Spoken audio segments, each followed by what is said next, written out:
Legends Global Series. Apologies for that small delay. We appreciate you bearing with us as we get ready to dive into all of the action here today. Now, our Split 1 playoffs are just around the corner, but before we get to that LAN, we need to find out which teams will be participating in Split 2 of Year 4, which is what we have going on today in our Pro League Qualifier matches.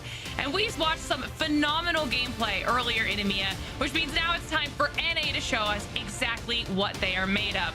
My name is Glitter Explosion, and I'll be your host today. And you know what? It's a match point day. We bring in even more of our amazing casters. So today we've got Onset Gaskin and Vicky Kitty back for more in the NA region. Onset, after an impressive showing from EMEA, now looking towards NA. How are you feeling? I don't know, to be honest, because Red Dragon and EMEA kind of shocked us all, right? They won the match point on the third game of the day, the quickest we've seen it done, and of course we had to play out the rest of the games to see who was going to qualify. But North America, I mean, some of the teams that you're going to see in this lobby, some of the names you're going to see in this lobby, you just expect to be in Pro League. They're just Pro League names, so looking forward to seeing who manages to make it back into the Split 2 of Pro League. And yeah, let's let the fun and games begin once more. It's definitely not going to be an easy competition here today. And Dan, once again, will be ending up with some new teams in Pro League for this region, which will be really exciting after what we saw in EMEA PLQ and now knowing what NA can bring to the table.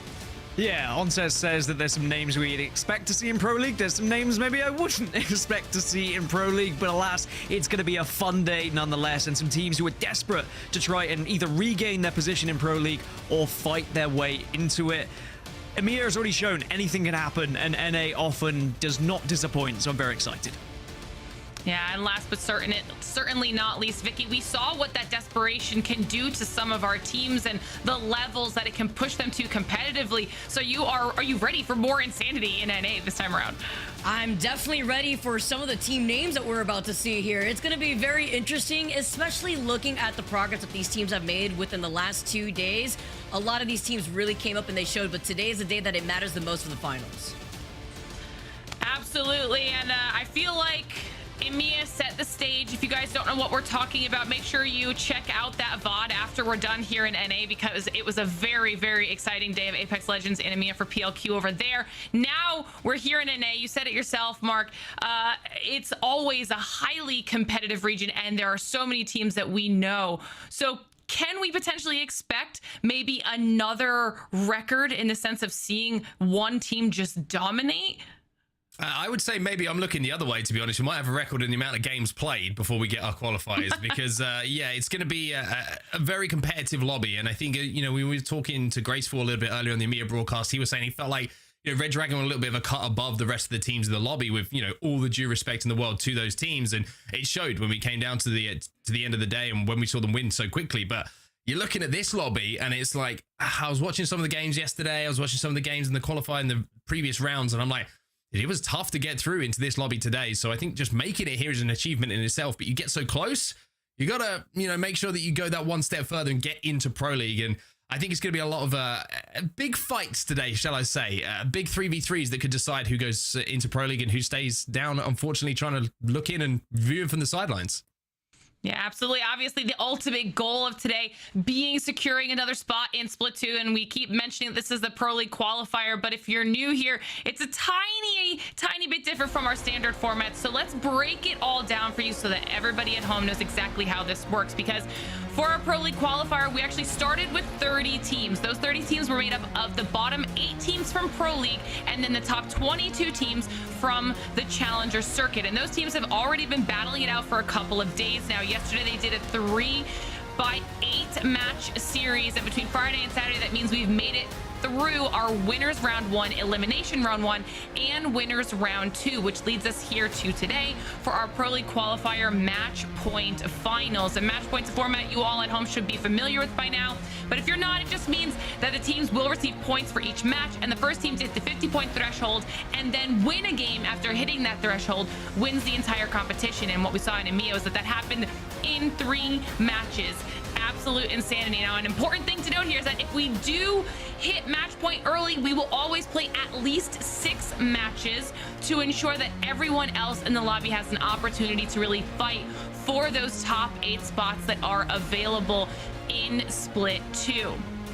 We said we'd never seen it before in our EMEA show. Well, now we have, so we'll see what NA can bring to the table. And then a final note here is that the top 10 from Winners 2 do have those advanced starting points based off of where they placed in Winners 2. And obviously, like I've just said, the top 8 will be the ones securing their spot in Pro League for Split 2. That is the ultimate goal at the end of all of this. Now, a lot has happened during these previous stages of the PLQ competition, but one important update that we do want to tell you all about at home, if you don't know about it yet, is the update with FaZe. Now, FaZe was a team that was surprisingly relegated after Split 1, and were a team that we were expecting to compete very well here today in PLQ, but they were unable to field a full roster after some changes to the team, which means they actually won't be competing here today to keep their spot as they parted ways with Panders and Zara. And this is a big surprise here, Vicky, but I'm sure that there's something in store that we don't know about yet.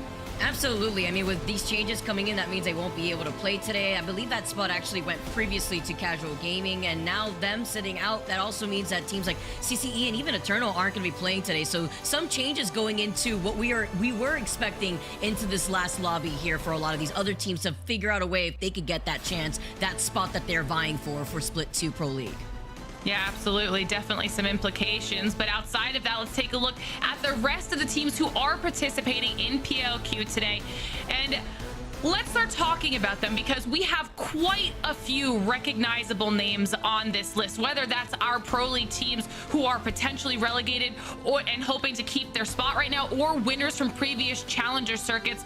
Mark, I'll start with you for this one. Which of these teams have caught your attention so far? I mean, always looking at the teams who didn't quite manage to stay in Pro League and are having to fight their way back in now, the teams who are relegated. So I'm looking at DNO, you got Doob, you got Prodigy Aces, and you got Rogue, you've got Meat Lovers who are in 23rd. There's Tech, a little bit of change to some of these lineups, as you can see from the teams you saw in Pro League, with ETH and Serial Cat, who went through the meat trials to join that team, and then Temper as well, who unfortunately came in bottom spot, but maybe this is going to be their redemption arc. You can see their lineup right there, and this might be their opportunity just to find a little bit of comfort again and qualify back into the Pro League for another crack at it in Split 2.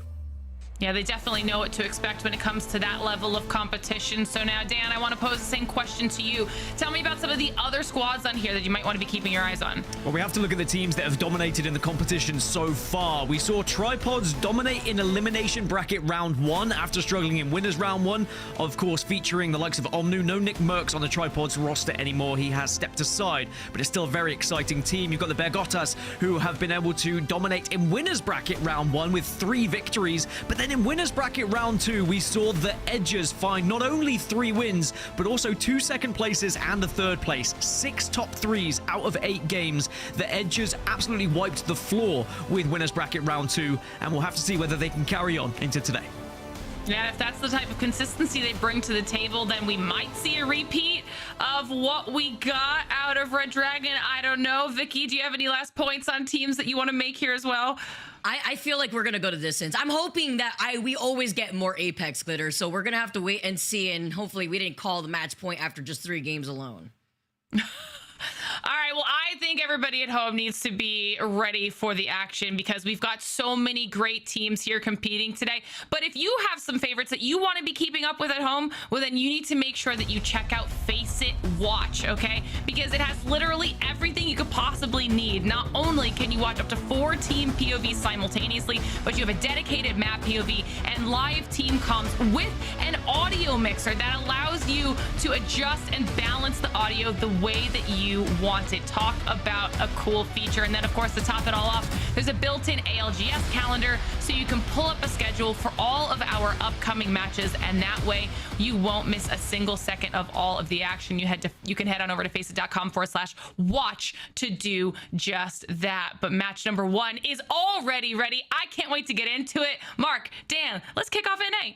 Let's do it. Let's get into this thing. Let's get the PLQ rolling down. Emilia was certainly a trendsetter for records being broken, and somewhat of a surprise, like we mentioned a little bit earlier. 3 games is all it took for Red Dragon to close things out and solidify their spot into Split 2 Pro League. But you look at this lobby, then you look at some of the names that are in here, you look at some of the history in here. I mean, you've got ALGS Championship winners in here from the online days in Onmu, and I mean, there's a lot of talent, undeniably a lot of talent here, and I just feel like this isn't going to be quite as easy to hit that match point and close out as quickly. Yes and no, I guess. If you go off of what Edgers did yesterday, there is a potential that they could continue with the way they've been playing. I mean, 3 wins, 6 top 3s. Like, that's an insane amount of consistency, and if they were to play that same way today, they would be on match point in just a couple of games, similarly to what we saw from Red Dragon and EMEA.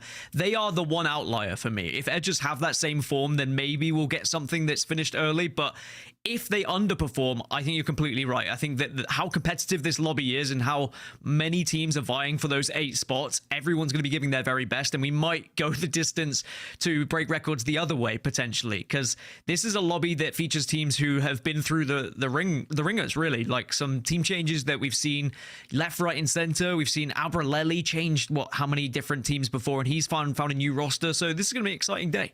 It certainly is. Let's take a look at some of those points, like you mentioned, of teams coming in from their performance yesterday. When we talk about match points, some of them do have a points advantage coming into this lobby. So we'll take a little look at that so you get an idea at home exactly where everybody is from those placements. The Edges, like you mentioned, they already have 10 points in the bag towards that 50-point threshold. LMAO, they're just in behind them, 9 points. Temple with 8. Bear Guatas are going to be behind those with 7 points. Stallions with 6. CC with 5. DNO, Fury, NG, NL, and Meat Lovers, respectively. You can see just kind of trickling down to that 1 point for the lovers of meat. Now, let's look at the map rotation. We're starting on World's Edge once again here, Dan. There's going to be World's Edge 2 in a row, then 2 Storm Points, then 2 World's Edge, and it will keep going in that pattern until we have our qualifiers. Yeah, and during EMEA, we only got to see the 6 games because match point was achieved prior to it, and that meant we only saw Storm Point twice, and it was something that we had alluded to. It was beneficial for those who are lovers of World's Edge because you're going to play it a little bit more, but of course, if we go further, if we go deeper into match point, we will see more of Storm Point, but it looks like we're locked and loaded. They're into the dropship, and match 1 is just about ready. I'm torn here for how this one is going to go, Mark. I think that we have to keep an eye on the Edges and how they perform. It's going to be a hell of a day of action. We love watching these PLQs because it is so unpredictable. We don't know what anyone's going to do. None of the teams know what each other are going to do. They don't know where they're dropping. It's all going to be fun, but EMEA, kind of off the rip, we were expecting maybe a few contests. There was none to be seen. Is that going to be the case here in North America, though? Let's find out who our 8 teams are going to be who join the Split 2 Pro League. Yeah, and see if we get any kind of heavy circle pulls to the far corners of this map that we saw a few times in EMEA, and it made for a little bit more predictable rotations. We didn't see as many central zones, which are a little bit more difficult. You have to fight a little bit harder for them, and perhaps that will really change how this day goes for North America. But I'm just looking across the map to see if we have any teams that are potentially fighting against one another, but it looks like everyone is pretty well behaved, and everyone has found a home here on World's Edge.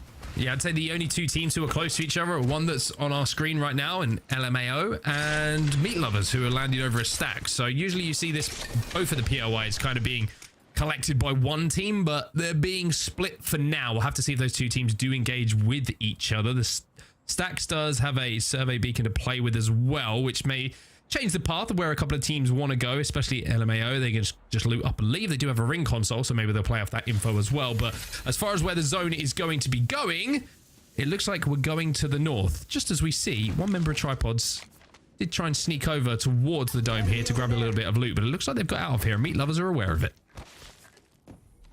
Yeah, Meat Lovers kind of being sandwiched a little bit by Tripods and LMAO.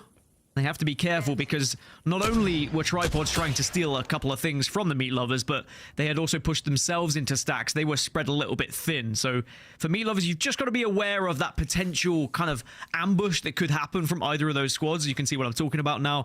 But one of their rewards for spreading themselves thin is not only loot, but you can see that the Meat Lovers have ring console and they have a survey beacon as well. And what we've seen throughout the majority of today in EMEA, we have compositions that allow you to use both the ring console and the survey beacon for the majority of teams. Now, I just want to put out a disclaimer, by the way. One team that's in zone right now, Puck, yeah, bud. I'm going to try my best. Dan's going to try his best as well to make sure that we don't mess that up. If we do, I don't want to see any clips going about Twitch chat or YouTube, wherever you're watching right now, okay? Let's be responsible adults. Let's look out for each other today. But they're in zone. They're in a good spot. Yeah, I'll be looking out for people calling for fines to be had, but I am a constant professional always. and I'll be making sure that I am on top of things. Now, Temper are going to be hitting that survey beacon to get any information as to where the other teams are going to be rotating through. As we see, Puck Yeah are going to be making their move as well. A lot of teams moving early here, because when you get a zone like this, once you've got the ring console information, it is a little bit more predictable, and we're going up towards survey beacon. We certainly are indeed. It does look like Survey Camp is going to be where we are going. Epicenter is going to be a good place to hold maybe some of the high ground for the later game where you can work in from the Icicle side, but also tough as you got to go across some of that open ground that we all know about where that snowy texture finds itself. Team Brown, by the way, some of the team names today. Very difficult to say with a straight face, but here we are once again. They're making their little rotate through a landslide at the moment. They are going to try and hit the survey beacon, I imagine, or would have done so to get themselves a little bit of info on how they path for Evo, or maybe where they can kind of thread the needle when it comes to moving towards that zone. But no action so far whatsoever. Only 105 damage from the POV of the man we're watching right now, Midwolves. Nobody else really in the lobby is even engaged as yet. Yeah, everyone's staying separate. Most just focusing on getting those Evo harvesters, getting the Evo shields leveled up as best as they can before they even consider engaging. We did see throughout EMEA that teams who prioritize playing around the edge, getting those Evo shields up to at least purple, if not red, depending on their composition, if they had that lifeline available, they did succeed. They did have games where they were able to just bully their way into zones because they had those shield advantages. So we'll have to see whether that happens again for any of these squads. Another survey beacon going to be hit as well. You can see that was Respawn Village just outside of Fragment. That was ICBM. Elsewhere, you can see Temper now, who had a pretty good run coming into this lobby as well. We mentioned that they have I believe it was 8 points, if I'm not mistaken, coming into the lobby towards their match point total. But they're at the moment just holding down this building completely. And I think it's quite a smart thing to do as well, just to hold down this building for a little bit of more of an extended time, I would say, because you deny a lot of teams being able to hit that survey beacon on their way in. So anyone who wants to try and make a late rotate, you control this building and you keep them off of it. It's information that you're denying, as previous NRG fans would enjoy. Well, Bear have already lost one. Payne's gone down, and it's about trying to rescue something here as Recon does hit some shots with the R99. Really had to quickly get to his teammate, who was in very much a struggling situation, but now Payne is going to get rezzed right at the very end, but sadly it's not going to work out, and it looks like they're going to fall because of it. We've come in to clean up the pieces.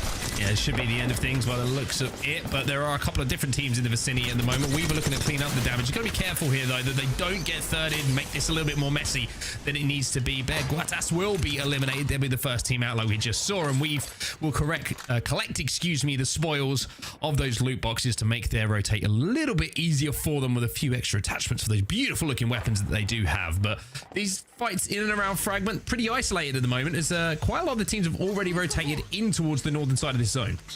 Well, I was wondering coming into this whether edges were by name or by nature, but at the moment they are certainly playing central zone a little bit more. But now starting to hear all the commotion that was happening towards the edge, they do start to make their way towards it and perhaps try and pick up some extra KP. But they are playing patiently right now.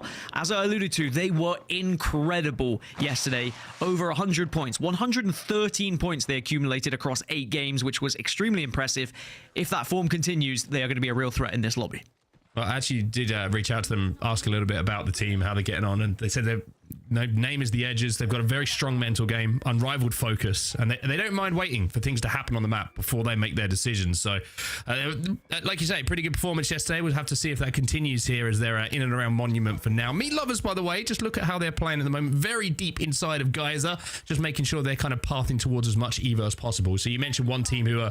Well, so should I say teams who are arriving late on the edge of the zone towards the end game, having those purples and reds? Well, Meat Lovers look like that's going to be their plan of attack here in this game. Yeah, Meat Lovers are very much playing the patient game right now. They're going to be one of the last to arrive, as well as Fury, as well on that western side. They're going to come through landslide, potentially through that little choke where Temper are going to be holding on the village building. And I think that going back to your point about Temper, I think that is a really good spot to hold because there's a lot of unplayable areas potentially in where this final circle is going to be going. So instead, you stay safe for as long as you can, you gain the information from the survey beacon, and then you try and play an emptier area that you've gained from that information when you get to the latter stages of this game. So it's a good game plan. We'll have to see whether it pays off. Well, Evolution are making their rotate at the moment through the eastern side a fragment just outside of the train station now. They move into the bar and they will be able to heal. They're also playing Legend that kind of has fallen out of the meta just a little bit. Someone that we used to see pretty much all the time in Conduit when she was first introduced. But obviously there's been a few nerfs to her kit, understandably so as well. She was very strong, but they still think that it's something that's going to bring them value here.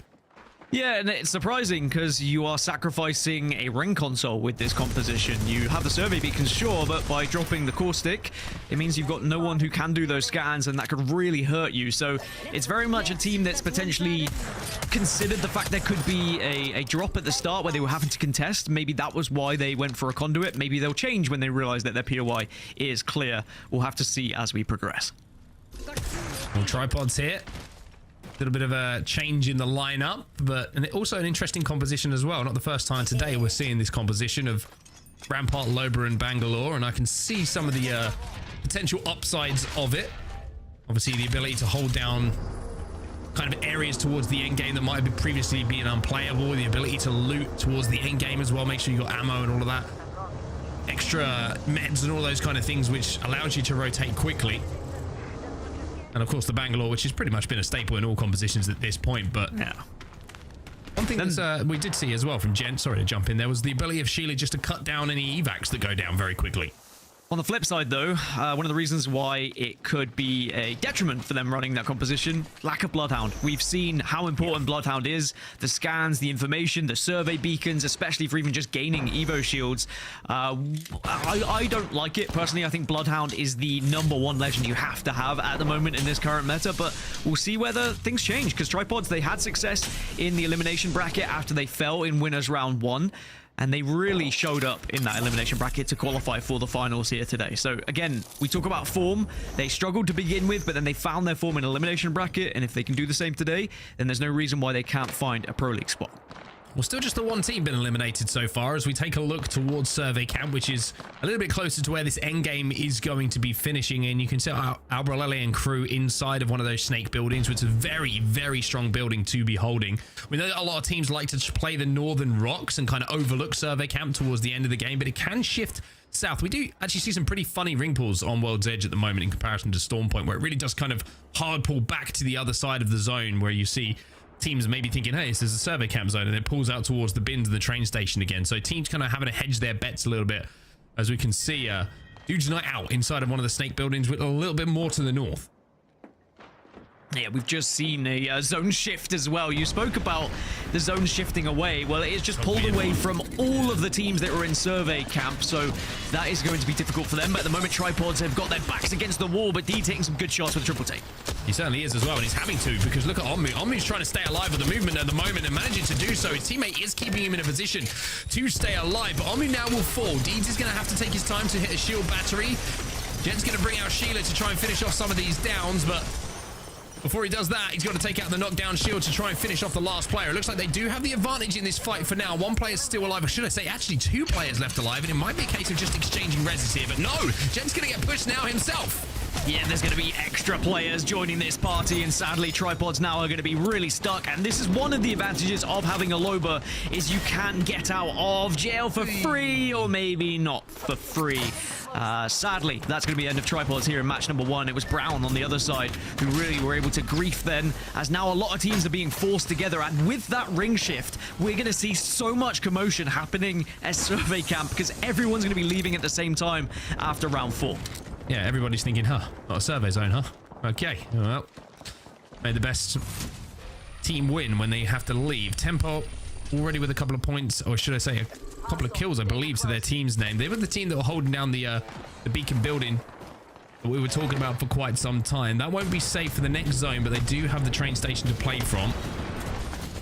We mentioned how the higher air percentage is going to be one of the advantages, or potential advantageous positions, but that still is the case. LMAO are down to just 1 now, with Ossivane left on his own, having to pop the medkit behind this knockdown shield and try and maybe think about getting his teammate back up. But the shots coming in from height now rip away his shields once more, and this is looking like a perilous situation. Yeah, not only the shots from height, but he's also got also known as Andy&O behind. So that is looking like it's going to be the end of LMAO soon. Temper get eliminated. Remember, they were holding that village building for quite some time, but they've gone out. 15 squads now are remaining.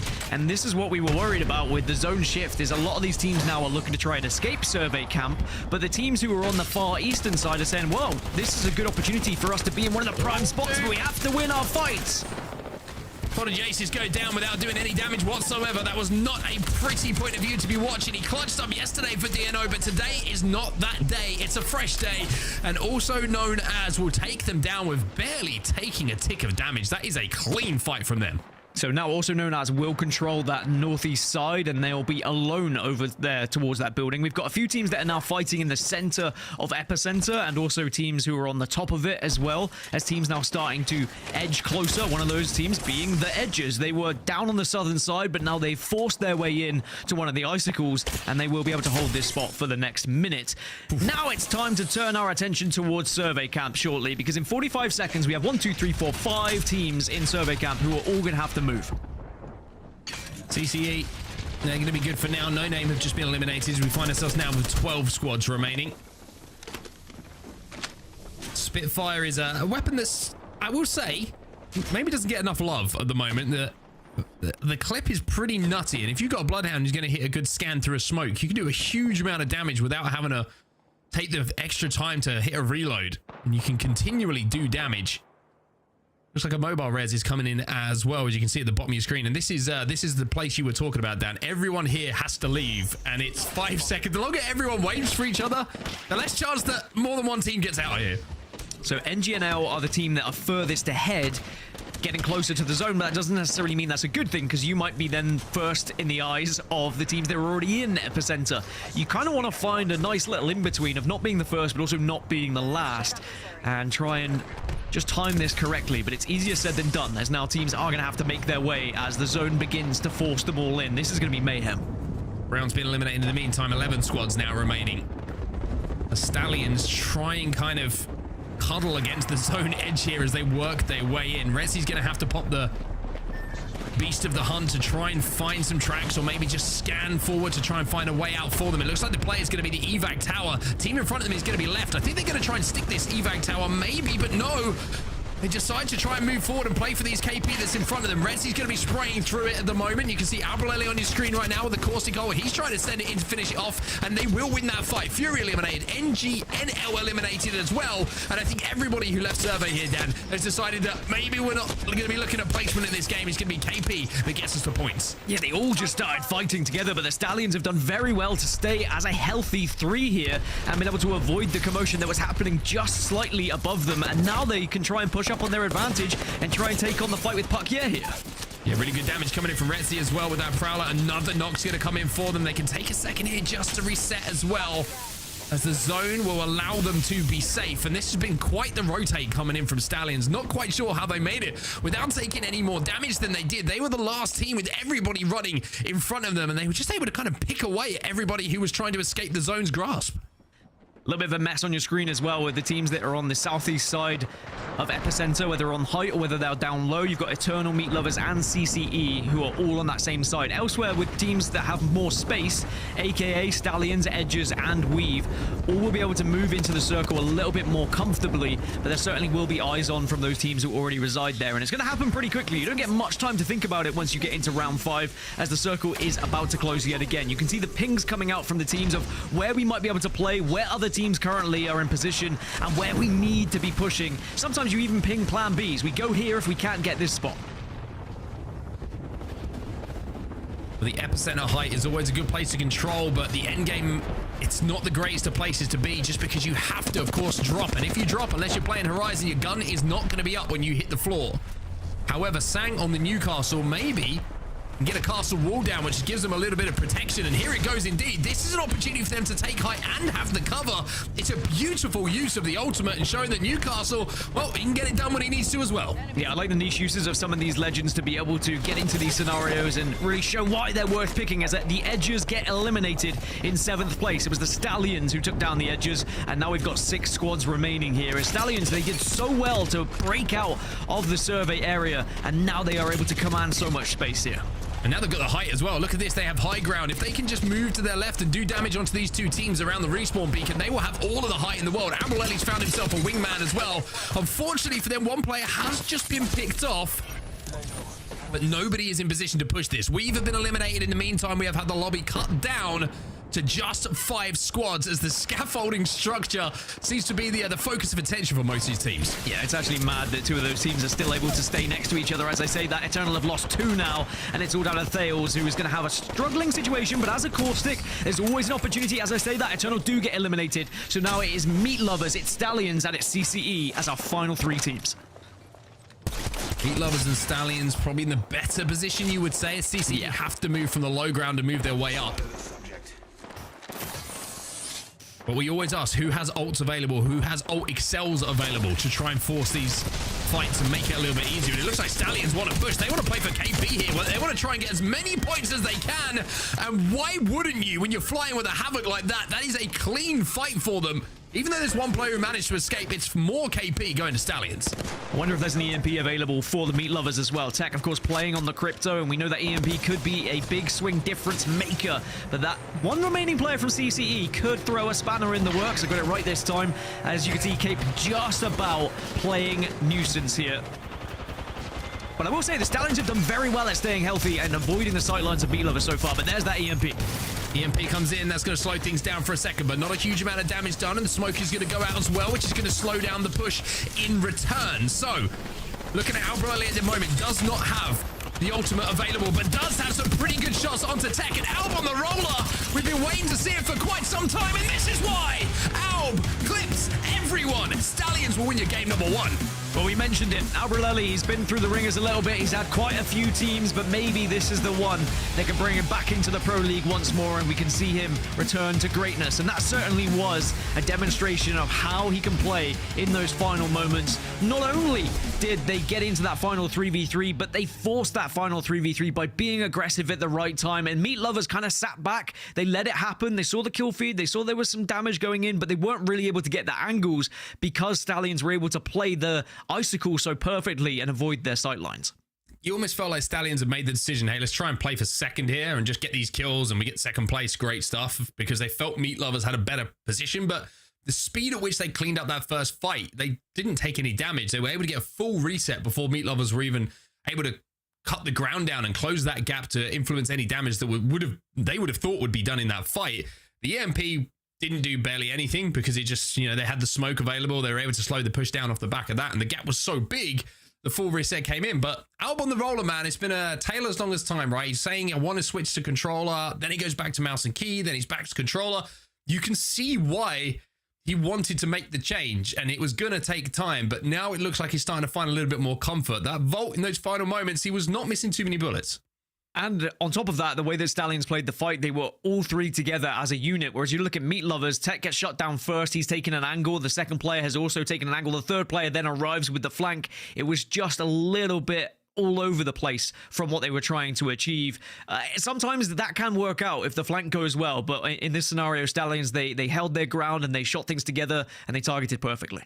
Yeah, very impressive stuff for them in that end game as well. And we always talk about like ultimate usage in those final moments. And I'm looking at the Crypto pick, and I've got to say, I've never been convinced. I see what Crypto does, and I feel like Crypto has more value in a, shall we say, a tier 1 lobby, like where everybody is looking for spots to play. You're looking for information. Information becomes more and more vital. But in this lobby that we've just seen, like an aggressive or an ultimate that is going to contribute stronger to a team fight, I feel like it has more value in this PLQ lobby. An EMP is great. It kind of stuns, it slows down, but if you're not in a position to close that gap, it almost becomes like it's not going to be as strong as like a Rolling Thunder or a Bloodhound ult or a Caustic ult. And it's maybe just a pick to look at moving forward. Like aggressive ultimates on Legends are going to maybe fare a little bit better in this lobby than others. Yeah, and I think that, as the ALGS meta develops, we will see legends get buffs, we'll see them get nerfs, we'll see new legends introduced, and sometimes you have to be innovative, sometimes you have to try things different. And I mean, I don't mind different legends and going away from the meta a little bit, because it does provide for more entertainment for us as viewers, as commentators, but there are better legend selections, that's for sure. But it's also comfort pick. We've seen Tech on Crypto for how long? He knows how to use him, he knows how to play him, he's going to be comfortable on him, and I think that certainly it's going to impact this lobby at times. Just sadly, the EMP really didn't make the difference in that final fight that we thought it might have.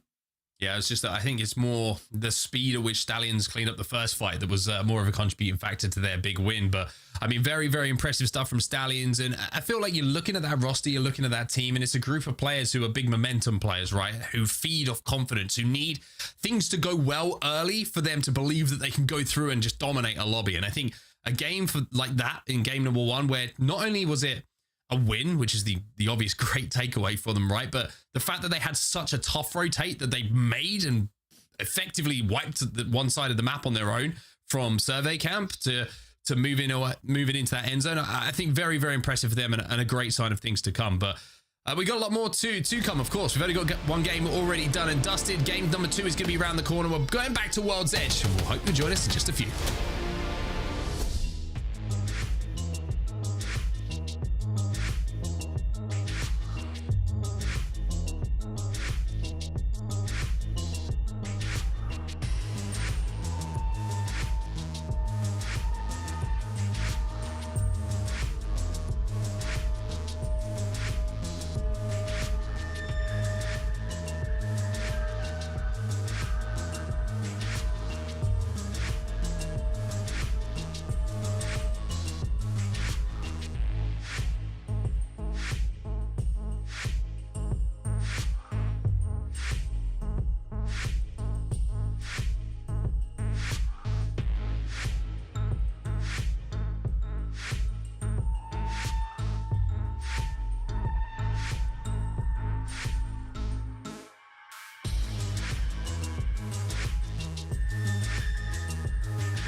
Welcome back, you beautiful bunch, to the PLQ, and we got Vicky Kitty joining me for game number 2, World's Edge. We're going back there, and it is the Stallions who stand up tallest in game 1. Vicky, smiles on the faces of Alb and crew.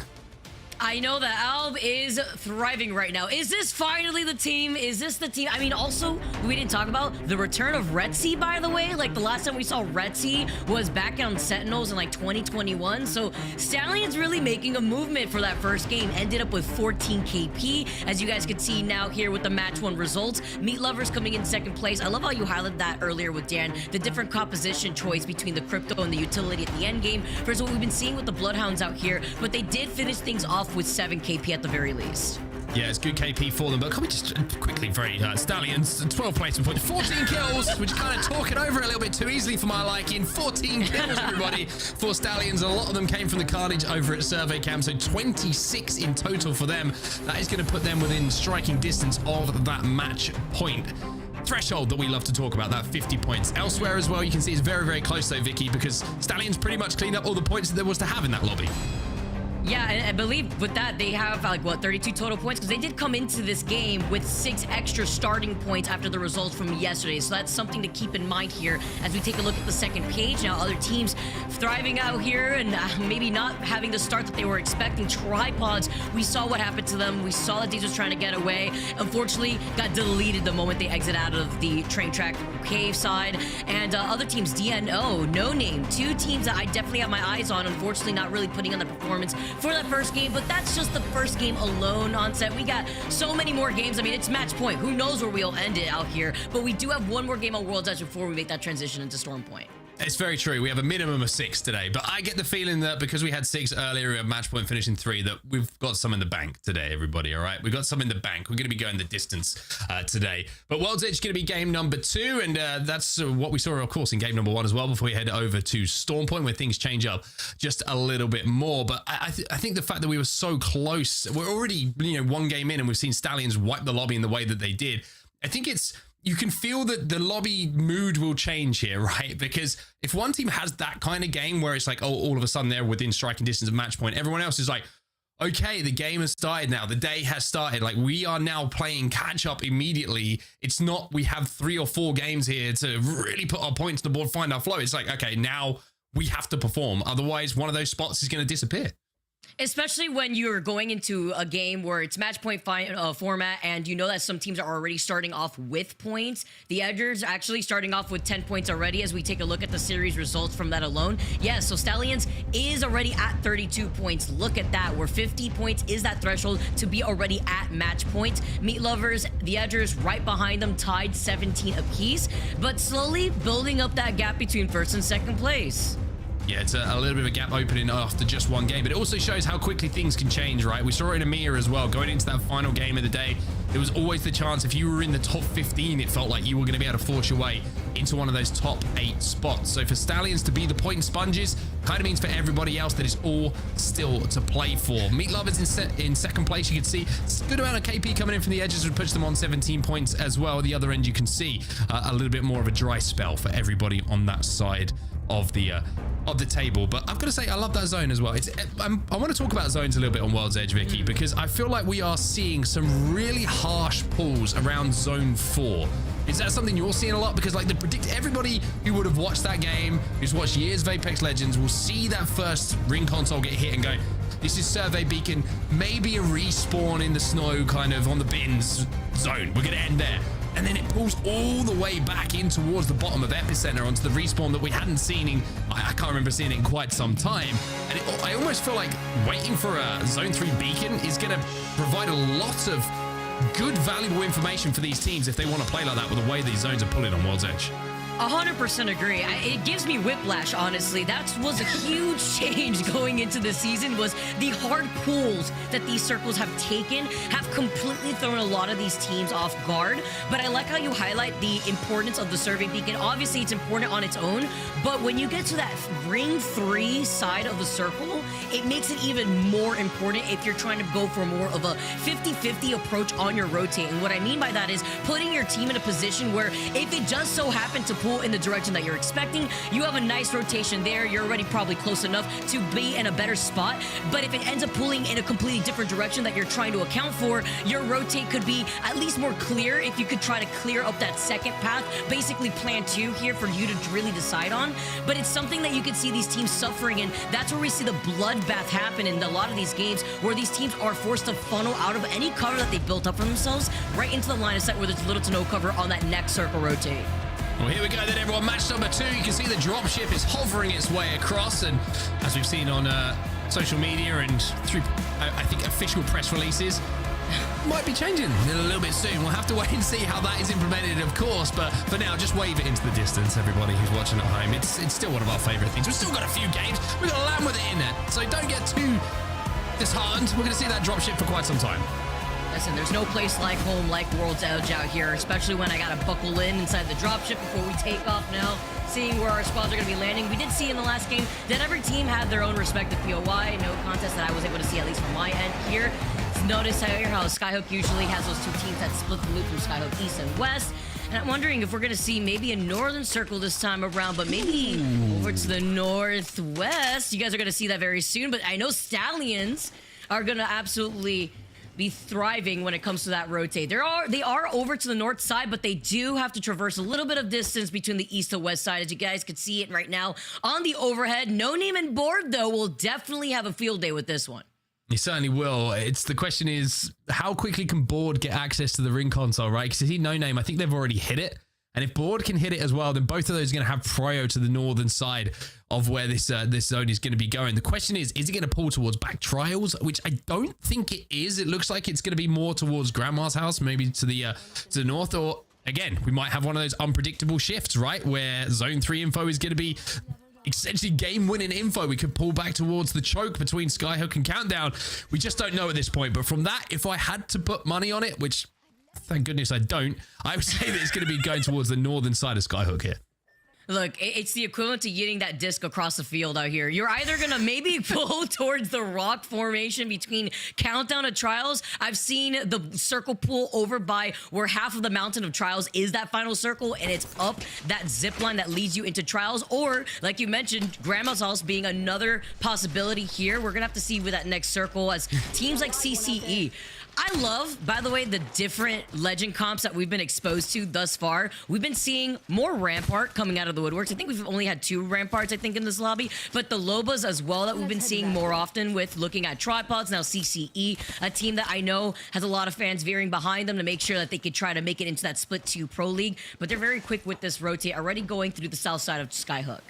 I just want to add a little bit of context to everyone, by the way. When we're talking about the guy throwing the disc, I pitched the idea for Split 1 playoffs that we have, instead of t-shirt cannons, we have an Olympic discus thrower come out and do it, and I'm waiting to hear back from it. But if you support the idea, I'm just saying, spam in the chat and, you know, get on social media and show your love and support, because I think it would certainly separate the Apex Legends Global Series from a lot of other events across the globe. Speaking of which, Tripods, they're on their way towards Harvester at the moment, and they're in I would say, interesting to talk about how their comp is exactly the same as the one we just saw a few moments ago. Once again, we have the Rampart, we have the Loba, and it's a composition which lends itself to a quick rotate.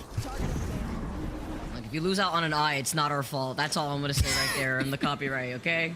Don't expect anything to be thrown in any direction out here as we get to see the Tripods at least throwing themselves on the other side of Harvester.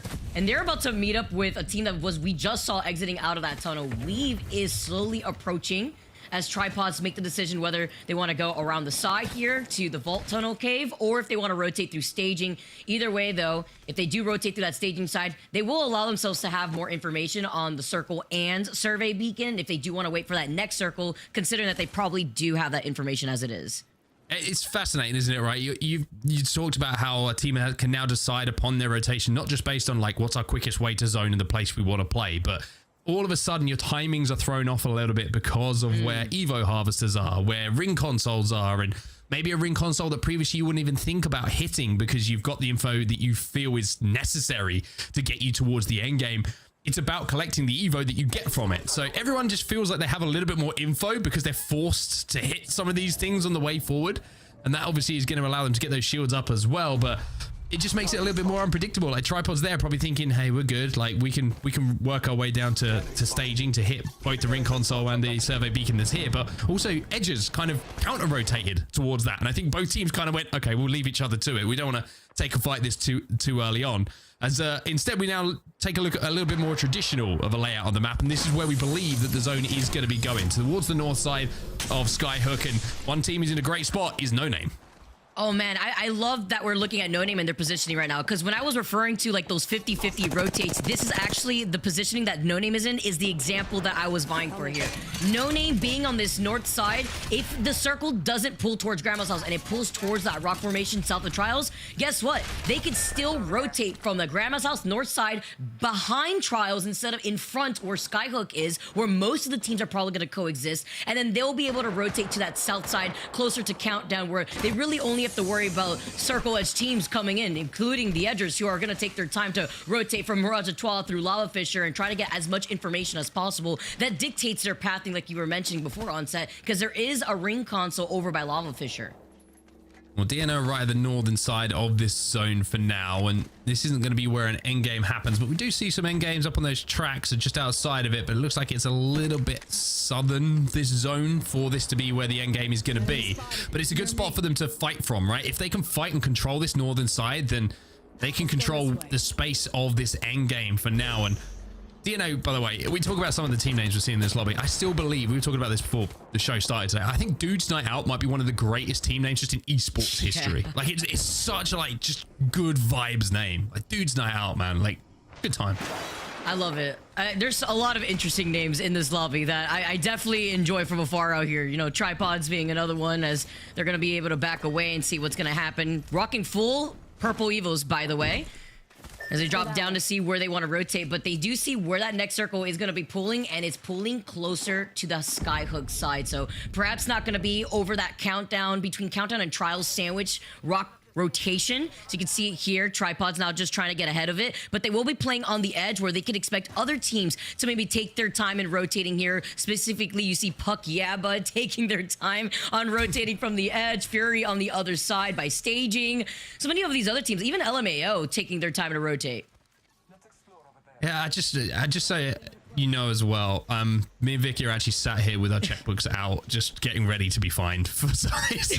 It's like we've already like filled it out. It's just a case of putting the signature on it to cover the expense at this point. But I mean, when we're looking at the zone, Vicky, it's looking like it is going where we thought it was going to be. And I think holding that tunnel of trials is going to be one of the prio positions for a lot of these teams, because the team up on the height of trials at some point is going to have to drop, right? But if you can control that tunnel with the door that provides so much cover, then you really can be in a position to let the lobby take care of itself and then approach it from late.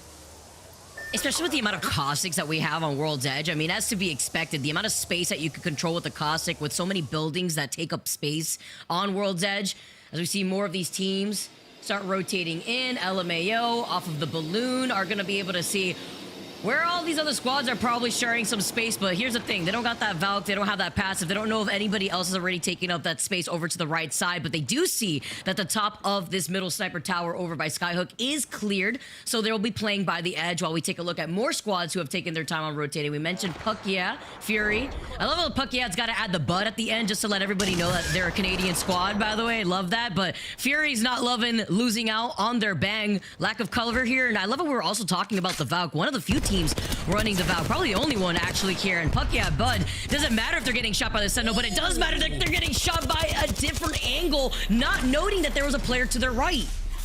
It's so difficult when you got a player, the Sentinel in their hands, and they hit a body while someone else's team shooting. You just die so quickly. You just fall over. And Puck Yeah Bud managed to even up the numbers for just a second. The question is, are they going to look to trade reses at the moment, or is one team going to try and push their advantage? Just like Fury now might be getting pinched a little bit themselves. A couple of other teams having a little look in on the vicinity, but it looks like it's isolated enough. It's No Name from a distance who were trying to put some shots in, and indeed we do see a trade of reses. So we're back to a 3v3, and we're back to Detox with the Sentinel being the player who's probably going to charge this thing up and look for an opening. Love the follow-ups that we already saw from Fury right now. And I love how it's also been rather slow at the start of this game. 20 squads still alive here. Everybody up and healthy. Minus the Edgers, unfortunately. They are playing that out as a duo while they make their quick rotate. They were called out. I believe Puck Yaz, another team, also playing things out as a duo. But while Fury take control over this entire POI, for now, they will be able to get the information that they need to decide how they want to rotate. Do they fully commit over to the other side here, closer to the countdown side, or do they want to rotate through trials? Well, now we're going to see the fight, and Meat Lovers are going in. You see both Caustic Golds are going to be expended in this fight. Tex trying to fire through, blind fire through the smoke, but gets absolutely deleted. But it looks like Evolution will come out on top of that. But there might be another team in the vicinity here who's looking to have a fight themselves. Yes, indeed. It's going to be Tripod to try and move into third party this. Evolution were taken down. And you can see, I think that Meat Lovers also have one player down. Here comes Deeds, though. A little bit of hip fire, a little bit of trigger disappointing. And now he flies in to try and clean up this damage. Got a dip from here. I mean, with Tech going down first in the previous fight, this is just easy pickings for Tripods. As they move in, they try to get the free KP here. They're the ones that are trying to send them right back to the lobby before trying to close in that gap. But the smoke did come out. They are trying to get away in time.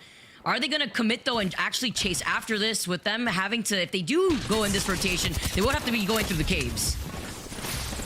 They've got about a minute or so to make that decision, so they should be good enough, I would say, to chase this down for another 15, 20 seconds maybe before they have to think about a rotation. But with where they were dropping down on the southern side of the map, you expect maybe this is going to be a case of get this kill, secure the points, get one more team out of the lobby, and then think about how we move afterwards. This is exactly what they do. 45 seconds left on the clock for them to try and move in a little bit closer towards the zone, and Deeds is going to use that cue just to get across to Onmu to say, hey, good job, buddy. They give a little convo about how that went as they head towards their teammate.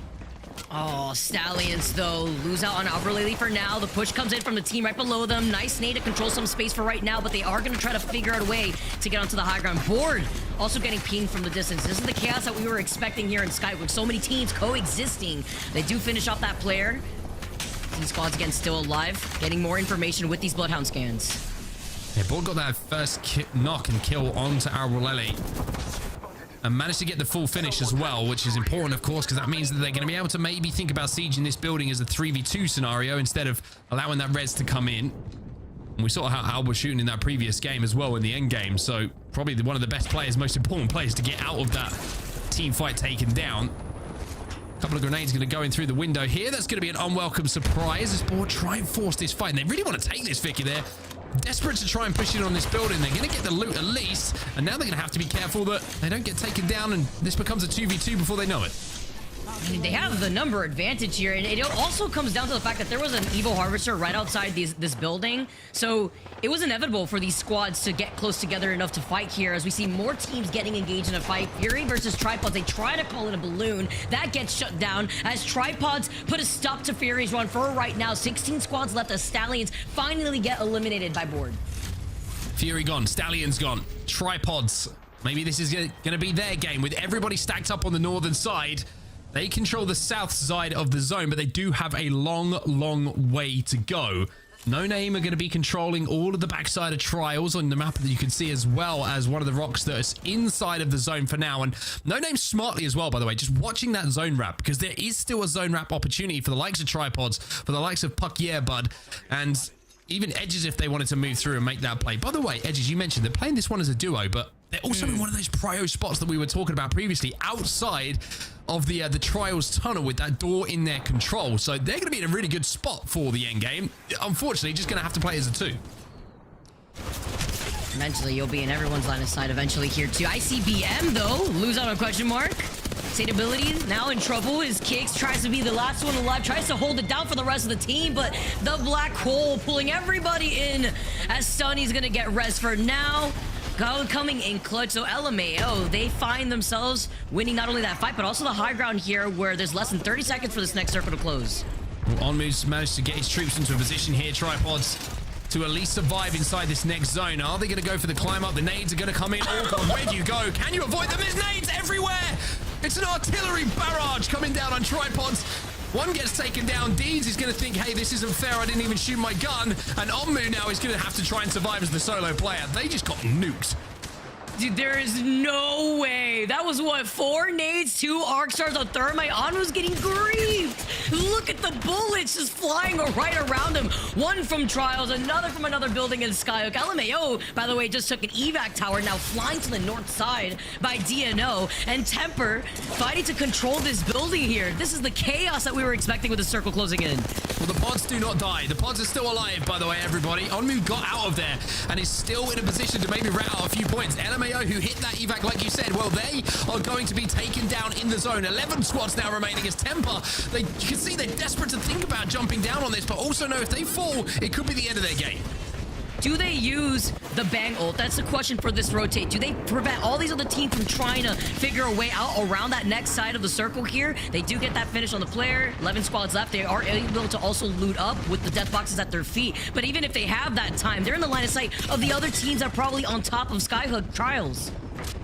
Puck Yeah Bud, they're gone. Also known as gone as well. By the way, Pods, I'm pretty sure, still alive. They might have just gone down in the last few moments. Excuse me. I think Onmu might have unfortunately fallen. We'll have to get confirmation of that, as Temper do get the res and should be good. But DNO, Dude's Night Out, this is a big fight for them inside of the market. See, Prodigy can survive this for right now with the blue Evo. He's got that temporary health with the purple. He's got a gold knockdown as well, but he uses the sound key to see if anybody else is going to try to push him here, and he fully commits to it with the knockdown shield protecting him. We'll be able to stick it by the looks of things and turn that into a 2v2 momentarily. The question is, will we be able to get up to a full 3? Outside, you can see the Edges. They're making their play as well. Temper also in the kill feed once more, overlooking this. A couple of knocks come in from the Caustic. A couple of cells going to be popped to get them in a position to rotate. 20 seconds until they have to move, and look how far they have to go. We're going to jump into a listen-in now with Temper. As DNO go down, let's see what their rotate is. I need another one. I need another. Here. He needs it. You need to pop those. I need You're gonna have it? I'm gonna pop one. No, I need this. Pop Solo literally right here. We need to just kill him. We need to just kill. Why don't we kill him? Listen, Solo right here. Sing him. One. Kill him. We can just play the side right here. Come on. I'm inside. I'm popping a bat. All right. I'm playing on Good throw. Good angle. I'm popping a bat. I'm throwing nades. Let's go. Just wipe right. Kill right. Almost cracked. Yep. Just chill. 50. Close on the right. What? Securing the kill. Up knock. He's ditching.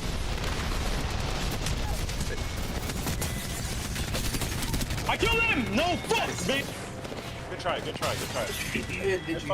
was none. Nine kills. 5. It's a good game still. Fuck, I just shit. Well, everyone had to leave. There was only room enough for certain teams to survive, though, Vicky. We're down to 2.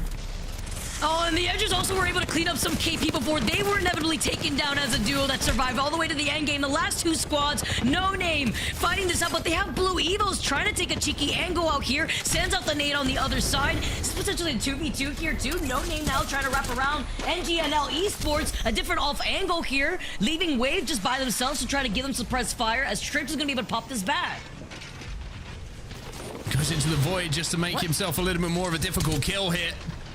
It's a 2v1, I believe, if I'm not mistaken. Damage comes in behind the knockdown shield, and now there's going to be damage from a distance as well. They should clean this up. They do clean it up, and NGNL will be your winners of game number 2.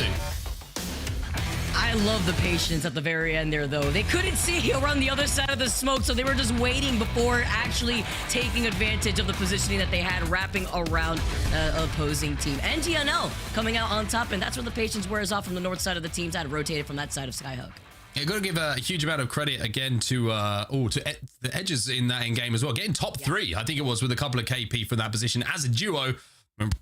Round of applause. Very, very impressive stuff and showing how powerful that position could be. I think that's going to make the leaderboards very fun, though, because one team who didn't really commit to the leaderboards was the team who took a huge amount of points in game number 1, right, in Stallions, which makes everything kind of squished together a little bit more and makes it a lot more competitive when we get to look at those scores in a few moments' time. But we just one thing I love is when you see an off pick when it comes to like consistency on Legends, and we see it be effective in a fight that wins a game. And you saw it from the Wraith there in the end game, right? Queuing away to find another angle and then just spraying down with that havoc. Especially when you have the most health in that situation. It did look like what NGNL were doing originally was maybe having the Wraith back, because they did hold a split angle. Having the Wraith back, they did lose out on a teammate, and instead of waiting back there while the Rampart was healing up with a shield bat, that's when the Wraith had pushed in, so that way that could be an extra body to focus on. But not only pushing in, holding that split angle, using the Q like you mentioned, Mark, so that way they could reposition where they weren't expecting it.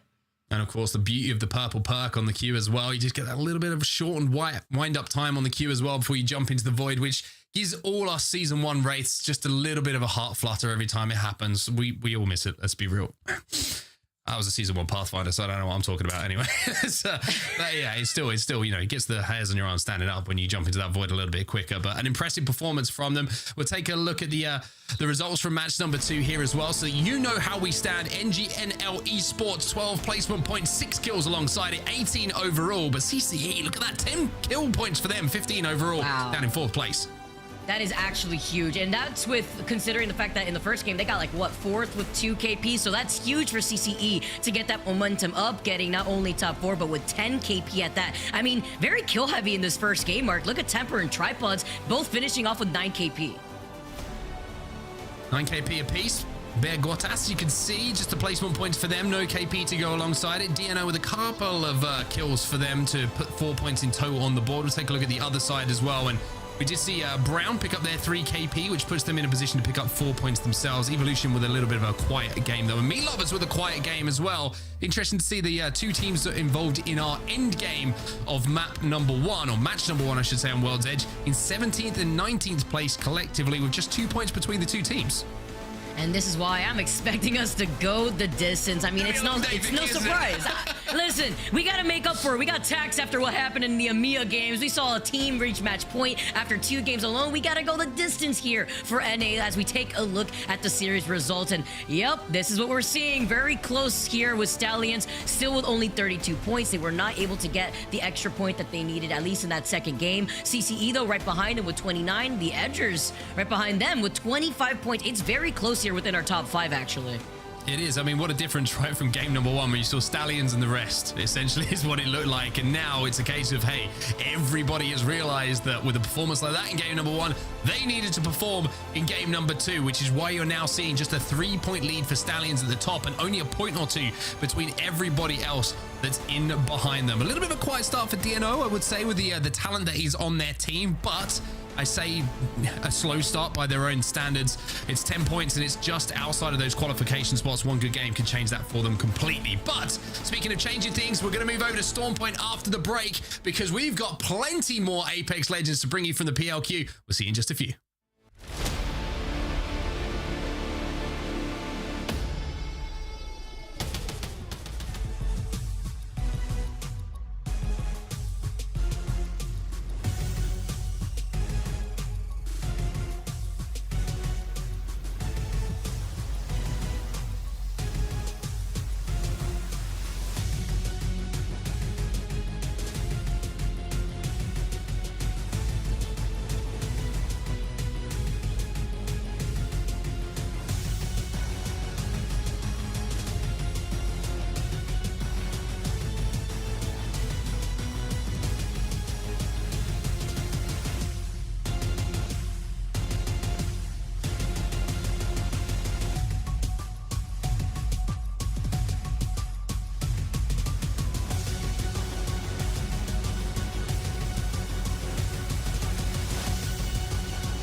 Welcome back, everybody. Come closer. Come in, get warm and cozy because we've got a lot of Apex Legends still to come your way. Dan, I didn't actually, that was terrifying, and please don't do that again. But yeah, you've completely thrown me off. He's done it, everyone. Well done. That's all I wanted to do. Welcome back. PLQ. We are here and we are ready to go into Storm Point. And yeah, Dan's face was closer than everyone expected, and the leaderboards are closer than everyone expected. After game number 2, how about that for regaining composure, Dan? Are you impressed? I thought that was honestly excellently done, well traversed, and what I would expect from a man like yourself. But a great set of games to begin with, and now we move over to Storm Point, and it is kind of crazy the difference from EMEA to North America, as you were alluding to. We don't really seem to have any clear frontrunners as of yet, which could lead to a very long day indeed, which I'm always looking forward to. The more Apex, the better in my eyes. Yeah, I agree. And one way that you can watch it, of course, is not just here on the main broadcast, but you can join in with Face It Watch as well. You can watch up to 4 POVs. You've got a map overhead as well, and a beautiful little addition in the volume mixer where you can mix together all the caster audio, POV audio, and the master volume so you can get the perfect mix for yourself. Head over to faceit.com/watch if you choose to watch the ALGS and the PLQ in that way. Now, we mentioned World's Edge. It's done for a little bit of time before we head back a little bit later on, but Storm Point is where we find ourselves heading now, Dan. A little bit of a change of scenery for everybody.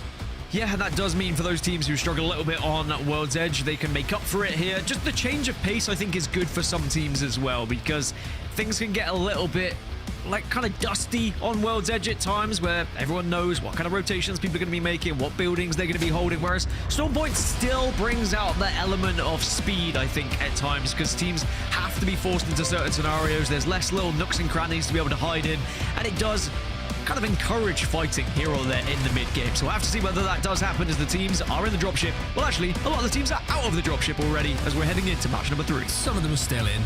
I'll give you that. Some are in, some are out, some are shaking it all about. We'll have to see if any are going to be contested on drop here, or if we are going to have another calm lobby with everybody having a POI to play from. We'll keep our eyes on that, of course, for you on our map overhead. Anything that jumps up, don't worry, everybody. You'll be the first to know. Yeah, at the moment, it looks pretty good. We started from the northwest side and everyone's shared everything equally. Northeast side is always what I'm intrigued to look at first because the likes of Zeus, the likes of Lightning Rod are always very desirable POIs, and it looks like Meat Lovers are going to take Lightning Rod, ICBM are over towards Zeus. So, yeah, people are being friendly again. No one contesting. Oh, I say that. Someone from DNO did just try and drop over towards Echo, and they very quickly were sent packing right back towards Devastated Coast. Well, as far as zone is concerned, I think it might be a pylon zone. Or it's going to pull out maybe towards the fingers of Launchpad as well. We do see that zone ending over there as well. But we're talking about some funny zone pulls. I would say this one is pretty predictable, especially now we're on Storm Point. Yeah, I think that everyone's going to be heading there very quickly if they have ring console information, and if you can get there fast enough. I guess if you were on the northern side, like Temper over towards Wall, even with ring console information, it is going to be quite a long journey for you, so you might not be rushing towards it, but those on the southern side, you'd imagine will be moving pretty fast to try and find one of those buildings, because if you look in the areas around Pylon, you've got the sets of 3 buildings, so there's at least 9 places that can be held there, as well as if you want to be really, you know, crazy, you can hold the middle of Pylon as well. So there is room to play here if you're early enough. The downside is if you are late, lack of room to be played, certainly.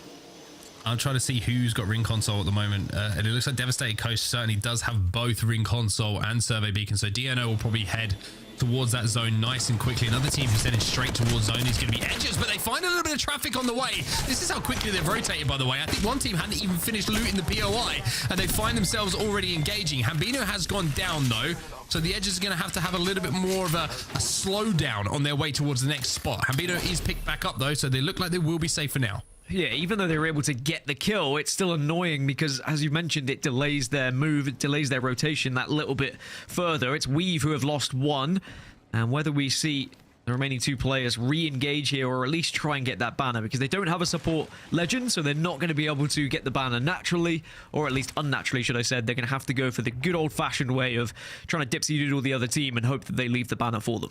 It's interesting here that Evolution do have a ring console over at Pylon as well, so they're going to be slap bang in the center of things. It's not one of those horrible situations where you find yourself at a almost guaranteed placement point POI, and because the zone is pulling towards you and you don't have the ring console, so you second guess and leave one of the best prio positions. Stallions have been eliminated, by the way. Wow. I mean, that is a big shake up for the leaderboards when we get to the end of things here, as they were the winners of game number 1 in quite some style. Also known as well, taking a fight. By the way, what is going on at the start of this game? Everybody is just throwing hands. What did I say about a change of pace? It just seems to be encouraging a little bit more of the mid-game, but actually, it's more of the early game contesting that we're seeing. Teams just trying to force their way, whether it be into zone or whether they get themselves closer to zone in some of these paths. And a lot of the Harvesters as well are creating some of these gunfights that we're seeing, but only 1 team being eliminated so far, but we have seen players go down in some other squads. And it's going to be tough for those to get back on their feet, especially as it's going to be a very contested Pylon soon and shortly, because everyone seems to be moving that way. Yeah, I would say the pace has been strange. It's certainly been fast, but it's not been like foot on the gas fast. It's been like shopping cart down the stairs fast, like just a little bit uncontrollable. You know what I mean? Just you're only going one way, and there's not really any recompense for going back the other way itself. So, No Name, good damage onto the team on the Trident. The question is, can they get the knock? They're certainly going to force it down. Also known as have been eliminated in the meantime. 18 squads remaining. So our 2 teams who did take fights early on, well, they've both been cleaned up.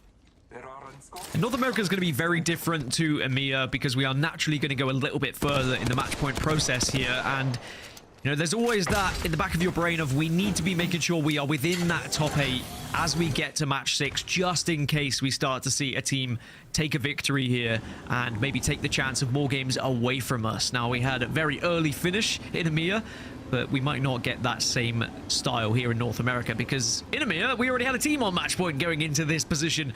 Doesn't seem to be the case today. So North America is going to be hotly contested. A lot more teams are going to be fighting tooth and nail to try and be at the top. Speaking of fighting tooth and nail, this is what we expected towards Pylon. You've got the Mentalists who are going to try and hold the middle of Pylon, and they are very vulnerable when you do so. And then there's a lot of teams who are on the outside. That would surprise me to be. The Mentalists could be a team name. especially in this lobby.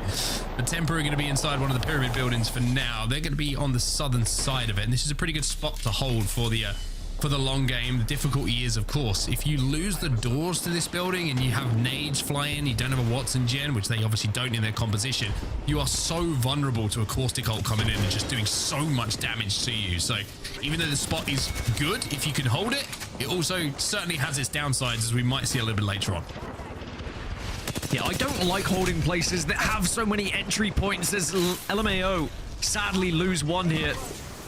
Tried to do as much damage as possible, but maybe just showed for a little bit too long.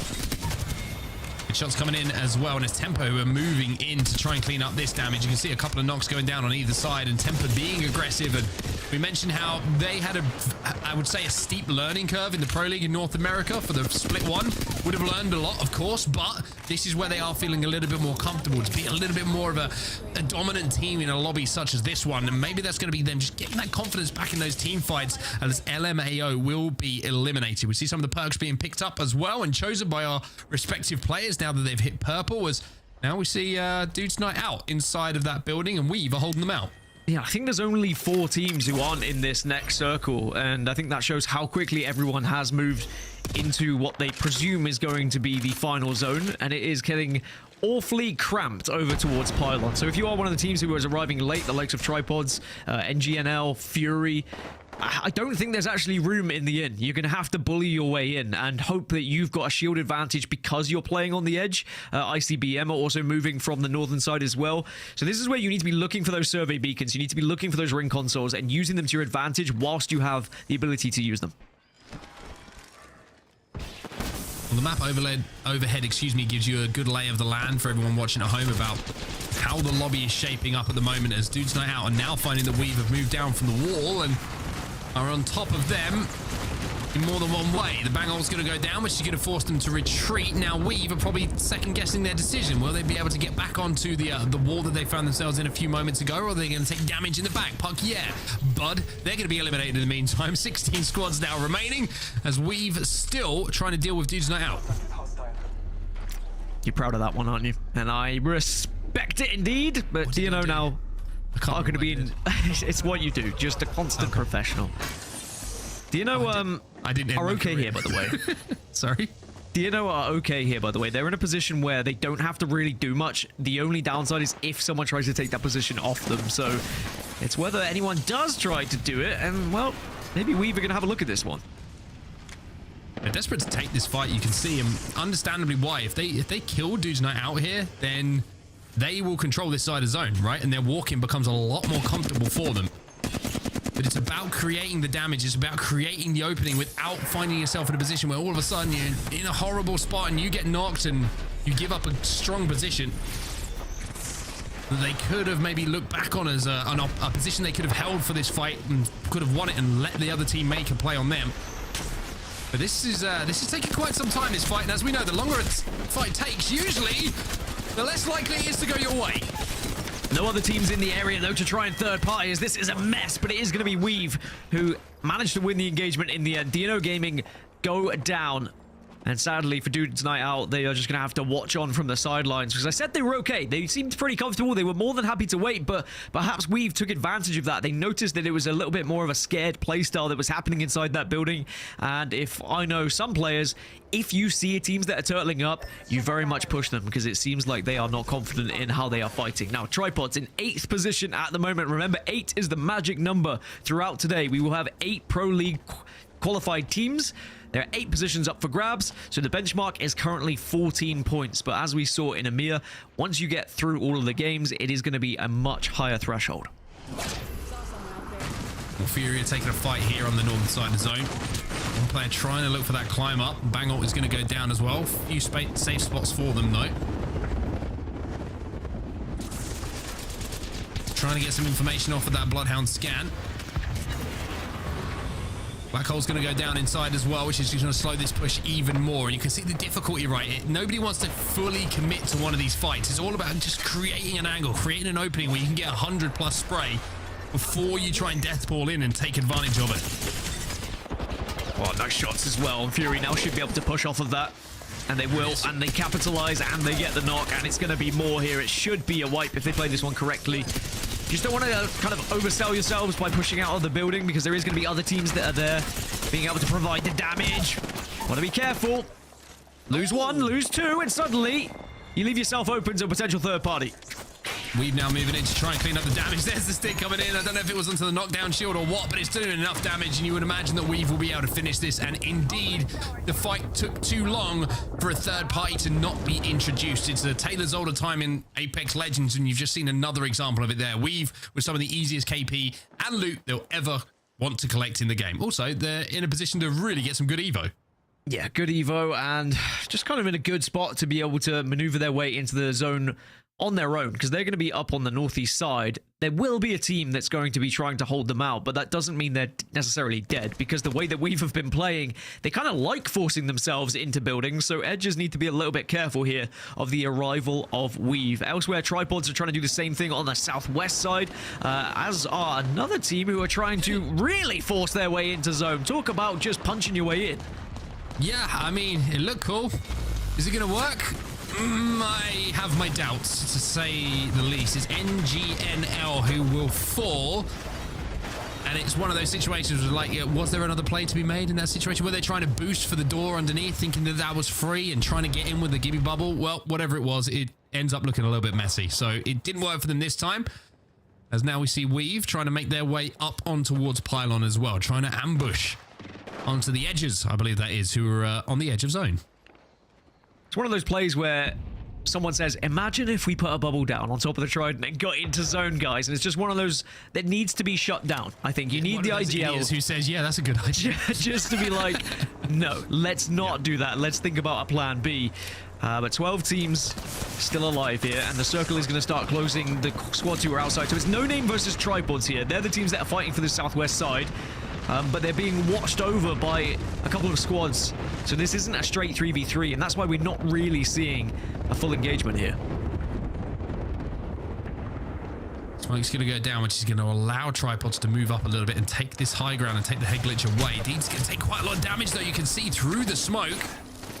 You presume, excuse me, there must have been a good Bloodhound scan that came in, or Beast of the Hunter's been popped to give that information as well. And now Tripods are forced to try and move down towards this zone. The difficulty for them is that that zone is extremely busy. So where do they play? That's the question. And one of them is going to fall. Deeds will go down. So Tripods down to 2, and No Name just trying to rain down fire into the remaining members. Yeah, they're doing a good amount of damage. And they are in zone, so they don't have to panic. They can just be griefing from this position now. And they'll just be waiting to see where this zone is going to pull for them, whether it's going to be a good pull or a bad pull. Likelihood is with their position isn't really going to matter too much. As I say that, on the other side, Tripods do get eliminated, so now we're down to 10.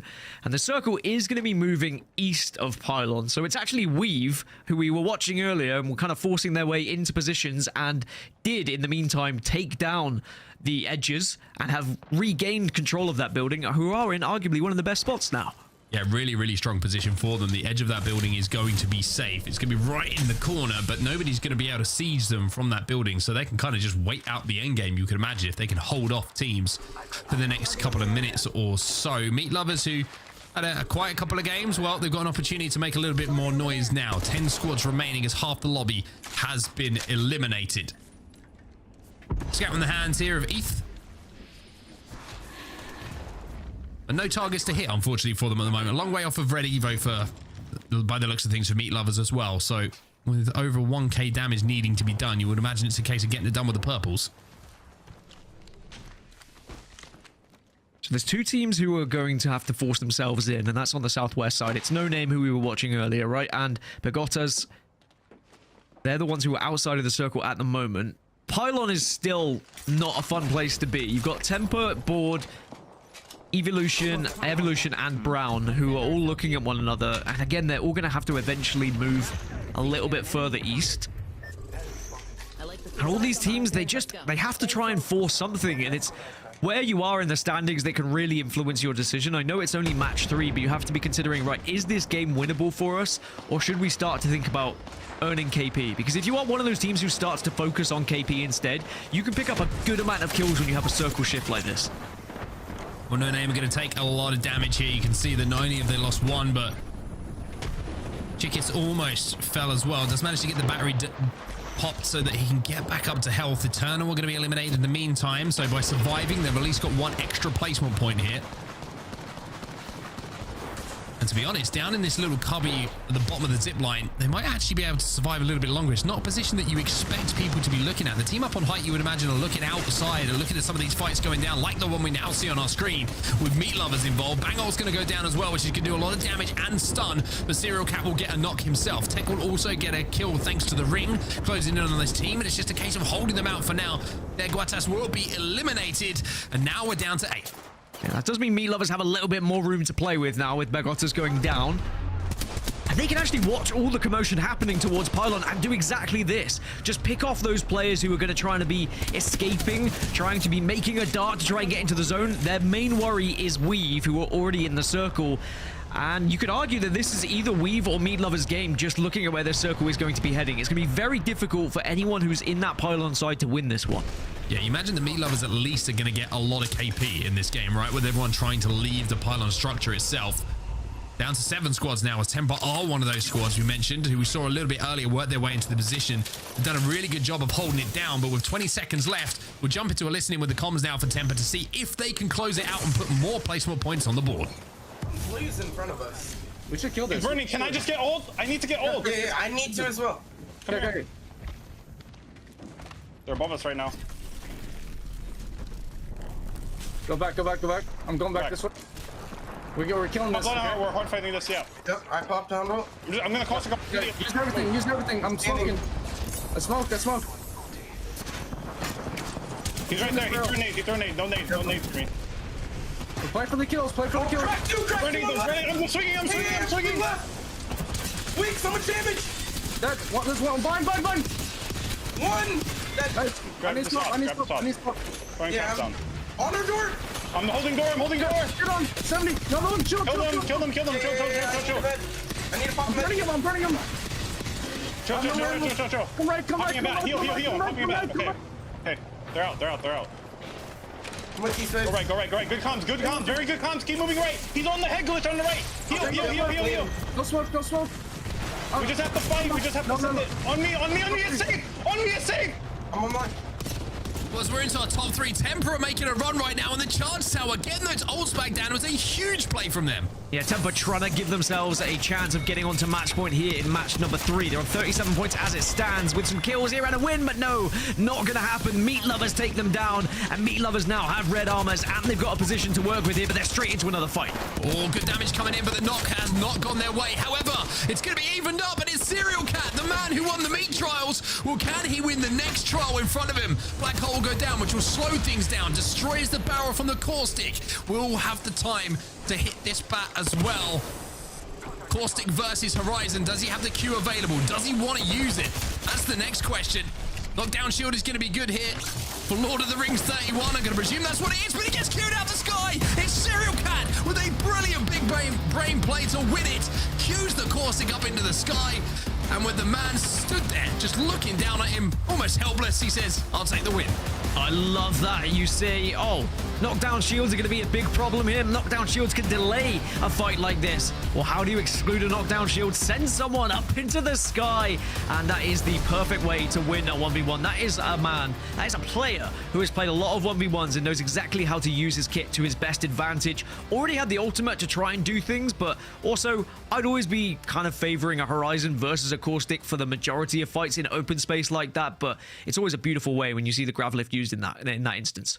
Yeah, so it's good to see creativity, right? We see it quite a lot in those end games sometimes. It's like people get a little bit caught up in the moment. They're like, okay, I've got to play around my knockdown shield. Like, it's the ability to realize, like, what is your utility? What do you have available that's going to give you an advantage to win this fight? He probably realized that the caustic didn't have an ultimate available. Otherwise, you know, they probably wouldn't be in the position that they were to get into that end game fight with him having to use the ultimate to even get there. So it's going to be barrels, right? And he can take the barrels down. He can shoot the barrels as they're in the sky. So he had the advantage when it came to that knockdown shield battle, knowing that he had the Q available. Sometimes you don't see that from some players. They panic. They don't realize that Q is available. The grav lift is what won them that game. And I think even using the black hole to deny the space and the push of the caustic, allowing him to get that battery off, from there, he was just super confident, and you could just see that he never really felt like he was going to lose that fight. And in general, the fact that Meat Lovers had to go from fight to fight in that quick fashion as well was very impressive. How quickly they turned their targets to the other team that was pushing them. We can look at the match results now and see just how many points were accumulated for said Meat Lovers. And it's going to be 23 points on the board. It's big games like that that may just earn you a position in the Pro League. Yeah, very impressive stuff from them. They will be very, very close now to match point, you would imagine. We've just in behind them, 9 KP for them, 18 points overall. Temper, we saw towards that end game as well, hitting that charge tower to give them the opportunity to use all of their ults in that fight that got them into that top 3 position. Good amount of KP as well. And just looking down outside of that top 4, you would say, Evolution, by the way, with the first kind of notable game of today. They were the point sponges. Everybody else was just fighting for scraps. Yeah, but those scraps, as I always say, can be very important when it comes down to crunch time and fighting for those top 8 positions. So even though a 5-pointer, a 3-pointer might not look important right now, it could be those 3 points over 0 points that could be the difference between you getting into Pro League Split 2 or not. Even LMAO, 5 kills, but no placement points. But again, big 5 points. It could be so important later on. They certainly could be important as they all add up. We're going to bring in Lauren and Vicky to talk us through what is going to be going down before we head into our next game of Storm Point as well. Look at us all. Look at us all. Wow. Beautiful stuff. Hey, everyone. How's it going? It's going great.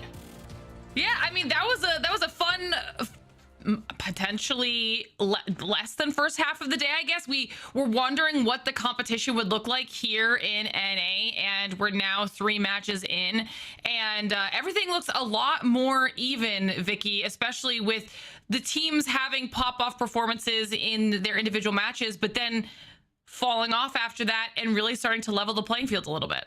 Yeah, that last game had me so hyped. If I was Tech, I'd be sweating a little bit. Like, not Serial Cat, not him too, please, not again. No, but aside from that, looking at how everyone's been playing, I agree, Lauren. Everyone's really close together in terms of like their progress so far after 3 games alone. I believe this sets up Meat Lovers to have 42 points too. So this next game 4 could mean everything.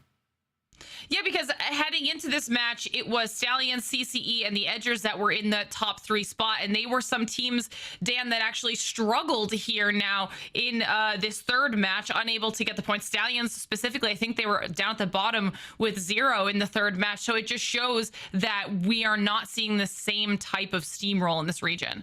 Yeah, Stallions eliminated, I think, first in match number 3 there. And it's not Mark speaking, but I can understand the confusion. We do often, we look alike with the same kind of build. We've both been lifting a lot of weights and similar hair. So thanks for that one, guys. But yes, Stallions eliminated early. It does show that, even performing well on World's Edge doesn't necessarily translate to Storm Point. And that's why we play both maps, because it shows what we can do and who is going to be consistent across both. And we saw Weave would probably be my biggest surprise out of that game in particular. The way they were able to bully certain teams out of buildings. They had so much confidence in their team fighting, and I think confidence is going to be everything as this day goes on. I mean, after seeing a little bit of an uptick there from Meat Lovers, do you think that they could potentially be one of the teams that start to kind of kick it into high gear and nail down match point out of everyone that even started to get close to it to start the day here, Mark? I'm not sure at the moment. Honestly, I feel like the lobby is it feels like one team has a very big game and everybody else is kind of picking up some scraps, and you're seeing things change. And we kind of joked about it when we were saying, hey, EMEA ended so quickly. It was 3 games and we had our match point and we were just playing out for the rest of the placement. So I feel like this is going to be very, very different. I feel like we're going to have at least 5 or 6 teams on match point before we even get close to deciding who's going to take it home. Meat Lovers have been involved in quite a few end games though, so I'm kind of looking at those at the moment as maybe the front runners for a team who, if they do hit match point, have shown the ability to close out games. 5 or 6 teams on match point is a situation we are very familiar with, so it'll be interesting to see who those squads are when we get to that point. Before we continue on with the action, let's go back and review those final circles for the first 3 matches. Lots of action went down. Vicky, for match number 1, talk me through those moments. I mean, this is the game that Stallions came up and showed up and definitely made an impression after that just first game, really coming through with 14 KP. But this is the way that they did it here. You can see the Loba literally stuck in a corner before having to brace it away. They were a solo. They did get the high ground for right now here too, at least in this case. But With them starting off with 6 extra points, 14 KP as they cleared that south side of Epi before rotating in from the high ground, this was just easy pickings for Stallions. Now, whether they can keep showing up, though, within the next few games after they got last in the last game, that is the question here. But they just have to show up the way that they were able to this game around. Some really nice clips coming out of Alberlelli there as well, but then we head into match number 2, Dan, and talk me through these final moments. Yeah, match 2, another interesting final circle. The final remaining players just had to be eliminated before we got our 3v3 to engage. The Edges were the third team to go down, but then no name from the height and from the distance looked like they were going to be in a prime position to take this game, and it was going to be a difficult fight coming up ground against No Name as well, and they had to hold their position, but then the ultimates came in to give NGNL a chance, but then it was a great push from No Name just to change things up. And again, as soon as you see a Wraith involved, you know this circle is going to be a little bit different. You know that Legend selection could kind of impact things a little bit here, and it made for a very elongated fight that perhaps we weren't necessarily expecting, some things you don't see every now and then in these straight 3v3s, but in the end, NGNL were able to take the victory. A really clean win from them there. We saw a few more Rampart walls in use here, like we saw in EMEA as well. But then match number 3 to close out the first half so far here. Mark, talk me through these final moments. I mean, Temper, they hit the charge tower to get their ults back, to get them into that top 3. And Meat Lovers here, you were like, oh no, Tech. Oh no, you're caught in the crossfire. But I've got to say, Serial Cat kind of was the final boss of this endgame. You see him picks up the first 2 kills. Not only does he do that, he then uses the black hole just to give himself enough time to pop that battery, destroys the barrel that comes towards him as well. And then you're like, wait, that nade's going to be a problem. That's going to take down so much of those knockdown shields. Slides out of it, then takes the high ground. Then you're like, oh, he's in charge here. Again, the caustic, he's got some good damage down, but then the Q comes in just as he pops the bat. And when you don't have your gun up in a 1v1, it is going to be curtains for you. So Serial Cat, the king of the end game, they got all 3 kills, I believe it was. And the 1v1 clutch at the end puts them up at the top of the leaderboards. Yeah, Meat Lovers now going to be really comfortable here at 42 points, just 8 points shy of hitting that match point, but quite a few other squads within striking distance if they are able to have a strong performance here. Vicky, we mentioned them. We saw Stallions up there, CCE now Temper at 37 points. Literally, the next match could have multiple teams on match point depending on how much KP they're able to get. Yeah, and this has just been the message from NA for a while now, right? A lot of these teams are just so close when it comes to skill that this being as close as it is, it's no surprise here. But I definitely agree. Game number 4 is going to mean everything while we are still on Storm Point. Can these teams ride that momentum, specifically looking at Meat Lovers? Can they just close it out already where they could be at match point and then be comfortable on World Edge for Game 5? We're going to have to see. That'll be important to know too. We'll see if our Storm Point specialist squads in PLQ right now can do something with this last match before we swap maps yet again. But we'll take a look at the second page, and pretty big points fall off here, Dan, when we get here. This is going to be some of these teams that need to start picking it up considering how close the top of the leaderboard is. Yeah, 19th and 20th, their day is starting to look pretty rough. You'd have to have a victory, a pretty big one, to get back into the mix of things, but even the likes of DNO at 18th, it is not done yet, because you are close enough that with a victory, you are going to be up there, but it's starting to look a little bit more dicey. After 3 matches, you'd be expecting a little bit more from some of these guys, so we'll have to see them pick things up as we head into match number 4. I'm excited to see what all these squads can bring to the table here. Not to mention, we'll keep reminding you there are only 8 spots available to get to Split 2. But before we even get to Split 2, we obviously have our Split 1 playoffs. You hear us keep talking about it, and we're not going to stop anytime soon because literally it's a week and a half away, and every single LAN is always so jam-packed with so much to do. The gameplay is always insane. And, well, you don't believe me? Check this out. I just got word that LAN is in Los Angeles this year. Wait, we don't have to move the green screen this Bro, time? we don't gotta move it at all. Let's go. Yeah, you can't hold me down. Looks like bling blow, hey. Yeah, you can't hold me down. Yeah, how you like me now? You want beef, then have a call. Looks like bling blow, hey. Going up, going up, going up, going up, yeah. Going up, going up, going up, going up, yeah. Going up, going up, going up, going up, yeah.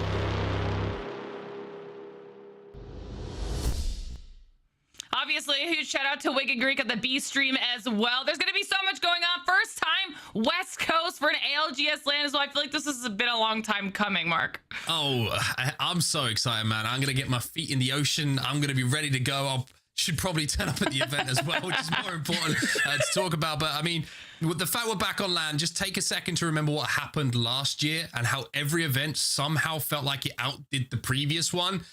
It's a new season, everybody. There's going to be even more incredible stories, incredible moments we're going to be talking about for years to come. It's your first time going to a live event. You're going to have an absolute blast. If it's your 10th event, whatever it might be, if you've gone to every single one, it's still going to surprise you. Honestly, I can't wait. I feel extremely blessed, and it's always a special moment to be a part of these things. So yeah, can't wait.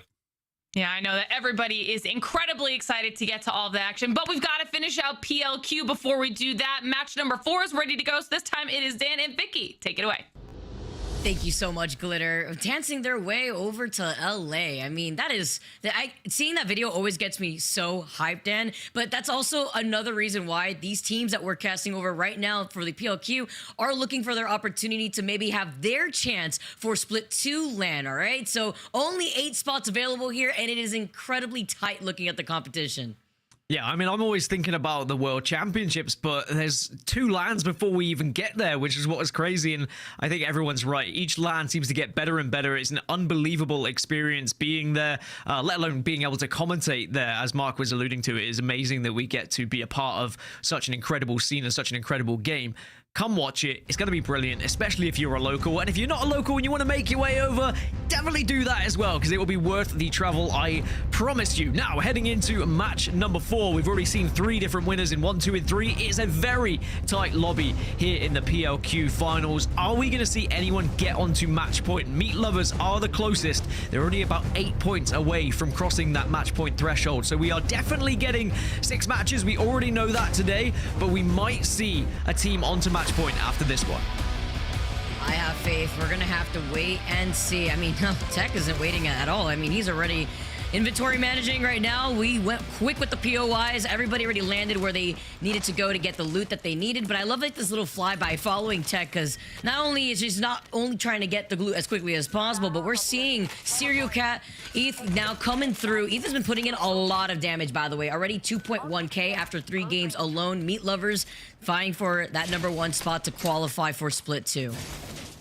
And this is a good circle for the lovers of meat as well. It is going to be heading slightly northeast. Well, I say slightly, that's pretty heavily northeast. Command Center and Lightning Rod are very much going to be the focus areas for a lot of these teams. Sometimes it does end between Lightning Rod and Stormcatcher, but you want to find areas that are playable for a long amount of time, and Meat Lovers, they should be able to do that from their position. They do have a ring console as well, so they're going to have that information of where to move from, as are ICBM from Zeus. So 2 of the teams that are going to be in prime position, and then you've got CCE who drop towards Command Center, maybe could play that height between Command Center and Lightning Rod. That's certainly one of the more favorable positions with a circle like this as well. I think it could take up so much space doing that too if they opt to go for that high ground position, because then they could try to gatekeep teams like ICBM, Meat Lovers, depending if they want to rotate off to the high ground over Command Center. That would inevitably lead to Zeus Station. Temper with their quick rotate. You could already see a fight that could possibly be happening right now is going to be Temper versus ICBM, but more teams like Puck Yaba taking their time to rotate on that south side. I think there will be a few more teams who are going to take their time just seeing this circle, because similarly to some of the circles we've already seen today, without too much playable space, you are putting yourself in a pretty tough scenario if you try and get there in the kind of mid-game, because you are going to be beaten to the pulp by a lot of the squads who are dropping in the surrounding POIs. So you have to be a bit more patient. Now start to work on your Evo instead in the surrounding areas to make sure you're leveling everything up. There's a lot of white armors that I'm seeing in the early stages here, though, that's for sure, as teams now just trying to think about how they try and level those up, whether it be contesting other squads at the Harvesters, or maybe just hitting some survey beacons on their way. Or if you're a team that can't hit a survey beacon, then making sure you find a ring console, and of course, vice versa. Even hitting that black market here, too, with the quick loot from CCE. Care package over also there. going to be able to get the scan on the care pack, get some extra Evo points for your whole squad. But while they do hold on to this high ground right here, nice to note that ICBM and Temper have now made their rotate over to the left side of where CCE is located, over the other side of the mountain here.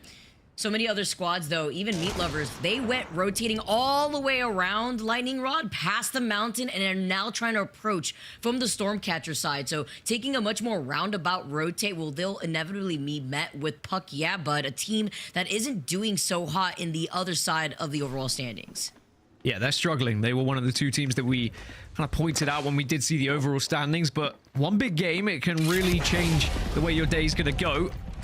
Brown just dropping the evac tower as they look to make their way a little bit closer in the circle, whether they try and force their way somewhere in command center. It's going to be interesting to see the position they take.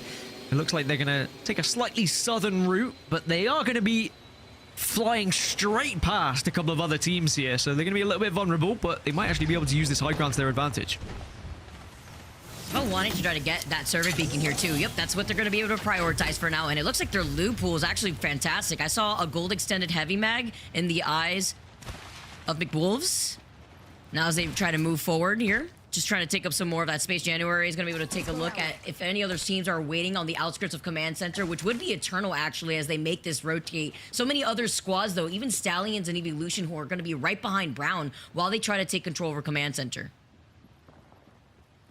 I think we'll be saying that a lot throughout this game as well. Taking control of command center. Right. Can anyone truly do it? And if you do manage to take control of it, how long is it going to be for? It's going to be almost like King of the Ring at the top of command center, I feel, with a lot of teams trying to take one another off of it. LMAO, however, are going to hold Stormcatcher, another viable position to be holding for the majority of this game. It may shift away from you, most likely going to shift away from you as we get to the latter stages, but definitely KP to be picked up here. And we did see in the previous game, LMAO, no placement points, but 5 kill points. If they can continue playing that way, if they can continue getting 5 points every single game, they're in a pretty good position to still qualify for Pro League. They're in 8th at the moment, but consistency is key. Being on that cusp, I mean, you got the KP, but it's about all that placement that you could get the extra points here for, while teams like Meat Lovers slowing things down just a little bit. Once again, not trying to get too heavily involved, or they see the team right next to them taking the gravity cannon. The opposite of trying to be low-key here. They do try to take some shots while just making sure that no other team is trying to chase after them. But Zero Cat is holding this position while the rest of Meat Lovers are going to be able to take the space over on the other side of the rock. We keep mentioning space and if they can control a lot of this, Dan, but it's a matter of Meat Lovers playing a lot more patiently, because their goal here, being at 42 points, is to end this game with being at match point, with those 50 points. And all right, well, we're yeeting our way right through with the dome on top of the trident and with no damage taken, at least so as they try their best to not take that much damage. NGNL Esports gets shot from the high ground here. We saw something very similar happen in game number 3, where NGNL did exactly the same bubble onto trident play, and it didn't work out. This time, we can see that sometimes that crazy idea does work out, and now they find themselves somewhere to call home. As for Meat Lovers, this is a huge opportunity for them, Vicky, because they could be the only team potentially on match point after this game if they get there. So they really need to take advantage of that and not let this moment slip through their fingers. But the first kind of way of doing that is actually getting to match point, which always sounds easier than it is. 8 points is not a comfortable points total to be able to achieve. It doesn't sound like much, but that's either a lot of placements or a lot of kills.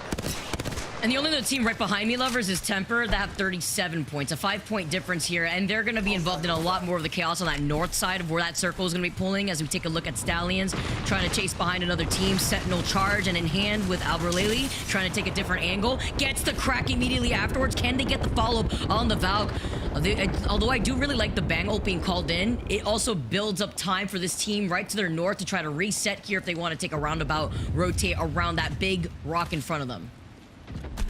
Also a risky time to use a bang ult. You don't want to just throw it out willy-nilly. You need to be using it at very effective times, but it probably is going to help them out in this scenario. But now they need to hope that they have some form of getting that ultimate back a little bit quicker, with some accelerants.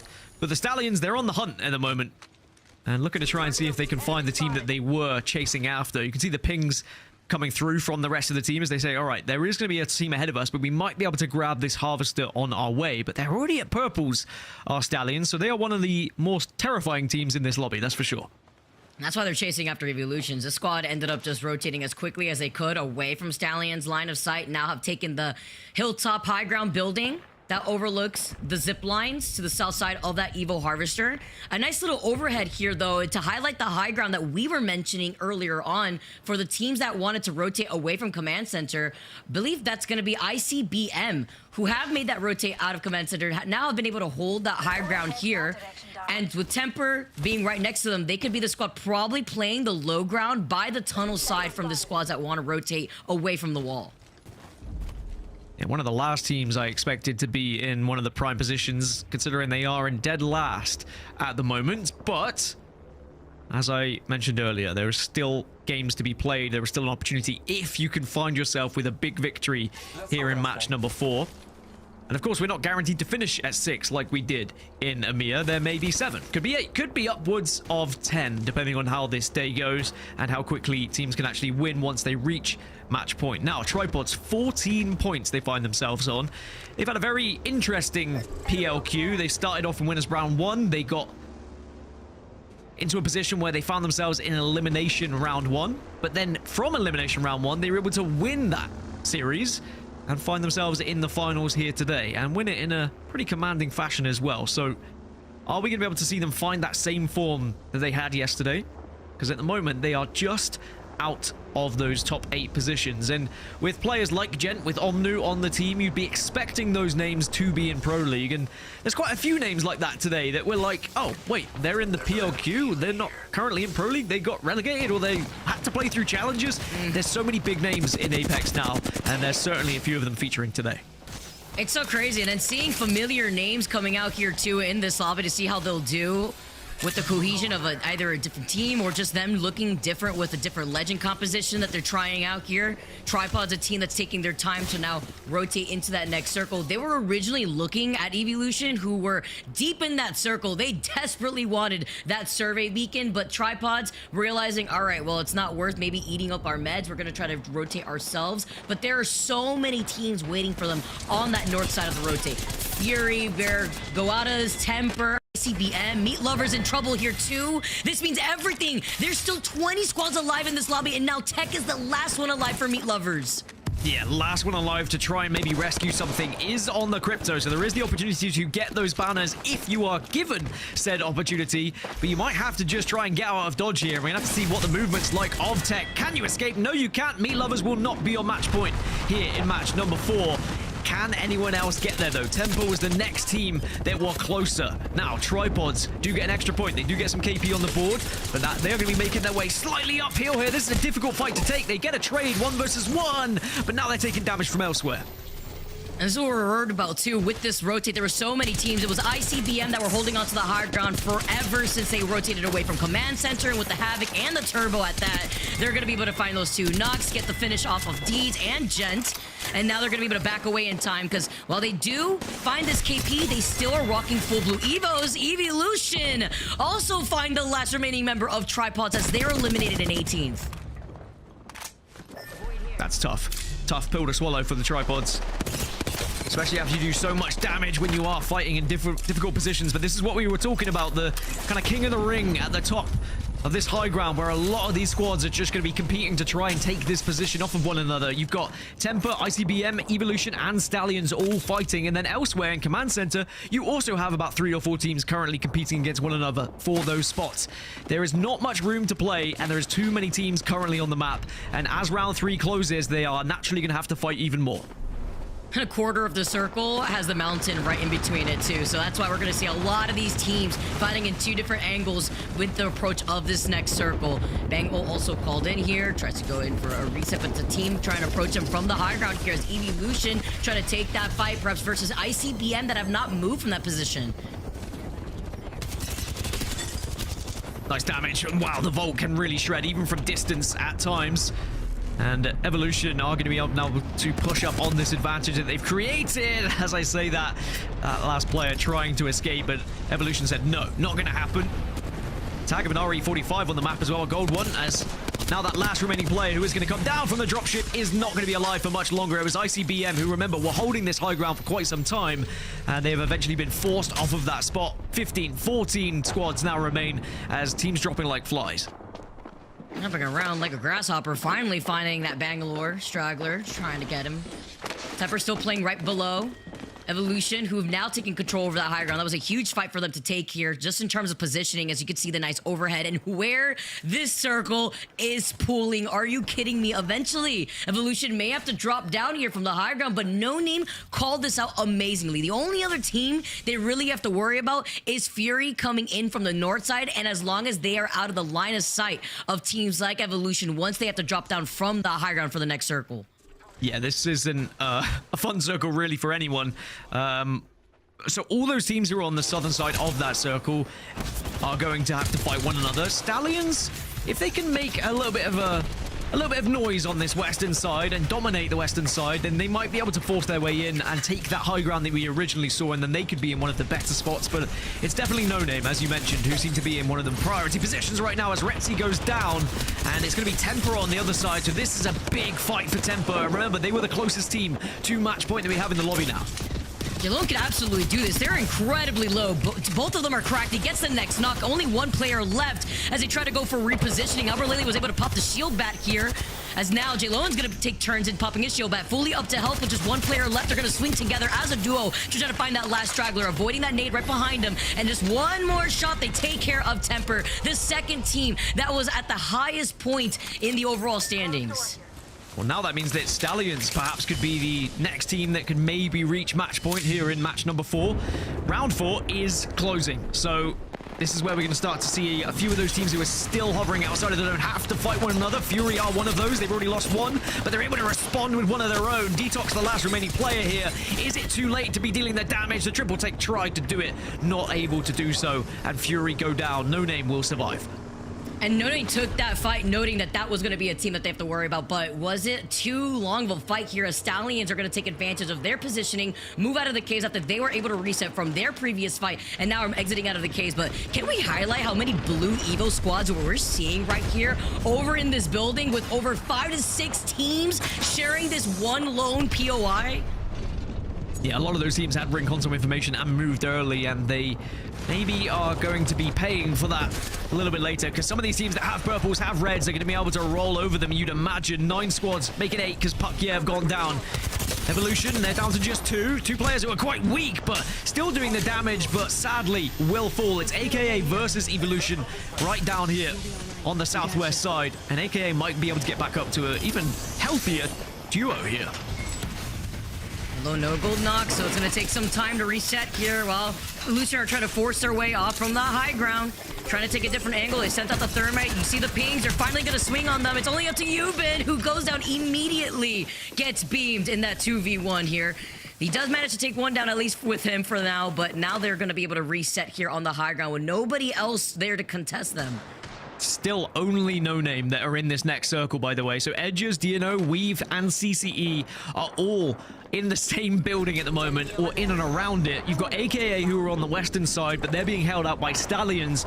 My 2 favorites here, Stallions and No Name. Expect to see both of those teams potentially in this final circle. As for what happens on this southern side, it's going to be just a battle royale at this point. Who can actually escape, and who can escape with a healthy trio? That's going to be the big question for me. Bangle called in here. Beast of the Hunt activated. Purples are lighting up the side of the building, while DNO are playing off the low ground, though, about to engage with Weave, who had dropped down to engage on this fight. The Havoc blaring right through Duplex. Rogue gets taken down next here. 6 squads left as DNO get eliminated from this lobby. Weave now trying to reset, but this is the green light for the third party to move in to prevent them from resetting. Can Weave do the damage? Can they actually reset? It doesn't look like it's happening right now. Riley has taken a lot of damage and will eventually go down. Weave fall. They were in 4th position, but still some good points for them. As now we start to take a look towards the other teams who are still closing in on match point. Remember, Stallions, we have to keep an eye on. Even the Edges have an opportunity of match point here if they're able to find a victory. But it's Edges, it's No Name, it's Stallions as our maybe favorites here, but Edges are having to send it, as all of these other teams now from this high ground are having to drop. Especially with CCE having to drop down, they get eliminated here too. Edger's helping them out with that, but they're not being focused by Stallions, who are now looking to see if they can try to reset, go down to the south. This is just an open field day for No Name to take shots at everybody to get all the extra KP, considering that they are still in the best spot for this final circle. Stallions, Edges, No Name. They're your last 3 teams, and Stallions have sent it onto the Edges, and now there's 2 teams left, and Stallions are 3 points away from securing match point here, Vicky. A win would do it for them, but can they take down No Name? See if they can do it back-to-back now with the Bang ult coming in. No Name have the health advantage and the number advantage. They get a knock. It's only 2 left, and they know how low they are. Here comes the caustic. Make way for the gas. No Name take the game. They take the game and they deny the match point. We still have no squads on match point going into match number 5. Stallions, boy, were they close, but not quite close enough because No Name, they held that position for so long. And as you had mentioned, Vicky, they just had the ability to watch everyone in that final circle and do so much damage and kind of pick and choose as to when they entered the fray. Yeah, it was easy for them too. They knew that the only team behind them was the only team that there was a threat. So they just had to play incredibly patient, take that fight to them when they saw the other teams fighting, and then just wait for it to be an open field day.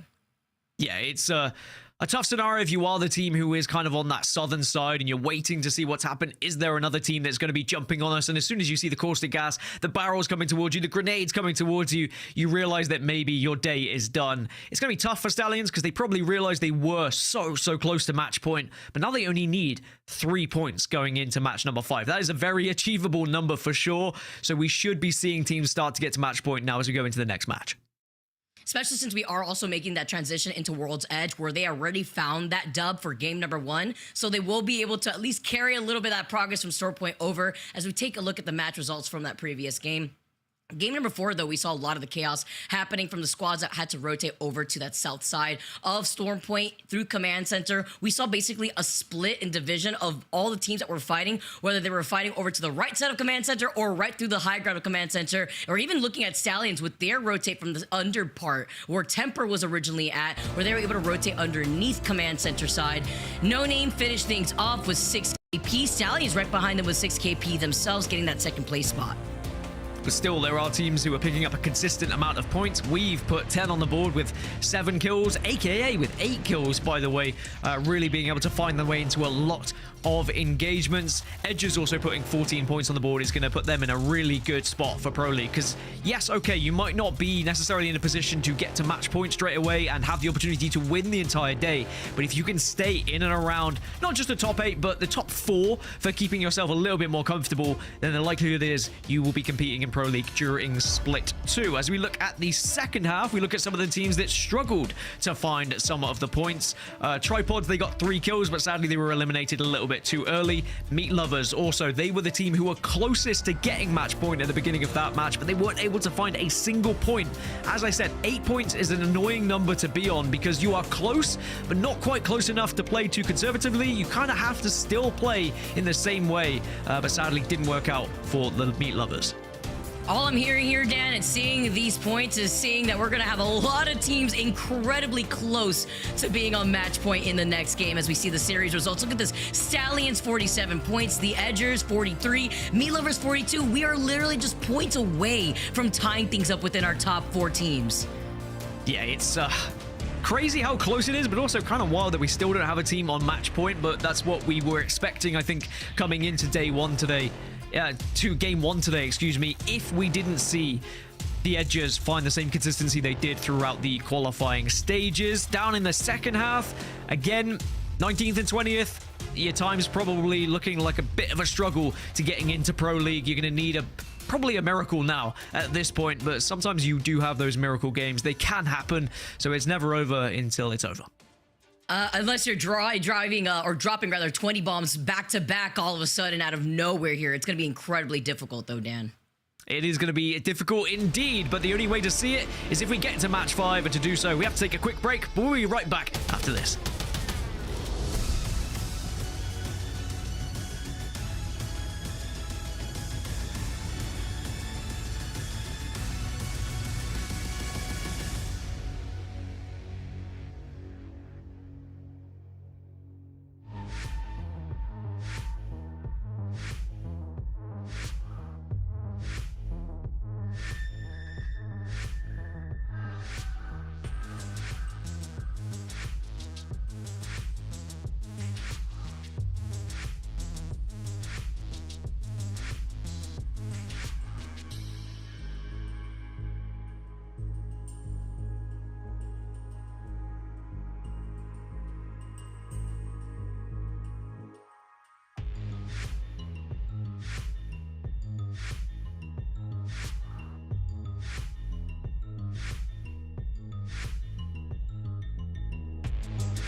Welcome back, everybody. It's time for us to get to that wonderful point in the PLQ where we start sending some teams over the threshold of match point, because everybody is so close. 50 points is on the horizon for I think about 4 or 5, maybe even 6, 7 teams at this point down, and you get the feeling that it could be done in this very next game.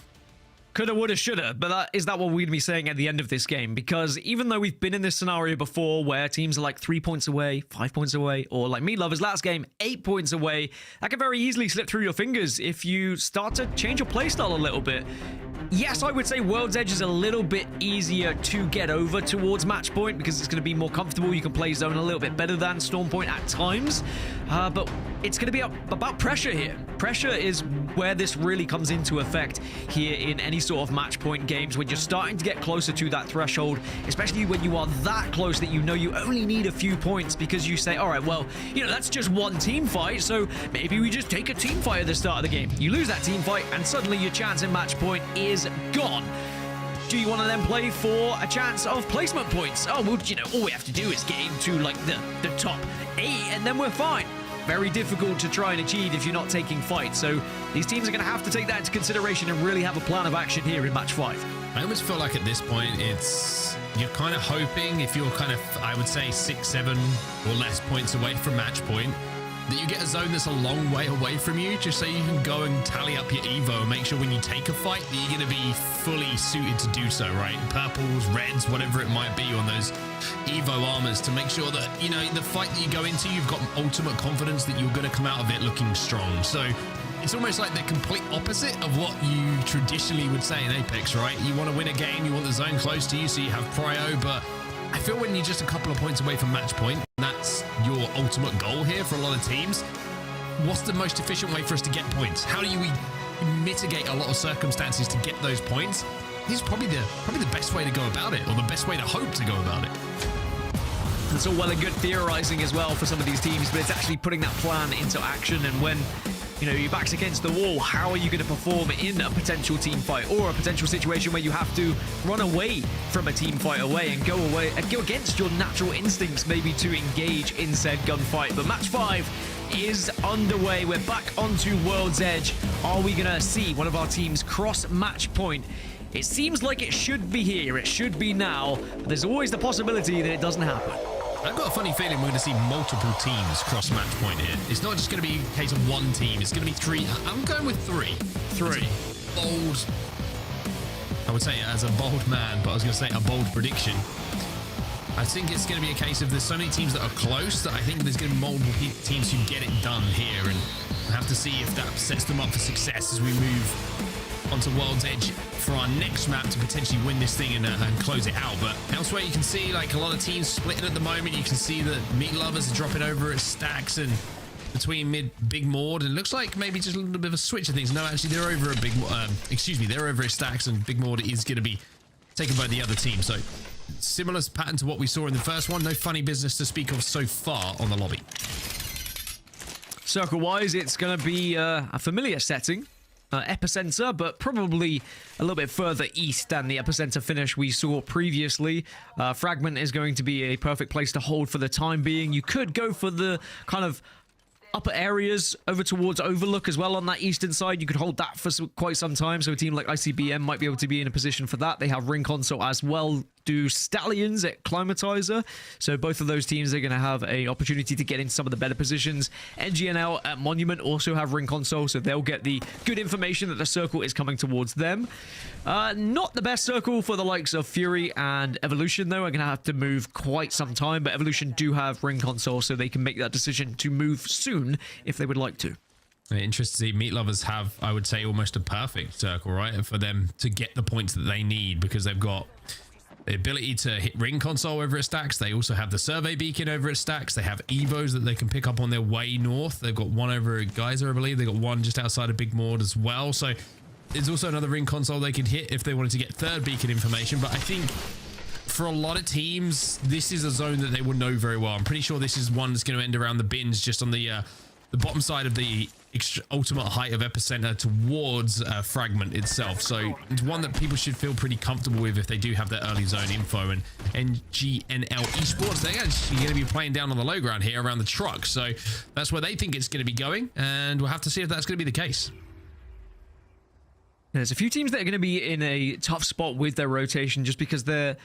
I think when you move from southwest to northeast, there's so many different choke points that you potentially are going through. You always have to be checking your corners for ambushes, and it slows down your rotation as well.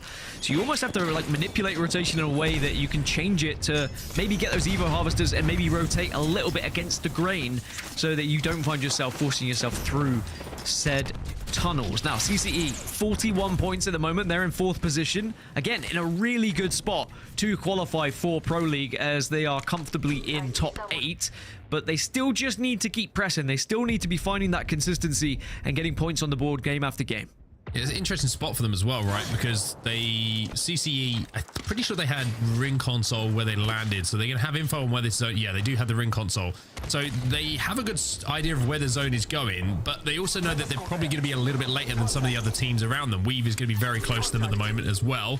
So it's a case of, do we play like a safe spot that we can play for quite some time like they are right now in the bar and know that this is going to be safe for quite some time and wait for the lobby to whittle down? Or do we try and be a little bit more aggressive and take an early fight and take an even better position, knowing that, you know, this might be where the end game is going to be ending and we can have a bit of a more comfortable run towards the end of the game without a little difficult rotation in the mid game? It's a tough decision to have to make, and I think when you are so close and you're getting to the point now where teams in the lobby as well are probably starting to get a little bit desperate for points, I think the safer option is always the smarter one in this position. Yeah, I agree with you, and I think that Weave are in a good spot to just solidify their position in top 8 as well, which, well, I have to give them, you know, I have to take my hat off to Weave because they came into this from the elimination bracket, so they had no advantage points, but they still find themselves in the top 5. The same can be said for Tripods. Tripods actually topped Weave in that elimination matchup series, but they find themselves quite a little bit further behind the likes of Weave and still with a job to do to get closer towards that top 8. And the closer we get to match 6 and the closer we get to match point, the less time you are going to have available to find those points. So we need to see Tripods find something soon. They need to have that game where they do get further in and are able to get into the final circle to really pick up some points. Pucky Air Bud, they're going to find a caustic ult at their feet at the moment, but some good shots going to be returned to make sure that that isn't going to be a caustic ult that really causes them some problems. Interesting to see why that caustic ult was actually thrown in that position, because it doesn't really look like they were going to be a huge worry to them. Maybe it was just a case of trying to slow down a potential ape situation where they were going to run at them and they thought, oh, we got to use what we can just to buy time and create some space. But using that, I would say probably the most valuable ultimate out of everyone's in the composition that early without that much of a result is always a little bit of a concern to me. There's a lot of concern across the map at the moment with a lot of these teams that are forcing their way through certain areas. I hate going through landslide. I think you're very vulnerable. There's not too much position to play. And even if you do find a position to play, you're often griefed by someone who has an angle on you. And Fury are doing just that. They're able to get a knock and the finish onto one player. But can they find enough kills, and can they get a little bit further in this game to send themselves closer to that top 8 as well? You can see one of the remaining players just kind of scarpering away. But it looks like Fury are going to surround them here. No scarpering allowed. Instead, you're stuck in one of these RVs. Of course, he's going to slow this push down, but you feel this is inevitable, right? It's a case of just biding time, looking for opening damage. And when the caustic barrels are gone, then, well, it's just free pickings. 3 guns versus 2 is usually a pretty easy sum, even for me, to work out how the result is going to be. There are the final shots coming in now, and yeah, indeed, Brown will go down. The Nox gas will disperse, and that's a very, very easy, isolated fight for Fury. They got that first knock, they cleaned up the damage as we find our first squad falling out of the lobby. We're down to 19. And the more squads that fall, the better news it is for the likes of Stallions, who are 3 points away from match point, and all they really need to do is get into, what, the top 8, and then it's job done. You could get top 10 plus a kill. That sounds pretty easy as well. You get 1 point if you get into the top 15, so you just get that one step closer as LMAO now. They're in 11th place, but it looks like they might be staying, if not falling further down, because they've already lost 2 players here. Yeah, Isoman's trying to just get away from things at the moment. He's really in a horrible situation. Has to play for the banners, though. Otherwise, this is just going to be game over, especially with 19 squads remaining. Does manage to pick one up. One good thing for him is that there's two teams fighting. If I'm him, I'm thinking about getting both banners and running out of there. Swaps the Evo over to make sure that he can get out, but did he manage to get both there? Nah, just the one. Just the one? Yeah, it's a shame. I think he wanted to try and get two, but it was the second banner was in a little bit more of a vulnerable position. I think they'd rather just get back up to a 2 and have a chance to actually compete in the lobby rather than throw away the entire game to try and get all 3. Sometimes you just have to take what you're given and go for a fallback plan, because there's just so many teams in this area at the moment, it would be too much of a risk. Well, ICBM trying to clean up the last bit of damage here, make sure that the space is all theirs. Meds having to be popped to make sure that if someone does pop up here when they're unexpected, then they're in a position to fight. Rogue in the kill feed is going to get a knock with that 30-30 repeater as well, as we are seeing 1 or 2 players fall in the lobby onto their backs, or into death boxes I should say, but no more team wipes from the one that we did see originally. Just to give you an idea of where teams are as well, Edges there right in the center of the zone. The only teams who are outside of it at the moment from my point of view are Fury and No Name. Meat Lovers as well are approaching a little bit late, and LMAO, who we saw kind of escaping as a solo. But now that fight is continuing, you can see it's going to be the pods who are making a step up. The pods, I like that. The pods. We can nickname them that if they qualify for Pro League, and if we start talking about a little bit more in Split 2, they're certainly still in the question. It's not like they are out of it. They are in touching distance of the top 8. They just need that one game to send them there. As the circle closes now, the last remaining player of LMAO is going to have to be forced into the likes of Weave. Fury and No Name are currently fighting on the southwest as well, as Tripod's still posturing up against the likes of ICBM and Eternal here. There are gunfights that are going to be happening and have to happen with where this circle is going. Evac's going to be popped here by Fury. They're one of the teams I mentioned who are outside of that zone, and they're just going to be able to hit the Evac just before the zone closes in on them. Won't take too much damage on their way up as well, so it's a really solid timing on the Evac. Where do they play from here? Is it going to be the middle structure of Monument? Is there going to be a team there? Just looking across at the moment, it looks like that would have been free, but instead they're going to play for the west side of it. Maybe because there's a couple of bins that they can hit, as well as a replicator for them to maybe get a few more bats or meds or ammo as well. It's something that really isn't, I think, discussed enough about the replicators, right? Everyone's always kind of stuck in the crafter conversation of like bats and medkits, that's what you're going to use. But the fact that you get 120 ammo, like coming out of that replicator now, it really is a big contributing factor, especially if you've got one near the end game. Oh, it can be a godsend if you are struggling for sure, and has been the difference maker for some teams in latter circles. You can see Board and NGNL, and is that one remaining player of Puck Year? No, there's a couple remaining players from Puck Year in the center zone, or closer to the center zone at the moment. Stallion's also in that conversation as well. Remember, Stallions only need the 3 points, so if they can pick up some KP here, or if they can find themselves with a really easy fight to send themselves on, then they could potentially be on match point after match 5 here. Tripod's also in a little bit of a fight here against Eternal. You can see that around the replicator on the right-hand side of your screen on the east side of this zone. No Name and Weave continuing to poke away at each other. The Edges are living up to their name and looking at that fight, but not going to engage as quickly as maybe they would want to. Meat Lovers inside a fragment at the moment. My worry for them is the amount of teams that's around them at the moment. They're one of the teams that's in striking distance of match point, but they've got about 3, 4, 5 teams inside a fragment at the moment, which means any rotate for them is going to be so tough. Honestly, I think with the circle pulling in the way it has, with the amount of open space that's going to be in one of the latter circles here, fights need to happen prior to that to try and put yourself in a position to win this game. If you just allow this circle to pull in and expect you to be able to just walk in and wander into this circle, you're not going to have a good game. You need to have a game plan here. There has to be a point of attack. There has to be a point where you do get aggressive, but there's a lot of nerves in this lobby. There's a lot of teams who are on that kind of that zone area of top 8 that really want to just be able to stay there or get themselves in, or you've got the teams that are closing in on match point. So it's very tentative at the moment with the approach of how some of these teams are playing things, as finally we get this fight happening between Tripods and Eternal and ICBM. It's not looking good here for the pods, though. Deeds gets the bat off. Can he beat the zone? He's going to hit the Q and will be able to get out for now, but is it going to be enough of a distance before he gets shut down? Unfortunately, the answer is no. 4 tripods. They will be eliminated. Another rough game for them. 18 squads now remaining as they will be our second team to fall. Eternal will fall down there with the team on the other side of it, and they're going to be now playing down on the bottom of these tracks. Now, what's the next move? Back up, I would imagine, or maybe just walking this one out.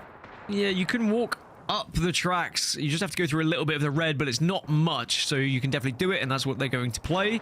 But then you are over towards the tunnel tube area. You're a bit vulnerable there to grenades, but they're actually going to be the first team within the next circle. So Eternal, they've come out all right after that skirmish with the way that the circle has pulled, and they will be the only team in the next circle for now. So Meat Lovers still 8 points away from match point. They're going to have to find their way out of Fragment. And this is what I was saying. You need a game plan now. If you're in Fragment, if you're one of the, 5 teams that are in Fragment, what is the plan? Where are you going to go? Do you try and take a fight here? Do you try and position yourself to get out earlier than everyone else to get ahead of the race? Or do you try and be the last team so that eyes are on other squads whilst you're making that move? The decisions have to be made, and they've only got about 40 seconds to make said decision. Yeah, really tough spot for them. I mentioned there's so many teams stacked up in and around them. It's probably I would say, the game-defining decision that has to be made here, and all eyes and ears will be on Tech on the decision they have to make. They've only got blue armors as well, which means they haven't been outputting a huge amount of damage since they've been into this position, and no surprise with so many teams in the vicinity, you don't want to be the one to poke and prod and do the damage yourself, and maybe they're just going to look for the KP on this side of zone. Maybe that's the plan, right? Pick up a few of these KP of the teams who are trying to force their way in towards zone behind us, and if we do that, naturally, then the placement points will come to us. Yeah, it's very simple when you put it like that. Sadly, when the gameplay starts happening and the zone starts moving and people start doing crazy things to maneuver their way into the circle, that game plan can very much go out of the window, and suddenly you find yourself trailing behind a squad, shadowing them, and they turn on you, and then you're dead. Speaking of, ICBM just got eliminated. 13 teams now remain, Meat Lovers being one of them, and this is their plan. It was an evac tower at the end of it all, but they have taken a lot of damage to the zone. They have indeed, but they're playing for that high ground, and if they can make it there and reset, it would be a really, really big move for them. You can see they're taking damage. They land behind that rock. Anybody going to be there to take them down? It looks like the answer is yes. Tech is left on his own as the last hope here for Meat Lovers. Can he reset his team, though? He does get the battery off. He's got some syringes to play for. Is there a rat spot here for Tech to play?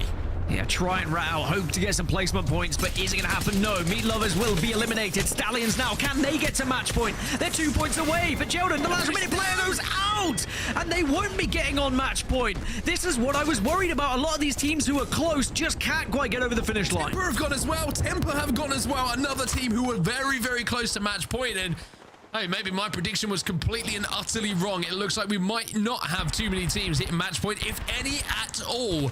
Also known as, they are eliminated as well. 8 squads remaining, but Edges have made it now, Dan.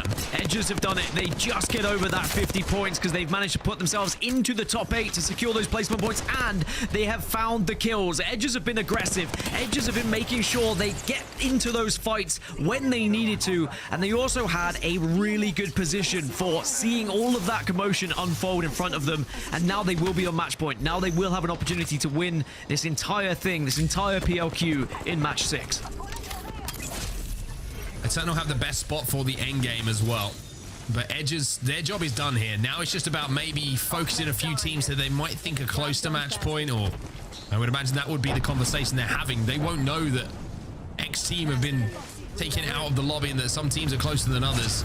In the kill feed, it's going to be Duplex who gets taken down for Dude's Night Out by a beautiful Skynade that comes in, and now you're seeing Evolution. They want to try and push off the back of this, and they will push off the back of this. Last player is going to be, I believe, Rogue, who's trying to stay alive for Dude's Night Out, as Prodigy Aces will go down, and all the conversation and all the focus now is about who owns this truck. The other team who might make match point is CCE. Keep an eye on that kill feed to see whether they can just stay alive and avoid getting eliminated. DNO go down. Evolution might be falling as well here. One last remaining player, a last-ditch attempt to toss a grenade into the RV, but it's all about survival, and sadly it's out of the frying pan into the fire. A slither of health, and somehow still alive, but for how long? No. That's going to be the end of the game for them. Not much longer is the answer, as we see a temporary sandcastle being set up there inside a zone with the rampart walls going down. CCE still alive, just about on the edge of zone. Are they going to be safe? That's the question. Board have been eliminated in the meantime. Eternal, who are on 27 points as it stands, they would need an absolute banger if they do want to cross match point. Edges, they've been eliminated as well.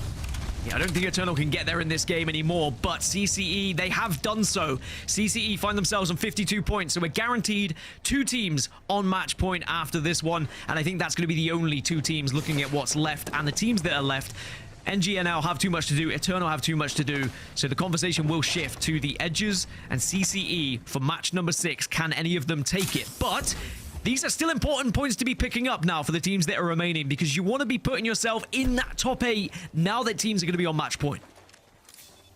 Well, Eternal at the moment, they have the best position. They have all the high ground. They have all the height. They've got everything you could possibly need. If they want to throw something else down as well, they've got the Newcastle in the comp, which means a castle wall can go down. It's going to be pretty tough for anyone else to really establish themselves on the map at the moment. I mean, NGNL, they're underneath. CCE, they're playing that corner. Like you said, their job is done. The Eternal are just going to wait here. They're pretty much center zone. They have everything in front of them. It's just about hitting your shots, and they're starting to hit them now. As you can see, Sang is going to connect with the Havoc. I wonder whether CCE have done their math and whether they know they've got to match point, so they went for the risky play just to try and get across and stay alive.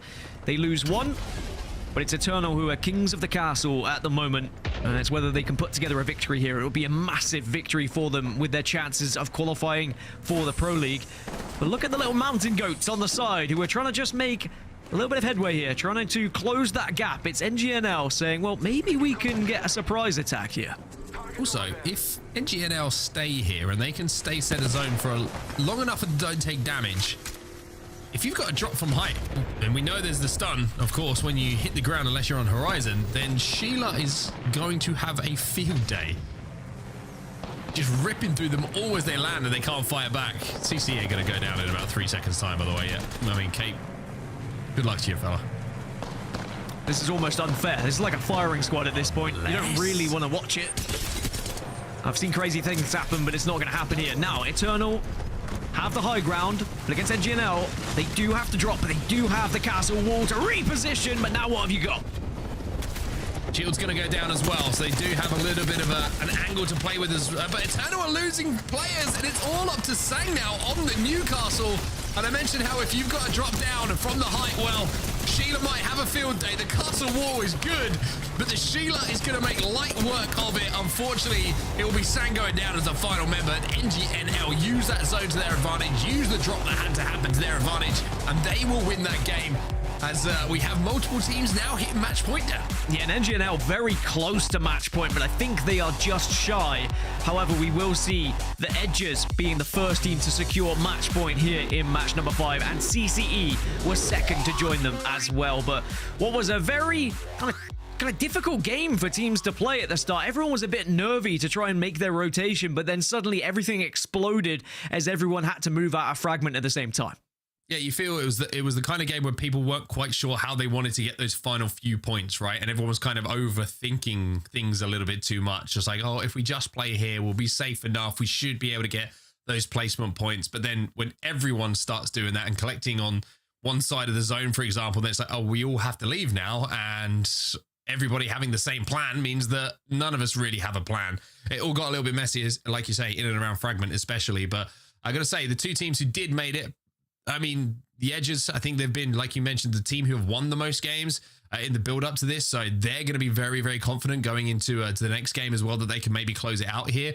And of course, who was the other team who managed to do it? CCE who managed to close on match point. Very, very impressive from them as well. But I'm a little bit surprised to see the likes of, Meat Lovers and Stallions fall in the way that they did. It felt like they were a little bit split about how they wanted to play that game, and it ended up just not working for them. Well, that's twice. For Meat Lovers were 8 points away back on match 4, and they still are in a similar spot here where they were not able to pick up those points. And maybe just playing the game in a different way, you always feel like, well, what were you doing in matches 1, 2, and 3 that you're not doing now?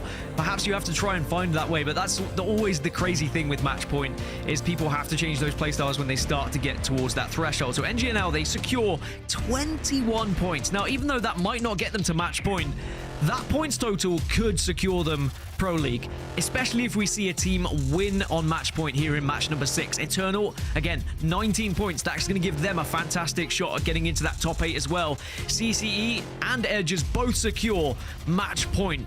So we'll have to see whether either of them can secure it going into match number 6. And then a few teams just picking up that consistent amount of points again. Evolution are going to be a team that we're probably talking about at the end of the day. It's another 12 points for them. Yeah, good game from them as well. Evolution, like you say, the KP really committing to that 12-point total they managed to get.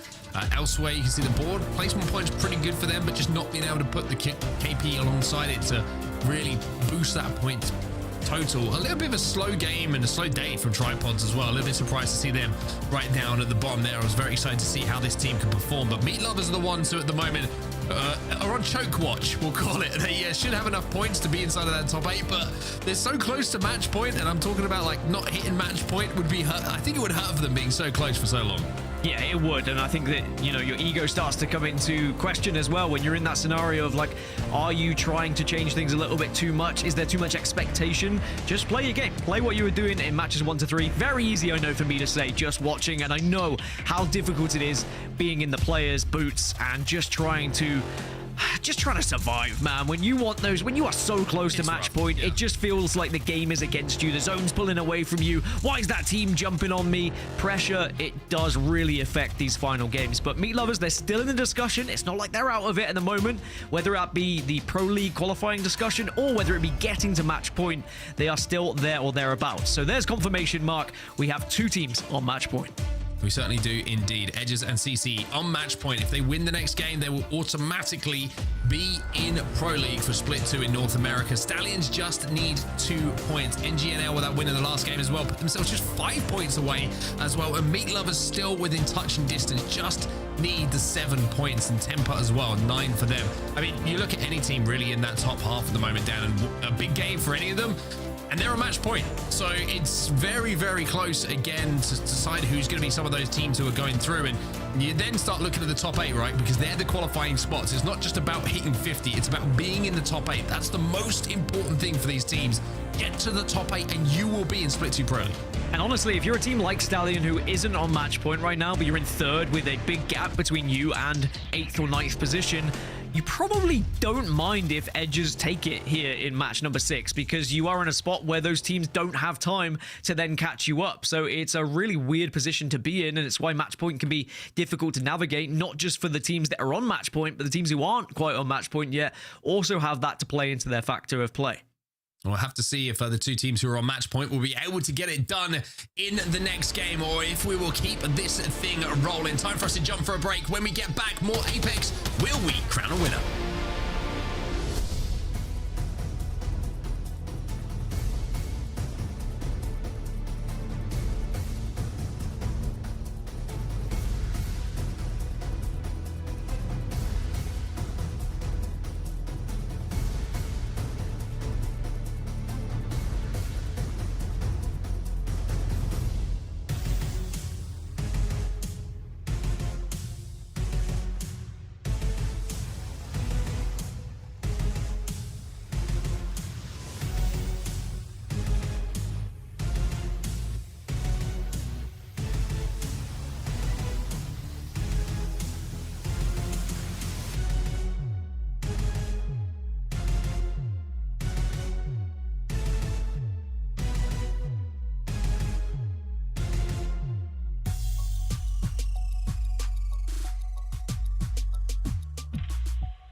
All right, everybody, welcome back. It is almost time for match number 6 of the PLQ here in NA, and things are starting to heat up. We've got 2 teams now on match point, so there is potential for everything to end here and now. And we heard the boys talking about it, and this is just kind of what comes along with match point finals, Vicky. There is the flip side of it. The teams that are in the top 8 currently, they don't need to win themselves. They need somebody on match point to win to close it out so that they don't lose that top 8 standing right now. Yeah, but getting that dub, it also guarantees that you don't have to rely on another team where you're hoping either for the downfall of one team or you're hoping another team just comes out of nowhere. It always makes you sit on the edge of your seat. And I know that once we hit those 6 games, which, you know, we are going into that 6th game, that's it. We'll be able to crown a winner. But will it end here? Honestly, Lauren, looking at how close it's been so far in NA, I don't think so. I think we keep going. I mean, look at the way that we have teams like Stallion. Like, by literally a crumb, they're missing out by match point. I mean, Meat Lovers, so many other teams that are so close here. Let's find out what game number 6 is going to bring to us, because we still have CCE and the Edgers that have both hit match point going into game 6. Which is also crazy when you take into consideration that NGNL now have 2 wins under their belt and are not on match point yet. Like, that's just mad. how even the lobby is. You would have to be mad, right?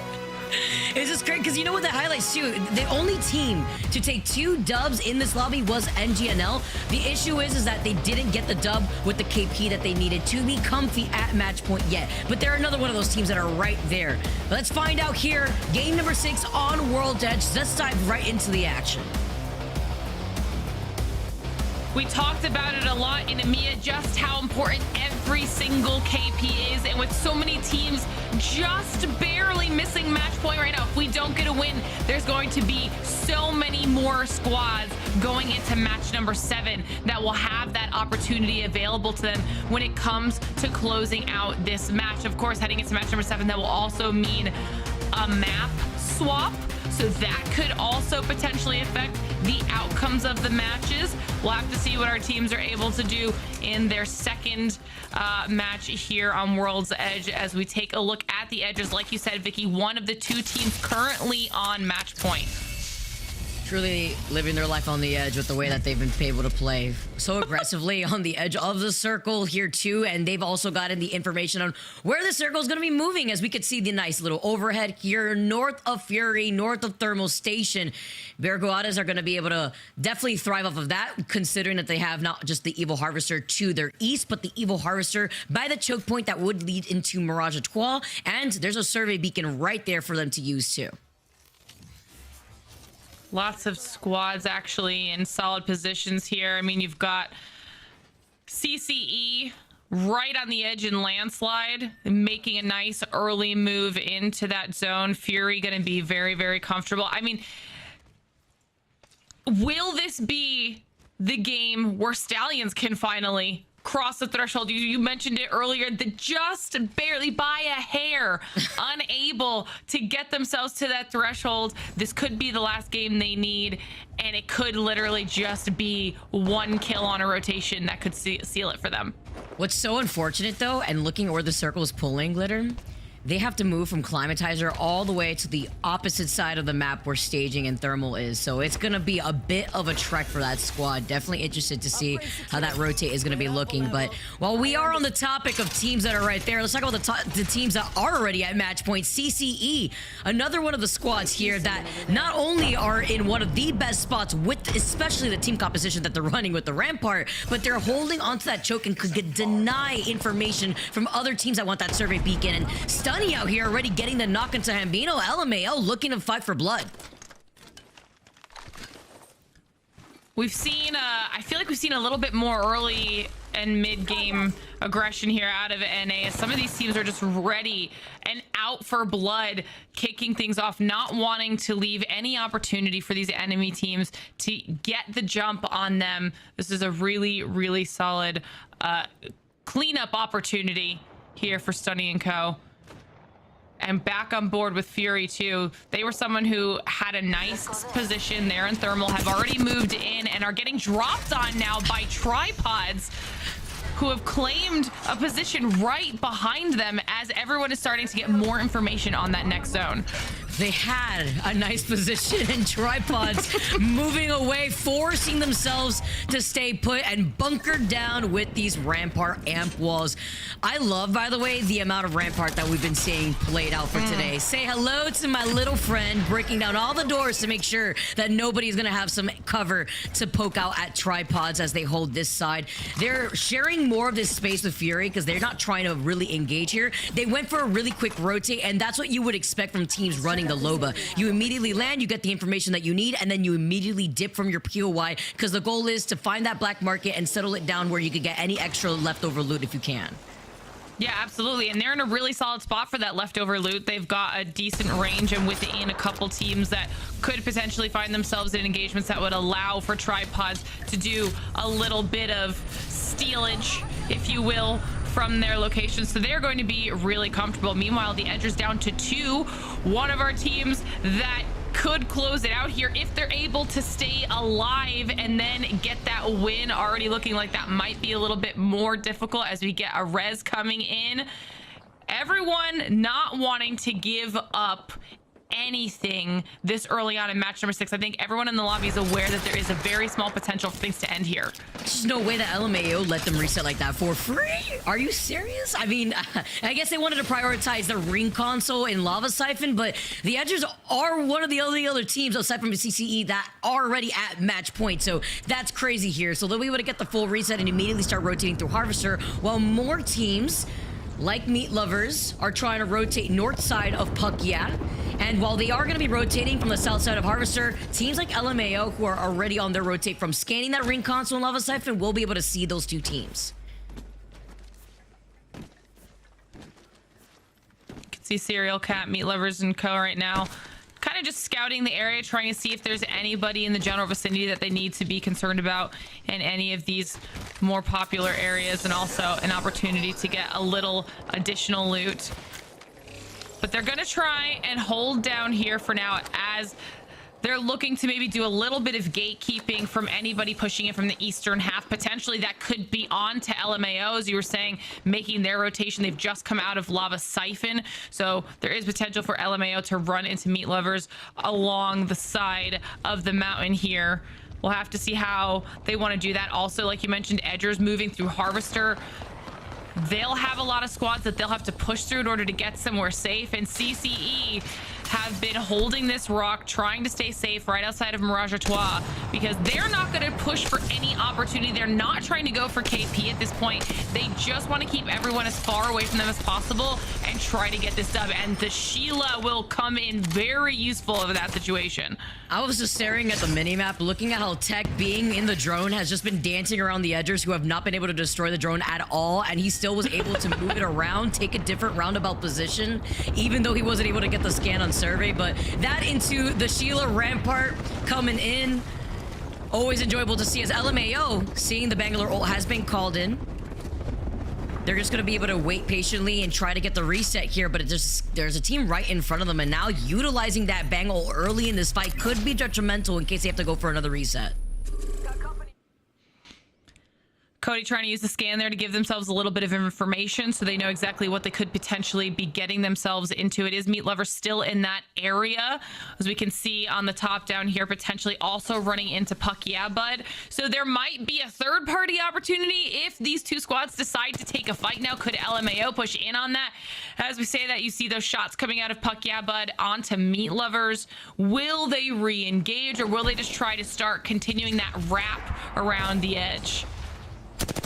They do. They're going to have to guarantee take this fight. But Puck Yeah Bud, with the number advantage and the health advantage here, positioning, they are circling around Meat Lovers. And guess who's waiting in the distance for the third party? It is going to be LMAO. And Puck Yeah Bud barely taking any damage, just minus Jojo, who could quickly just pop a shield cell.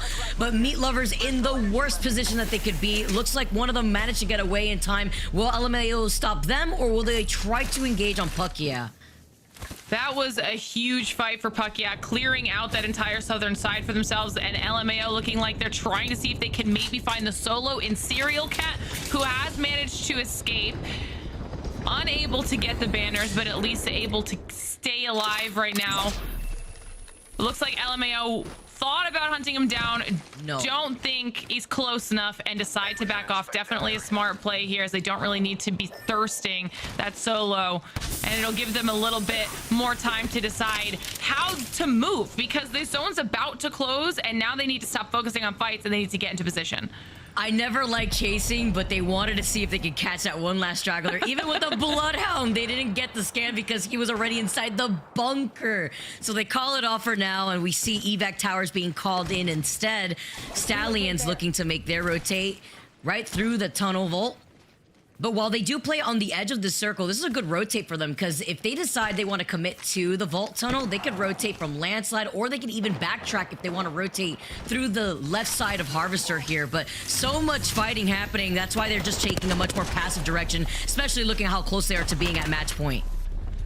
Well, we talked about LMAO deciding to back off and finally make a rotation. They took that evac tower and find themselves directly on top of Weave now, forced to get in a little bit of a back and forth. Beast of the Hunt was popped as well, and they actually survived so far, able to do enough work to keep themselves alive. That might have been a good frag, and an arc star coming through. Those throwables doing work, opening up an opportunity for Weave to push, but then M&K takes a massive amount of damage, has to back off. Smoke's helping a lot here, but it prevents Weave from going for the push that they were looking for. Ooh, but these nades though, yeet, try to get some extra damage. Huge right there. Amazing position. There is somebody griefing on the other side of the map with a charge rifle, by the way. A charge rifle in this lobby.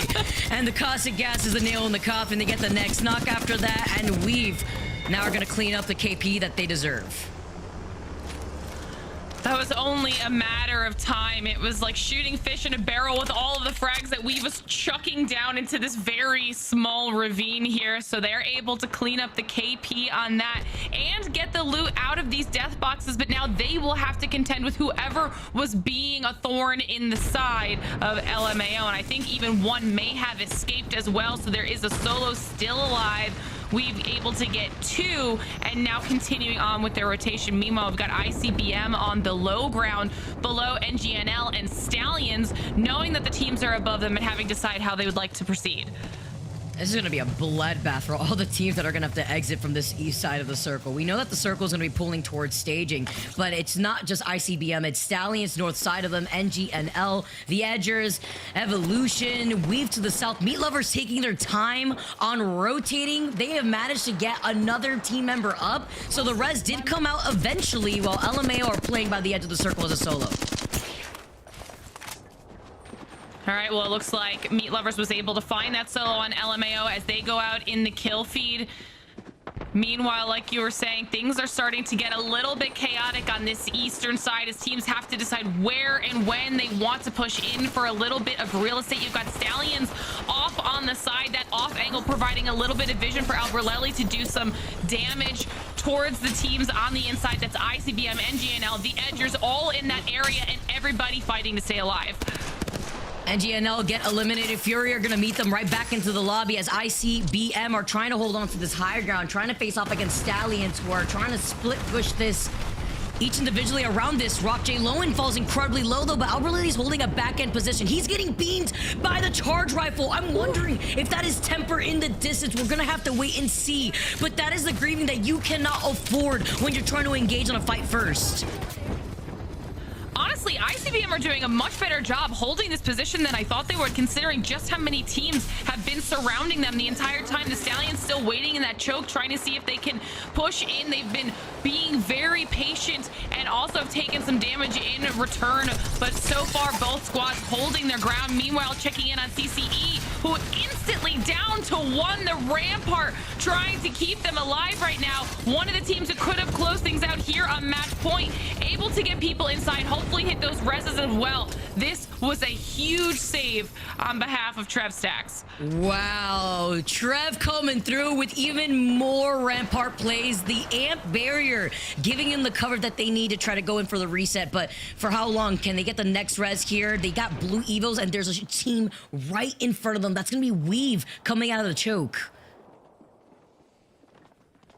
We've been playing this really slow on the southern side of the zone, so they're gonna at least wait and see if there's anybody waiting in the wings. They've got Bergoatis there on their left that they'll have to at least contend with if they push fully through that choke and try to go for CCE.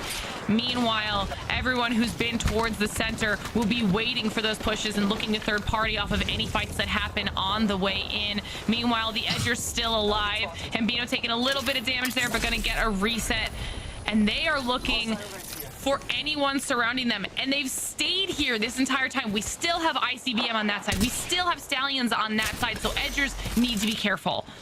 He got deleted. He's only got the slow meds too. When you're on the 6 here, now only having to pop the syringes, no medkit it looks like maybe here. But working with what they got, the Edgers 57 points here, getting shot by what looks to be Temper, who have taken control over that building north of staging, sharing a little bit of that rock space too with Stallions on the other side. But look who's down there in the crevice. It is ICBM right alongside the Edgers. They both have been able to reset here, but ICBM are in a way tougher position looking at where the circle is going to be pulling. And as this ring is closing, a lot of these squads that were holding on the eastern side forced to move in and try and grab a little bit of real estate. Stallions are able to do so. We're also keeping our eyes on the Edgers, who have done a good job, but they do have Evolution right above them, and they are going to be aware of that. Also, you see some tracers coming through. They're not in the best cover. You do have Puck, yeah, Bud, who could potentially look your way, and anybody on the tracks might be interested in getting involved. Meanwhile, DNO all the way on the west side going up against Bergoatis, and Stallions go out in the kill feed, as do Puck, yeah, Bud.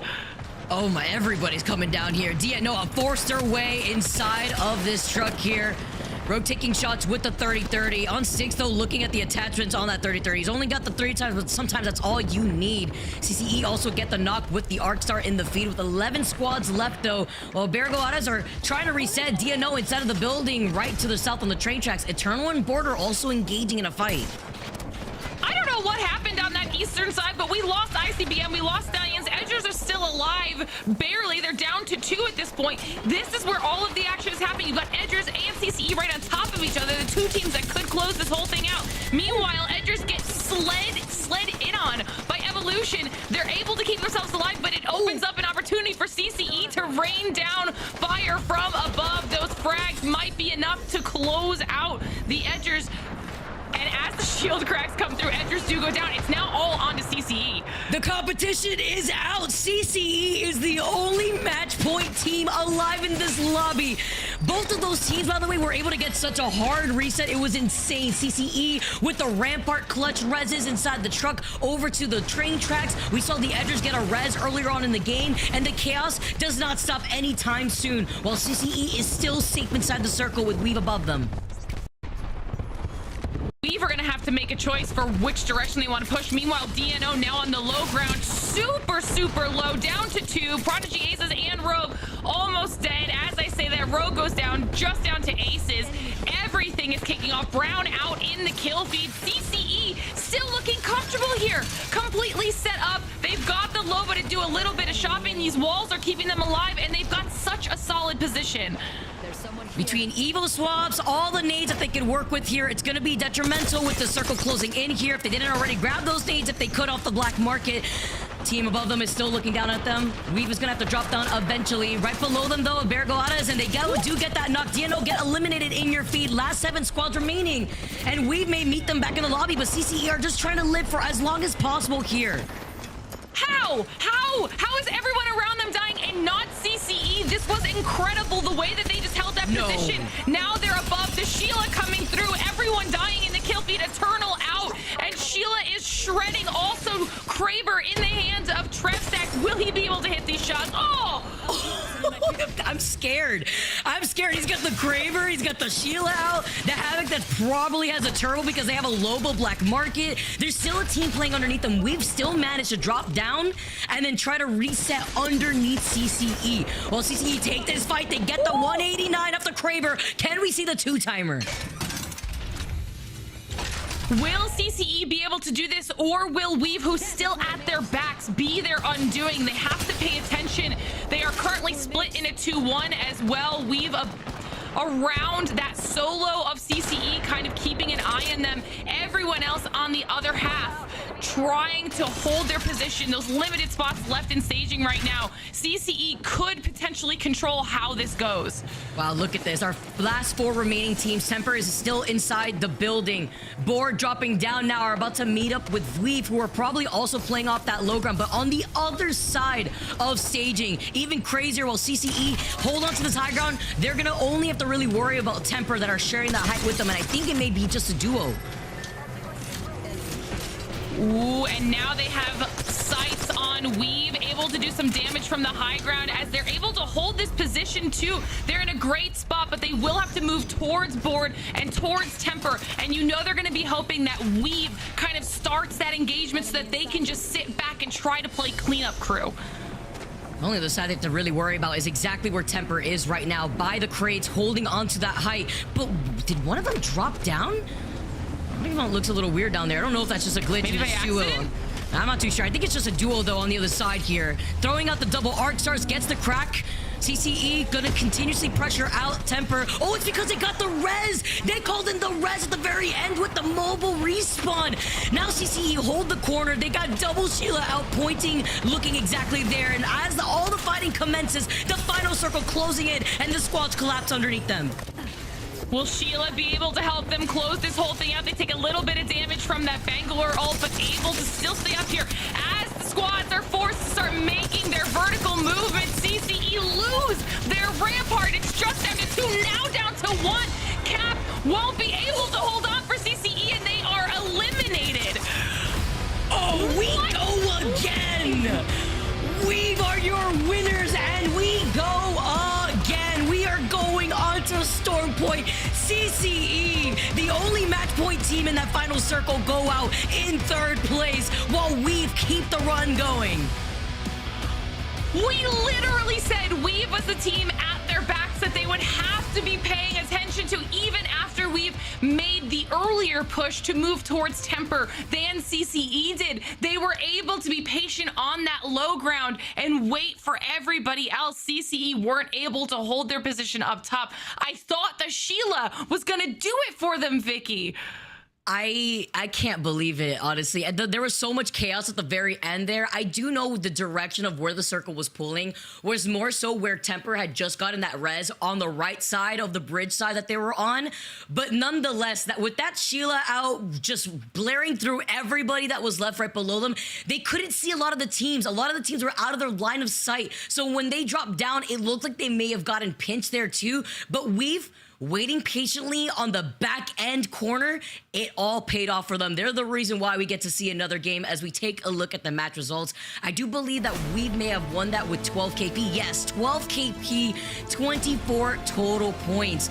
Board coming in 2nd place with 6 KP, and CCE, they were at match point starting that game, and they fell in 3rd place with 8 KP. You can only imagine how they're feeling right now after that.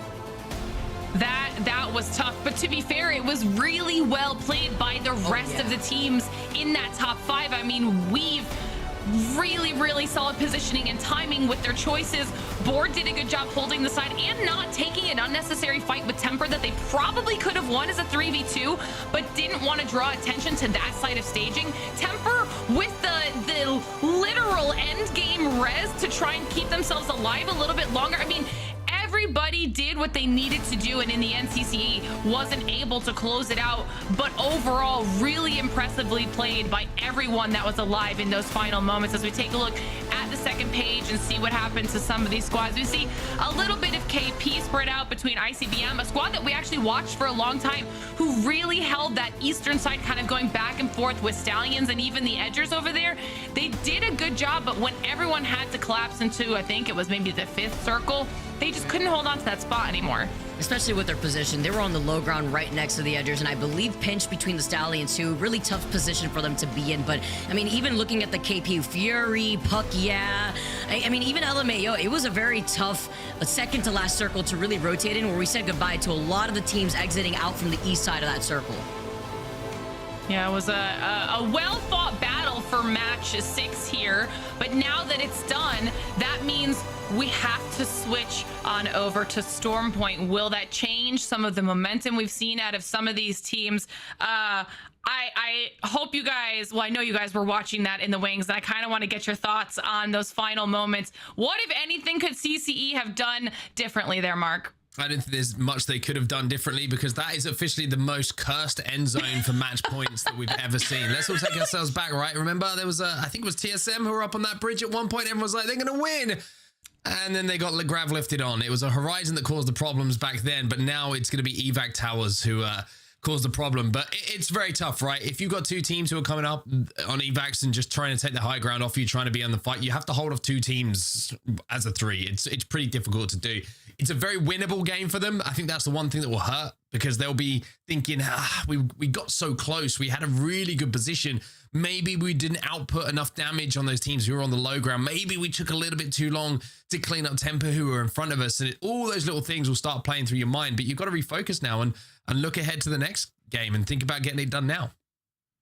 Now that we've gotten through match number 6 here, Dan, we've got a decent amount of squads who will be on match point. Anybody could be taking it home. Will it end in 7, or do we go again to 8? I don't feel like I should say anything, because I literally in the show chat, I was like, surely they take this when there's 4 teams remaining. And then just as I say it, then rises suddenly the evac tower and they get absolutely obliterated on the height. So I will take responsibility for that. But maybe that's a good thing, because we get to see more Apex. Can it go further than match 7? Yes, because you still have meat lovers who aren't on match point. I think we still have stallions who aren't on match point. So that's 2 of our big hitters that can win games that still aren't quite there. So I wouldn't be surprised if we get a little bit further than match 7. All right, well, we'll take a look back at final circles 4 through 6 before we get into our next round of matches.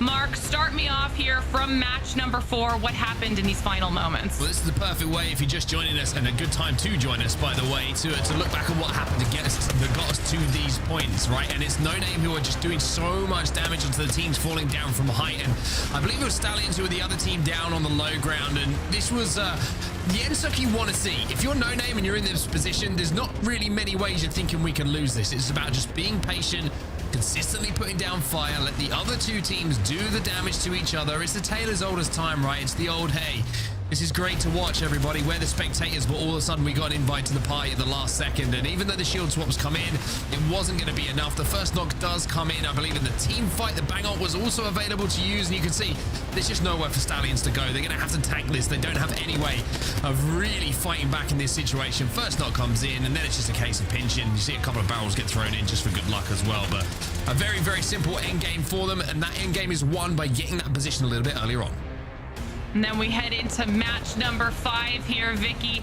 CCE get the points they needed to be on match point. Talk me through these final moments. I love the matchup at the very end here. This is honestly one of my favorite end circles we've had so far, because we really had the Newcastle wall versus the Rampart Sheila really show off what happens when you're getting hard countered by a matchup, literally when it comes to legend compositions. Considering that Eternal is the only team rocking the Newcastle wall, you would think this is fantastic for end circle. Unfortunately, your team goes down not behind your Newcastle wall, and guess who's staring at you? It's Trips with the Sheila and the Rampart coming really through to win the rest of the game. This was NGNL's also second dub of the day, the only team that was able to take 2 wins in one day.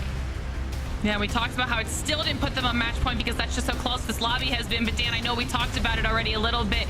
Run us through these final moments from the last match. Yeah, I really thought this was CCE's game to win. It was just a matter of where they looked, but it seemed like wherever they looked, someone was going to push them. I think they panicked a little bit when the team arrived from behind them. They maybe expected everything to come from this right-hand side, but instead just from the left. This is when you see that evac tower go down, surely you think everyone is going to watch that evac tower. But I think maybe the Bangalore ultimate coming down just disrupted them enough. But then look at this. They're all staring at the right targets, but maybe just didn't have the ammo, maybe got caught off guard, maybe panicked a little bit too much. It was unexpected for them, and I think CCE will look back and be a little bit annoyed that they weren't able to take the victory off of that one. And then we saw Weave getting the champion banner and ensuring they got the victory. And not only that, but Weave are now on match point. We have 4 teams all there. definitely the outcome that Weave was hoping for with the patience that was illustrated there in those final match 6 moments. We've now got 4 squads on match point, and like you said, Mark Stallion is still missing out 1 point.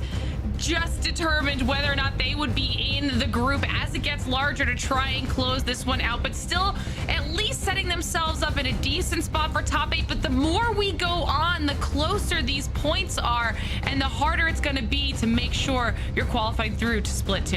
Yeah, it's very, very tight at the moment. And for Stallions and Meat Lovers, I'm sure there's some serious, conversations happening right now between teams, because Meat Lovers, I think they've picked up 3 points, if I'm not mistaken, over the last 3 games. I think they were 8 points away at one point from basically being on to match point, and that was 3 games ago. Stallions have been extremely close as well for the last couple of games, but close is great. It's not good enough, especially when you're getting into the final moments where the tournament might be over. I think that's the one saving grace for them maybe at this point, is like, if we stay where we are at the moment, we qualify for Pro League, great, we don't mind how we get there. But if another game goes past and they don't hit match point and teams overtake them and it gets really, really nervy towards those final moments, when you haven't put points on the board for the last few, you start to think, where are the points coming from? And it gets a little bit dicey. Yeah, it's 36 points all the way down to 11th and 35 and 12th. So that's literally 1 game of points to close that gap between the teams outside of the bubble and the teams right inside that top 8 as we take a look at the rest of the second page here. Tripods in 17th, they're definitely capable of picking it up here, but even at 17, we saw even in EMEA, you can have 19 kills, clutch out a game, and before you know it, you're from that bottom of the list stand all the way up into contention for top 8. So it's still truly anybody's game. Still anybody's game, but now you have to play the guessing game of when is this going to finish? Are we going to see one of these teams on match point finally finish things off, or are we going to have 2, maybe even 3 more games? And if that's the case, you still need to be picking up points. By the way, just to kind of set in stone how well Red Dragon did earlier in EMEA, they had 71 points in 3 games. We've had 7 games potentially, well, 6 games here. No team has reached 71 points. That's how much it was dominated earlier by EMEA, but North America, so close, so tightly contested. Yeah, I'm excited to see what all of these squads will bring to Split 2 after some of the performances that we're seeing here today. But before we get into some more matches, everybody at home, we always have something in store for you. And I've reminded you guys about this a couple times, but in case you've missed it, we have holo sprays, okay? All you have to do is to tune into any Apex Legends Twitch stream with the drops enabled, and you can earn a holo spray while watching your favorite streams all season long. And you can see the dates, they change every 2 weeks. We've been doing them since early February. They will go until Split 1 playoffs are done. So make sure you're tuning in to any of those Twitch streams and getting those free holo sprays while they last, because they are pretty freaking cool. All right, we mentioned it, match number 7, time to switch over to a different map. It is ready to go. So on set, Gaskin, let's keep this thing going. Let's keep it going. Let's keep this energy high, because we are now at the point where we're starting to think, is this tournament going to end now because we've got 4 teams on match point, or are we going to see a few more twists and turns before the day is out? Where are you? What camp are you in at the moment, Dan? Do you think we're going to finish it right here, right now, or do you think there's some more Apex to play? I kind of think we're feeling the same thing at the moment. I think there's more. Judging by the pre-game chat, by the way, someone just sold out all the teams on match point, saying these are the 4 spots where they're landing, so good luck. And that's how competitive it's getting right now. It's saying, look, we know where these guys are landing. We know who's on match point. We even know the compositions. Someone said, oh, we're the only Watson that's in the lobby. I think that is the Edges having the only Watson. So there is going to be ways for people to know who is on match point and where they're going to be rotating, but it's a case of, can you stop them? Now, the interesting point is when we look at the standings and where people currently reside, the top, 6 or 7 is got a little bit of a gap to 8th and 9th. So those teams are probably thinking, well, if it does end here, it's not the end of the world. But at the same time, you want the glory. You want to be the winners, right? You want to be that team who's able to win PLQ, not just scrape through into Pro League. So it's about when ego comes into the question as well. You don't want to just give this away to one of these other teams. It's very, very true. You just saw the winners of our first 6 games on your screen as well as we head into match 7. A fresh page and maybe a fresh page in history to be written by one of these teams now by winning this thing here on Storm Point in match number 7.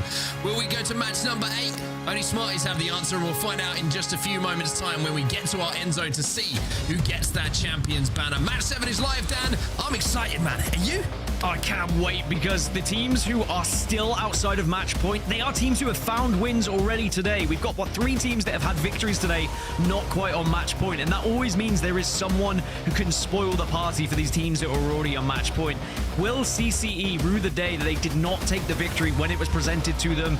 Only time will tell. But we're dropping into Storm Point. It's now going to be a change of scenery for a lot of these teams, but there is the locations of the teams on match point that have been communicated to the entire lobby. So if anyone's feeling brave, maybe someone's going to drop on them. Yeah, that would not surprise me, to be honest with you. The PLQs, I would say, have been fairly drama-free so far. They have. Yeah, they have for a PLQ. We'll have to see if that continues here as we jump on with CCE, who are so close to get it done in that last game. So close, but I think you're right, Dan. I think you could see maybe in those final moments a little bit of nerves getting the better of them, a little bit of trepidation on just what targets to hit, what to watch. All those comms got a bit cluttered, and I've got a feeling, Dan, we're going down to Cenote. I don't know about you. I think this might just be a Cenote Cave finish, and all the teams that are on match point, they're kind of on the northeastern side. You've got Edges, Stormcatcher, you've got CC at Command Center, you've got the Wall. Like, this is going to be a further rotate for some of these teams that are on match point. I guess Weave are the closest team, but still, they're at launch pad, so you know what? Match 8 is looking more likely, just looking at that initial circle, but we have seen teams still find victories even with a difficult rotation, because sometimes a difficult rotation can be a blessing. Sometimes it can be Evo Shields getting up to purple and you're fighting against blue, so it's not like it's over just because it is a heavy pull to the southwest, but this certainly will benefit the likes of Board and the likes of Tripods.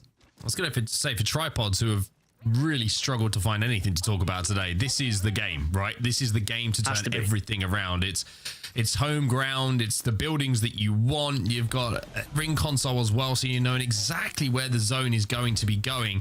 The only slight drawback for them is like maybe a lack of accessible Evo harvesters they could have just grabbed in and around Cenote, which might be a little bit of a problem for them to get up to purples towards the end game, but at least they're going to have prio position. Stallions also making their way as well. I think Stallions only need 1 point, if I was not mistaken, to get onto match point as well. So you would imagine with them dropping over at the mill, it should be very simple for them to get into that, well, at least collect that 1 point on their way towards match point as well. It's just really for them now.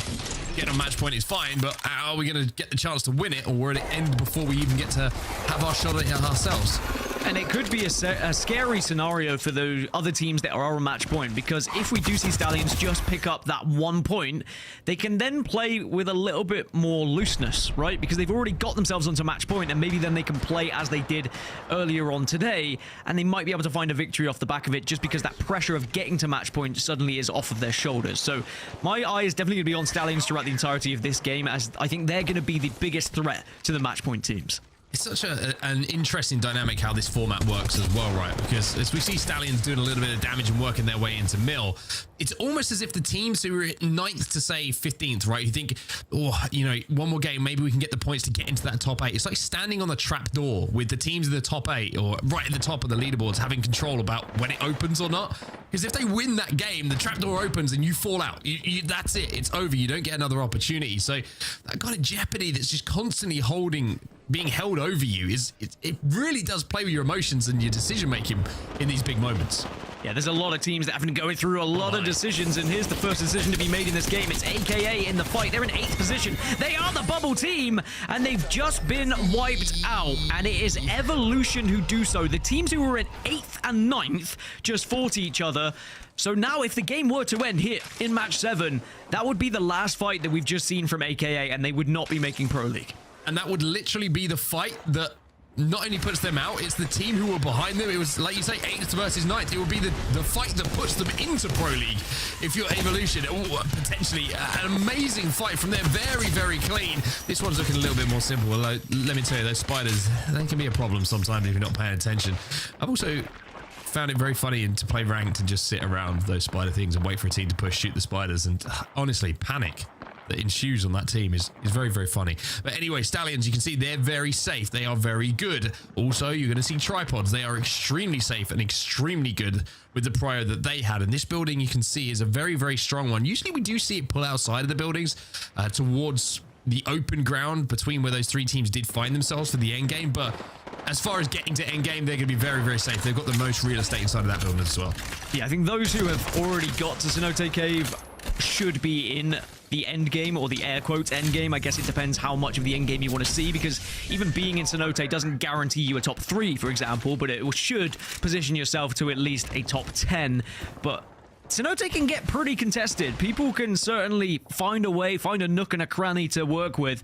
So you do have to be aware of who's arriving and where they're going to try and position themselves. But the teams that are arriving late need to actually take a look at maybe a survey beacon so that they can actually get an idea of who is where.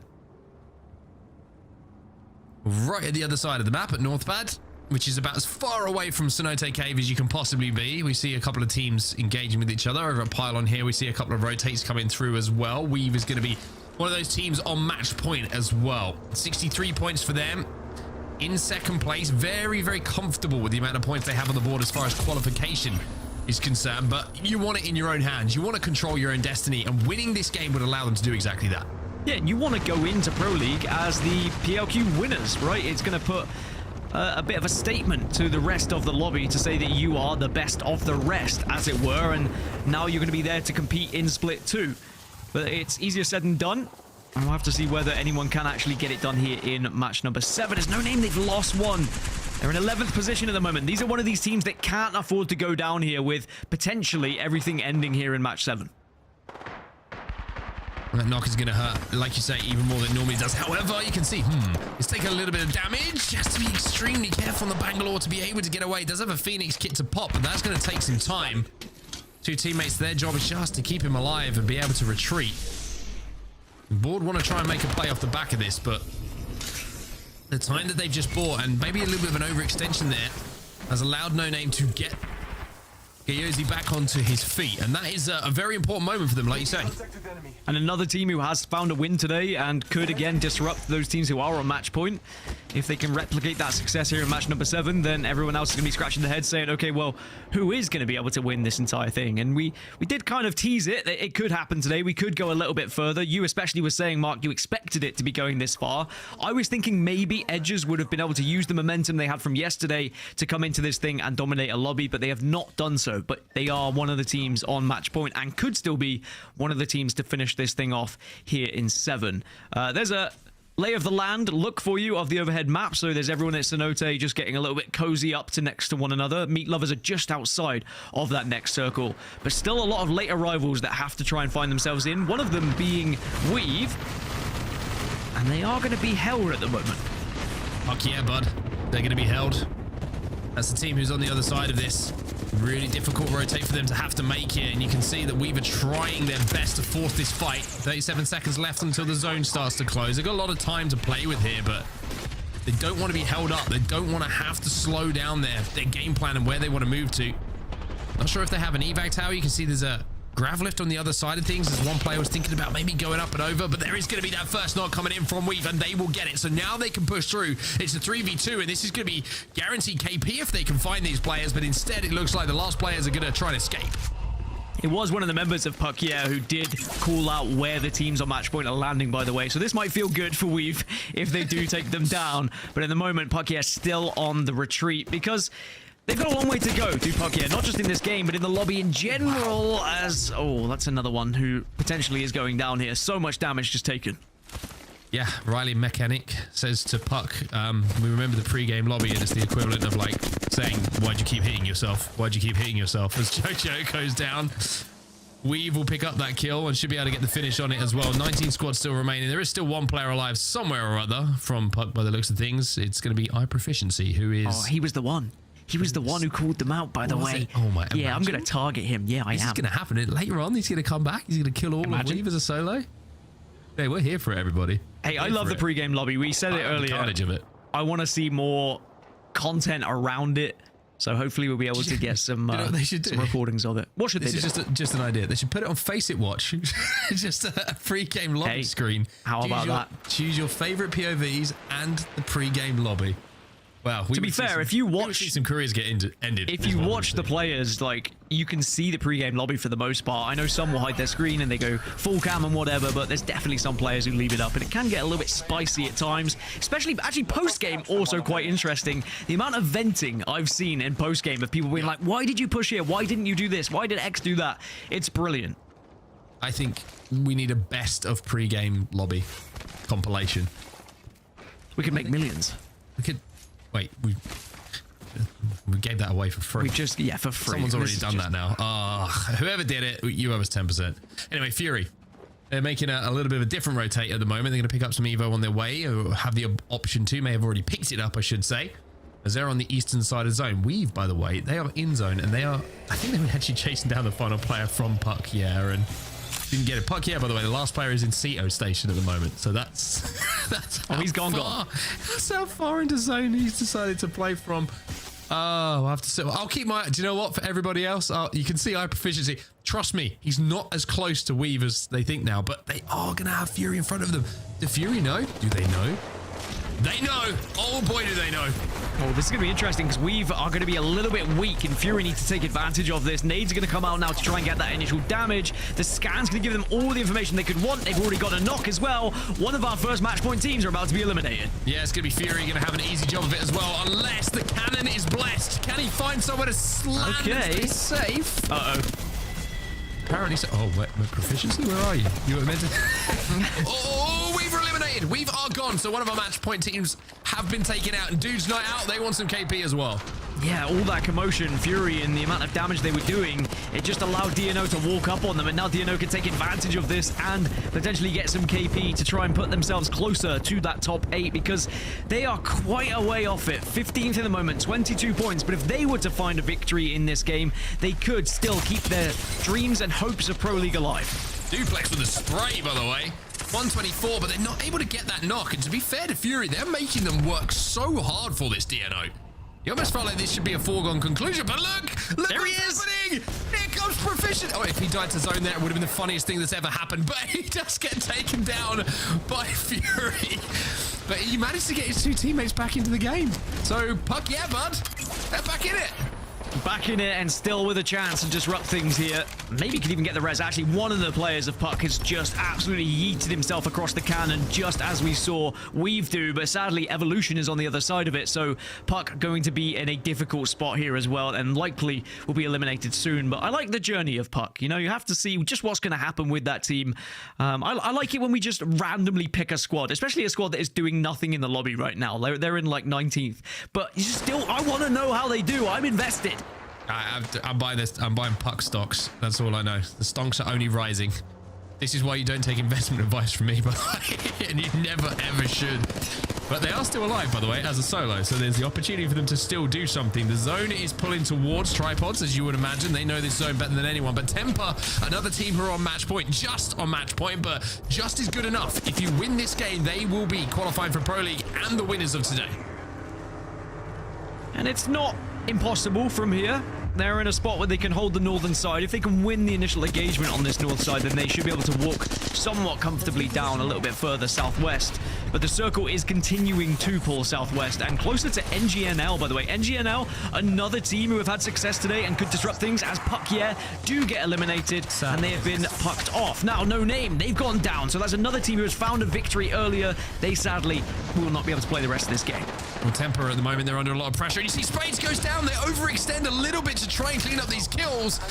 And from that, player from the distance, Satiability is going to take him down. Temper should be able to get back into a position here to get the res, and they will get Spades back up. But now they're under pressure. And now you can see how difficult it is for them to plan their rotate. So many teams are looking out at them.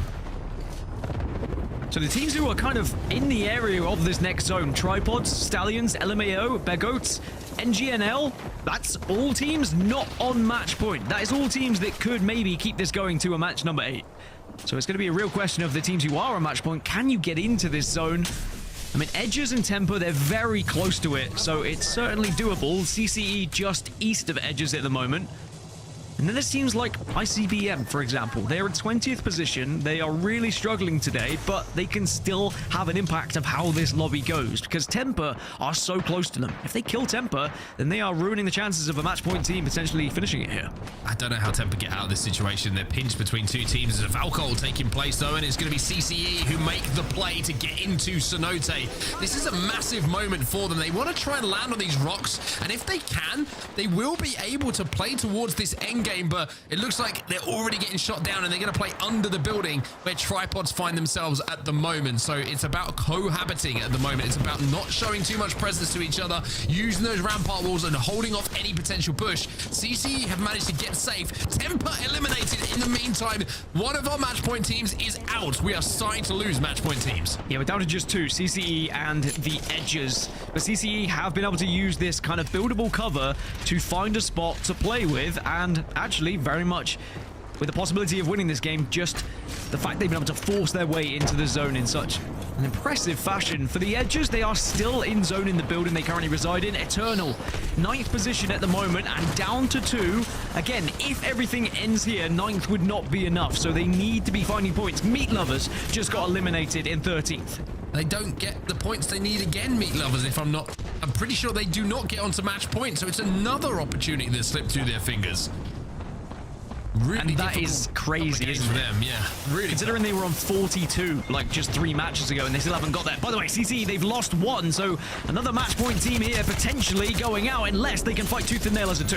Looking like we might have some more Apex to play, everybody. There's a barrel in front of you, good sir. Cape has to be careful and manages to stay alive, and somehow Trestack stays alive as well on the rampart. Does have the Sheila and 1 wall available, but he's trying to do what he can to keep his teammate in this game, but it's a solo effort now from Trestack. They are on match point, but you have to wonder if they've got enough in the tank to keep it going to survive. The answer's no. Jed's gonna swing him. That'll be another match point team gone. So just down to the Edges on match point with the chance to win the PLQ here. And for the other teams, it's now starting to notice those names are dropping and saying, hey, we could still be seeing more games here. These points that we get here could be absolutely vital for our chances to potentially get into Pro League. Edges are on 64, but more importantly, they have the chance to still win, but they are in a tough spot.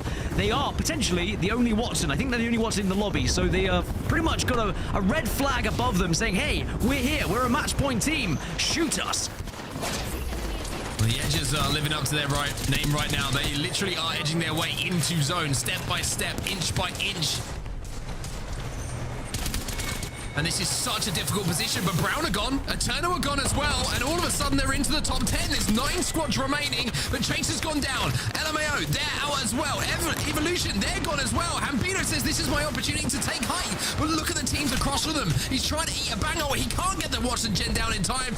And now Presley, he's taking damage as well. We have more Apex, everyone. Another game in front of us. The Edges will just have to wait that little bit longer as now everyone else trying to pick up points and realizing perhaps that we are going to have a match 8, and suddenly they might have an opportunity to get onto match point themselves. Stallions have got onto match points. We'll have another team who are going to be there. Begotas are 33 points, so they are still a little bit away. NGNL are 1 point away from match point, so this could be going into match 8 with potentially 6 teams, if not 7 teams, on match point. Well, the pods, this might be their, I mentioned how this is their opportunity, this is their game, this is their zone. It's been a rough day for them so far, but the evac tower means that height will be taken away from them. The scan comes in as well, and they now know that there's a team across from them on the opposite high ground on that replicator. The pods are underneath at the moment, but the pods are going to have to show some mettle if they want to win this game. 5 squads remaining. Fury pick up a couple of knocks, though, which is going to see potentially the team number fall down in just a few moments again. Everything raining down from the skies right now, as the ultimate's just being tossed out to try and get any little bit of damage or any little bit of kind of cover at the moment for teams to avoid the suppressing fire that's happening from above. Seen a few purple armors. There is a team that is on blue, by the way, and they might struggle in this final lobby. How about this for an end circle, though? This is a very difficult terrain to try and navigate because there's so much high ground, but also a lot of nooks and crannies that you can use to your advantage. Well, you do have a catalyst in the lineup as well here for the team you can see on your screen, but the difficulty is there's so much elevation that the cap wall really doesn't have too much of an effect because people can just look over the top of it. One thing that can have an effect, though, is Deeds with the wingman. Couple of shots coming out of this weapon, and we know what it can do. Also got the Nox gas available as well, and it looks like at the moment it's about holding the high ground. Tripod's trying to look for kills, though. This could be a big game for Tripods. They need points. They need to start catching the leading pack, and they've been given the opportunity with these match point teams falling, but now they're taking damage. You can see the cat wall has gone down, but will fall, and now Tripods are still alive. They're up to 14th position. Vergottas have gone down. Fury have fallen. We're into the top 3. Well, the wingman needs to hit here from Deeds. He's had his shields taken away. He's not going to have an opportunity to hit a bat unless he takes that time to pop back behind the knockdown and the barrel he gets down himself. NGNL, they are on match point as well, but you've got to wonder, are they going to be in a position to close it out here and give themselves even more points? This is getting tense. You'd imagine the team of Board having the high ground, being able to listen to all the commotion. Can they just wait long enough to drop when the damage has been done? All you need is those shots to start raining through into your eardrums, and then you know it is your cue to get involved. 1 second till a wall comes out, though, and Trips, I don't know if he got it down, but there's the bubble from the Gibby. Also, they have the Sheila. There's going to be a wall going down inside here. They're going to be forced to push this bubble, and it's going to be Deeds who gets that first knock. NGNL, they are eliminated, but here come Board, but they take damage. They're going to fall now. They have to go in and try and clean up this damage, and they will manage to do so. Board will win it, and we have more games. Match 8 is going to be coming up soon. Thanks to the teams for staying strong and able to close it out against those who were on match point. But we do start to see more teams added to match point now. We saw Stallions were able to get there. NGNL were able to get there. More teams who are going to have the opportunity to win the entire PLQ going into match 8. And for those teams who got onto match point nice and early, this is where you start to say, I wish we could have got it done. CCE in particular are going to be a little bit annoyed that they weren't able to get it done in that one match earlier.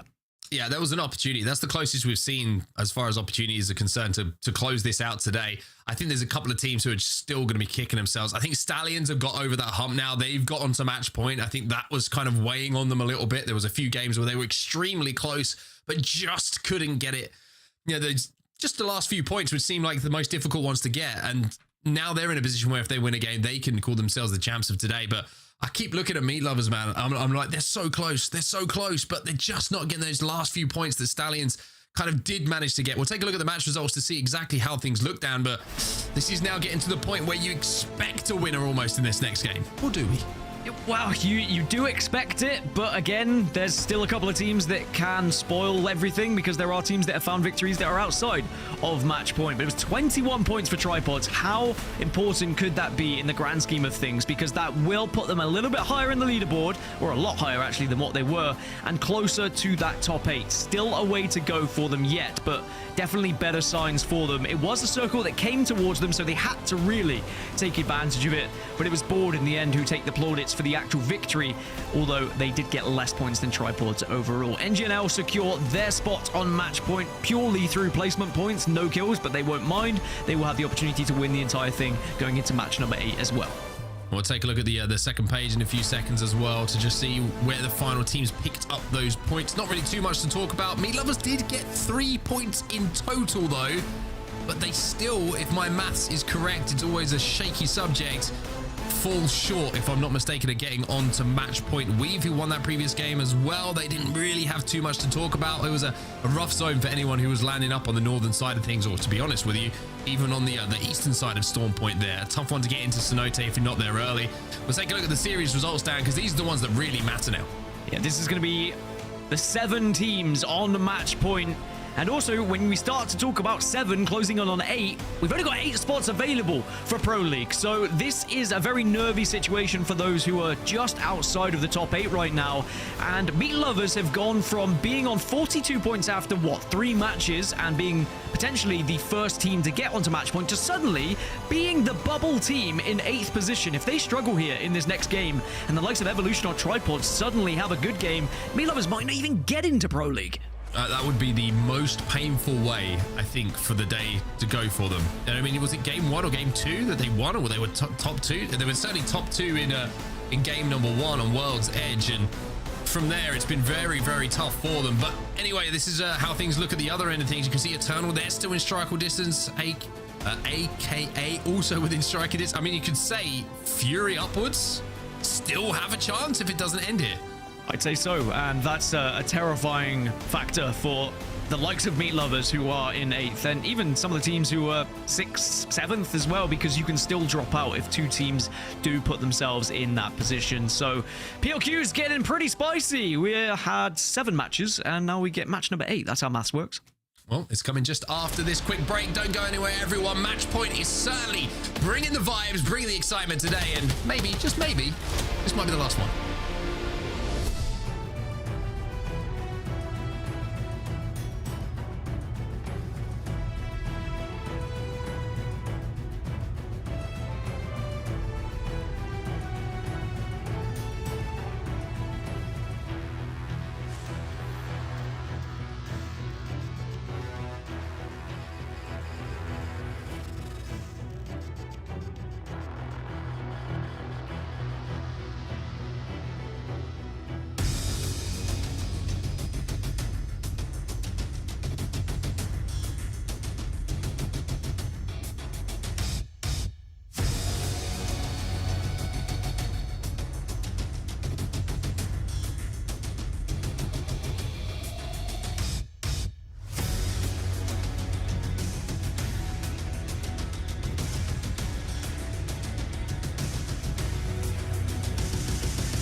Welcome back, everybody. Whew, it's been a crazy set of games, but we go again. You know what? They pucked away from us, so they pucked off, and now we get to see another game. Board taking that last game, though, Dan. That was intense, especially after you and Mark were able to cast that. Very intense, and I think that, match point gets more exciting when you're watching the match point teams and you start to see one drop and then the other one drops and then the third drops, and you start to think, hey, we've got some more Apex Legends coming our way, and you start to ask the question of how far can we go, because we've already broken a record kind of on one way with 3 games in EMEA. How far can we go here in North America? That's my question. But what did you think of that match, Vicky? Because it was a little bit difficult to navigate in that final circle just southwest of Cenote Cave. Yeah, I love Cenote Cave circles, but to see the team hanging out on top, that really comes to show you squads that end up rotating really early and taking their time, not going for any evil harvesters, not really taking any poke damage. Having a final circle with blue evil shields is just not it, unfortunately. And we saw some teams pay for that at the very end. But I thought it was rather chaotic, and I think that's kind of been the theme going forward after we saw, 2 to 3 teams hit match point. Now we're at, 35% of this lobby is at match point. I mean, what more can we have going into game number 8 now? I thought then you were going to say 35 teams on match point. I was like, what series is she watching? How have you managed to get to 35? Math? Yeah, 35%. That's quick math. I like that from you. 7 teams on match point, and statistically, we should see a winner here in match 8. That is going to be tough, though, for those teams who are kind of watching in the wings and haven't been able to get to match point yet. But you need to now take advantage of this. If you are the likes of Tripods, for example, saying, actually, top 8 is still doable here, and if likelihood is that it's going to finish, we need to be making sure that we do pick up points here in match 8. We can't afford to think this is going to go any further. It's the fact that it's so close. You mentioned Tripods being in 10th place, still having the opportunity to possibly get top 8. It's how close this top 8 is in general. Meat Lovers still has not hit match point. They are 2 crumbs away, literally at 48 points from finding themselves at match point. But then right behind them is Evolution with 41 points. So one crazy good game from either Evolution, even Tripods, could literally skyrocket and completely change the bottom end of this top 8. I think that would be the biggest shock of today if we see Meat Lovers drop out of the top 8, especially considering how well they did in the initial 3 games, and we were talking about them being the first team to get onto match point. And this is where pressure now comes into it even more so, because it was very different pressure for Meat Lovers earlier on in the previous games. It was, can we get to match point? Now it's a case of, can we stay in the top 8? It's a very different thing that you have to start thinking about, and again, could really affect the process of how you play here if you are the Meat Lovers. So we have to keep an eye on them and how they're going to be performing, but also we have 7 teams on match point, so surely it's going to finish here. Even with the 7 teams at match point, you feel safe because you've hit that match point. You just have to get that dub, and that's it. You close out the day for everybody else in NA. But going on to another match in Storm Point, the teams that feel way more comfortable here on this map have another chance on taking the dub and closing it out here. But it's still how close in points this top 8 is. Even Temper and GNL Esports, the teams that are at match point with 52 points, Meat Lovers is right there with 48 points. Who knows if Evolution is going to be able to have one of those pop-off games that we keep mentioning, but it's still another game that we have to play here, match number 8, and I feel like more of these squads, they're changing the way that they've been playing. I mean, you have to. If your teams like even Stallions and Meat Lovers, it took way too long seeing how they were able to do at the very beginning of the day to where they are now. Is it too little too late to get to that match point now that other squads, even the Edgers who have been able to play out of their mind, sitting with 70 points, have been at match point for the last 2 games? Is it going to be enough to secure yourself though in that top 8? Certainly could be tough for some of those teams. We've had a server restart for the guys, so whilst we wait for them to get back into the lobby, we can bring Glitter back in just to have a little quick chat, because Lauren, at the moment, I mean, we have 7 teams on match point. You've been watching in the wings. This is pretty exciting. We love this in match point.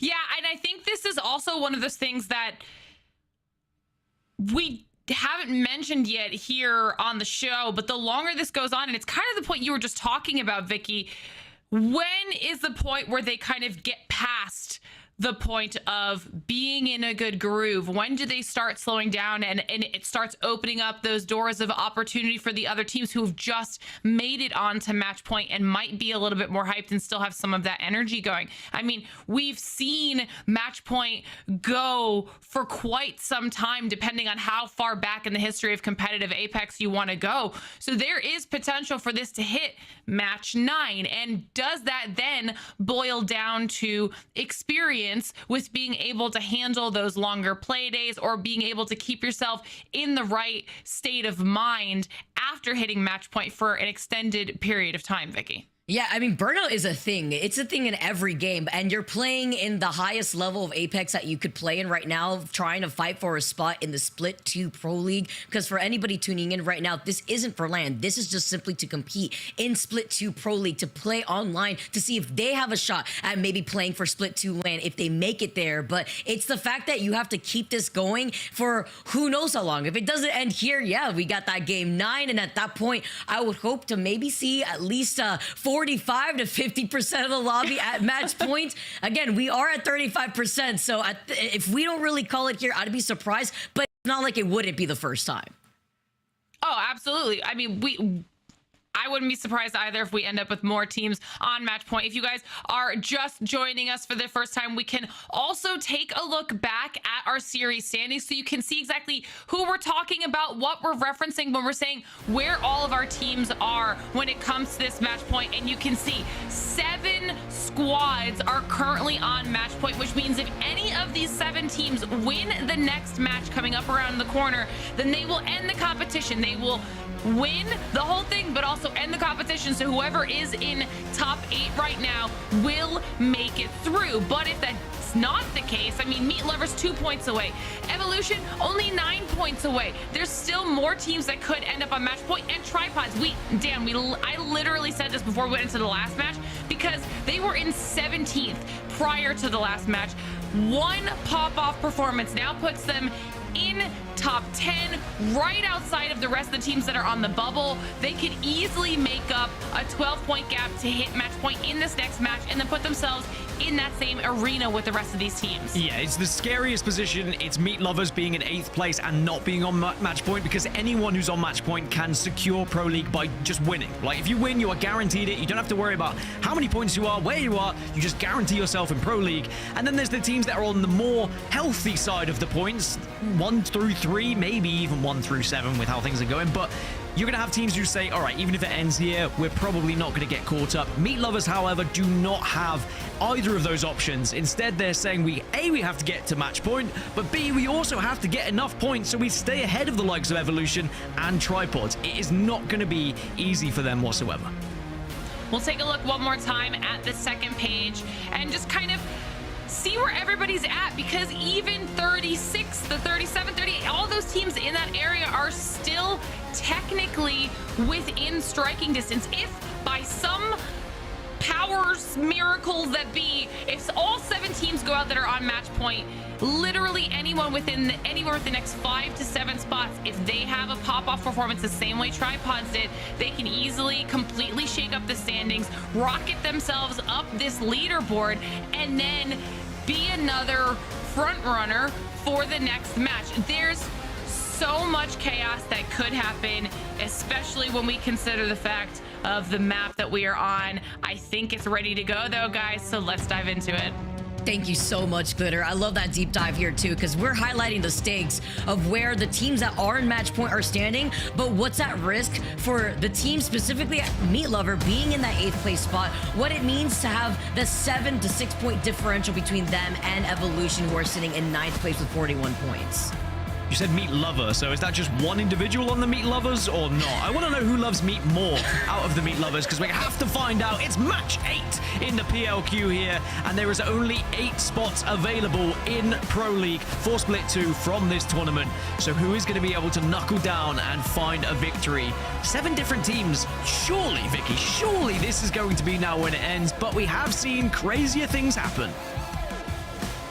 I can't wait to see it all play down, because I also feel like this is the perfect opportunity for the Grim Griefers to really show up here. But we're going to have to see with our teams landing in their respective POIs, the squads that find more of that success here on Storm Point. Obviously, speaking of the devil, Meat Lovers themselves are going to be able to get that split loot that we've seen them come out of before, but it's also so much information that they usually get here. They also have the Trident, which is so important when it comes to those quick rotates to see if you could get a scan if there's a beacon nearby. So the Meat Lovers, we know they're going to be dropping on the northeast side. The Edges are close by. But the Edges, they're on match point. The Meat Lovers, however, they just need to find a couple of points to get there themselves, but then also continue to find consistent points, because that's what the Meat Lovers have not done. Over the last 4 games, they have not been consistent. They have only picked up, 5 points over the last 4 games, which is not good enough if they want to find themselves in Pro League. They might just squeak through if we see one of the teams get a victory now, but they have to make sure they put their best foot forward. All the teams highlighted in white, of course, are on match point, and if they find a victory here, will conclude the PLQ and will be the victors and guarantee themselves Pro League, and then 2nd through 8th, respectively, will find themselves in Pro League as well. This is going to be a nervy game. Absolutely, and you see where that next circle is going to be moving on to. That's going to be the first step for these squads that are finding themselves in that match point. If they want to try to slow rotate more so playing by the edge, gonna have to see with these teams still, Meat Lovers taking their time to see if they can deny at least that ring console that's over by that north side of Lightning Rod away from the Edgers. But looks like they were trying to see if they could either wrap around Meat Lovers or just end up just going over to the south. And with that gravity cannon activated, it does seem like they've already gone ahead and try to rotate around them. Oh, I'm looking on the map, and the one member of Edges who sent themselves over to Stormcatcher was greeted by Puck Yeah and was griefed a little bit, but it looks like going to be okay. So Edges, there was a small amount of panic there that I witnessed, but they have been able to regroup and get back together. At least 2 of them. One of them is going on a looting spree. This is a little bit risky from Edges. They know kind of the looting path that is available to them. This is one of the advantages of getting further into these matches and playing more of these lobbies, is you learn where people are going to be, where people aren't going to be with their looting paths. So a chance for the Edges to find a little bit of extra stuff to work with. Now, the circle you were speaking of at Sito Station, a few teams have already found themselves there. LMAO, CCE, one of our match point teams, Eternal, Board, Weave, another one of our match point teams, and Evolution. So there's a few teams there who are on match point and a few teams who are still in the chasing pack. So potential for there to be a lot of commotion happening towards the center of the map.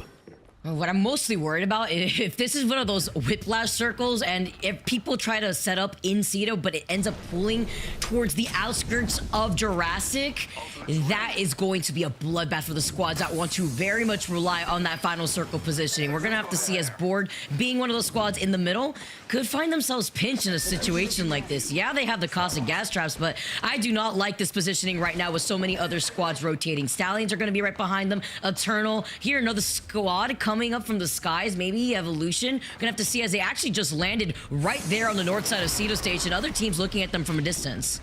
I'm not sure Board liked the position they were in either, and that's why they're in this kind of in-between at the moment. And Not sure I really love this position either, but it might just be best of a bad situation now for them, and they're certainly going to set up for the time being. I guess you can make it work, but it's a little bit too vulnerable for my liking. I'd probably want to try and keep moving here.